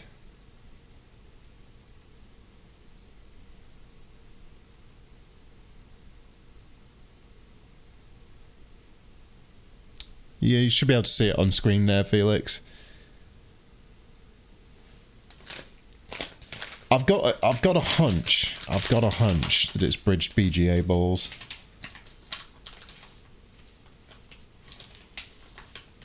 Yeah, Toltec, if you're drunk, stop on your PS4 and do it like when you've sobered up, because, man, yeah, the kind of drunken mistakes you can make, it's not worth it, dude. Definitely not worth it. But we're very close to a working Frankie. Look how close we are. We're so close. So close. So damn close. But yeah, stop working on your PlayStation. It'll be there in the morning. And you'll thank yourself for it.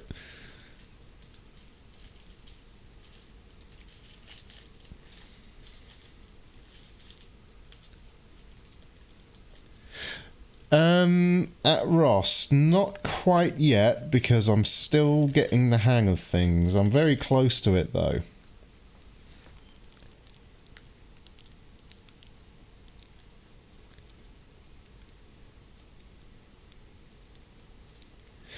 Yeah, the RSX in question, Vic, it's, I tested all the resistances out of circuit and it was pretty good.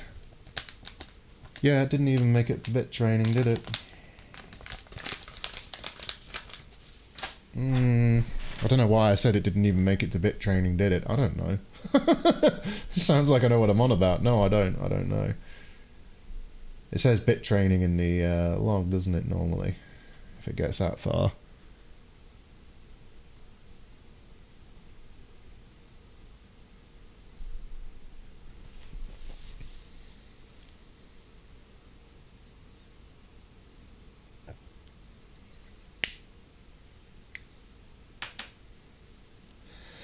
Ross, just as a heads up, if somebody else has already worked on your console, I don't really want to work on it, dude.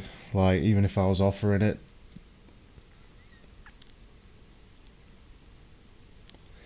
And that's just because you don't know what other techs have done. And you end up fixing one problem, and there may be other problems that have been introduced. It can be a pain. Bit training at step 40. Where did we get up to? We got up to... These are... I assume these state changes represent the steps in binary. So what have we got? 16... 8, 16, 32, 64...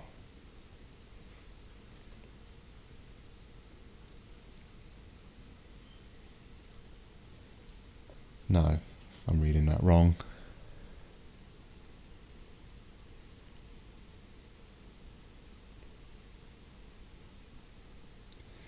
Okay. I mean, we're getting a very generic error code. We're just all we get is this 2102 error, which is unsurprisingly related to the RSX.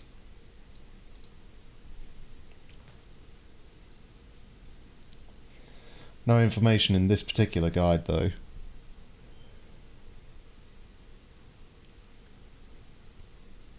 Oh, this artifacting, that's probably just the RSX.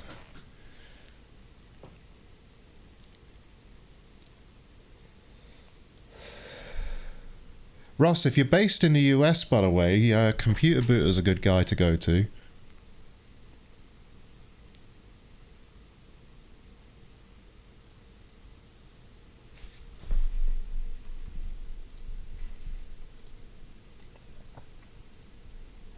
Oh, I see what you're saying, Felix.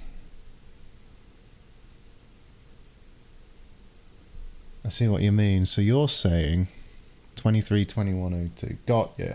Okay. Where are you seeing that, though? 2302. Where is that? Oh, right. I get you. I see it now. Error 232102. Okay.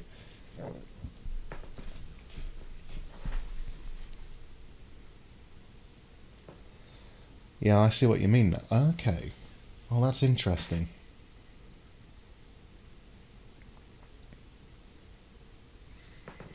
Yeah, Vic, I'm going to try what you suggested. I really think this is going to be a ball problem more than anything else.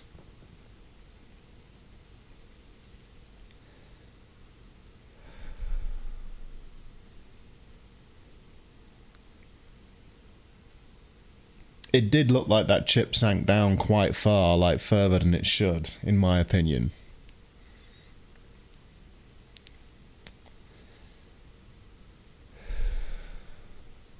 But yeah, anyways, I'm going to call it quits now, folks, because it is real late for me. I've got to, knowing my luck, I've got to put out some fires at work as well, so, you know. Merged and deformed as well with thermal error. Yeah, what I might try first, Vic, is maybe I might try a reflow, nudge it, you know, just nudge it to see it wiggle a bit, and then try it again, and if that doesn't work, just reball it again. Not the worst thing in the world.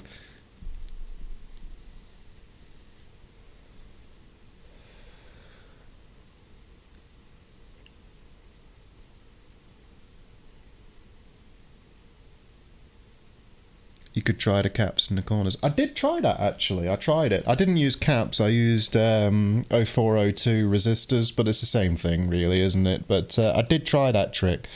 Problem is, I had difficulty retrieving them. So I don't really want to do that if I can avoid it. Thanks, Toltec. I'm sure. By the way, if you're looking for another stream to check out, if you're just looking to chill for a while, I think Computer Booter might still be streaming. Go check out his channel if you haven't yet already. He's pretty good. I'm gonna drop in on him and say hello now, actually, just before I go to bed. And yeah. Anyway, thanks for the help. Thanks for the help, Felix, Vic, everyone who's here. It's always nice to have people watching. I know that just staring at this black screen right now is not helpful. I will go over this tomorrow, though, and I'll post an update as well. I'll probably just post an update on my channel. But yeah.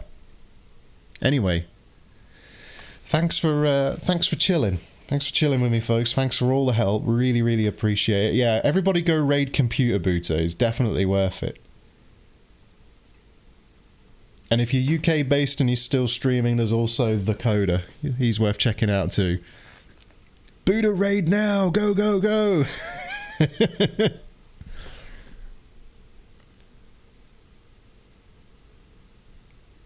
Yeah, I agree, Vic. I hope we get it sorted too. It'll be fun.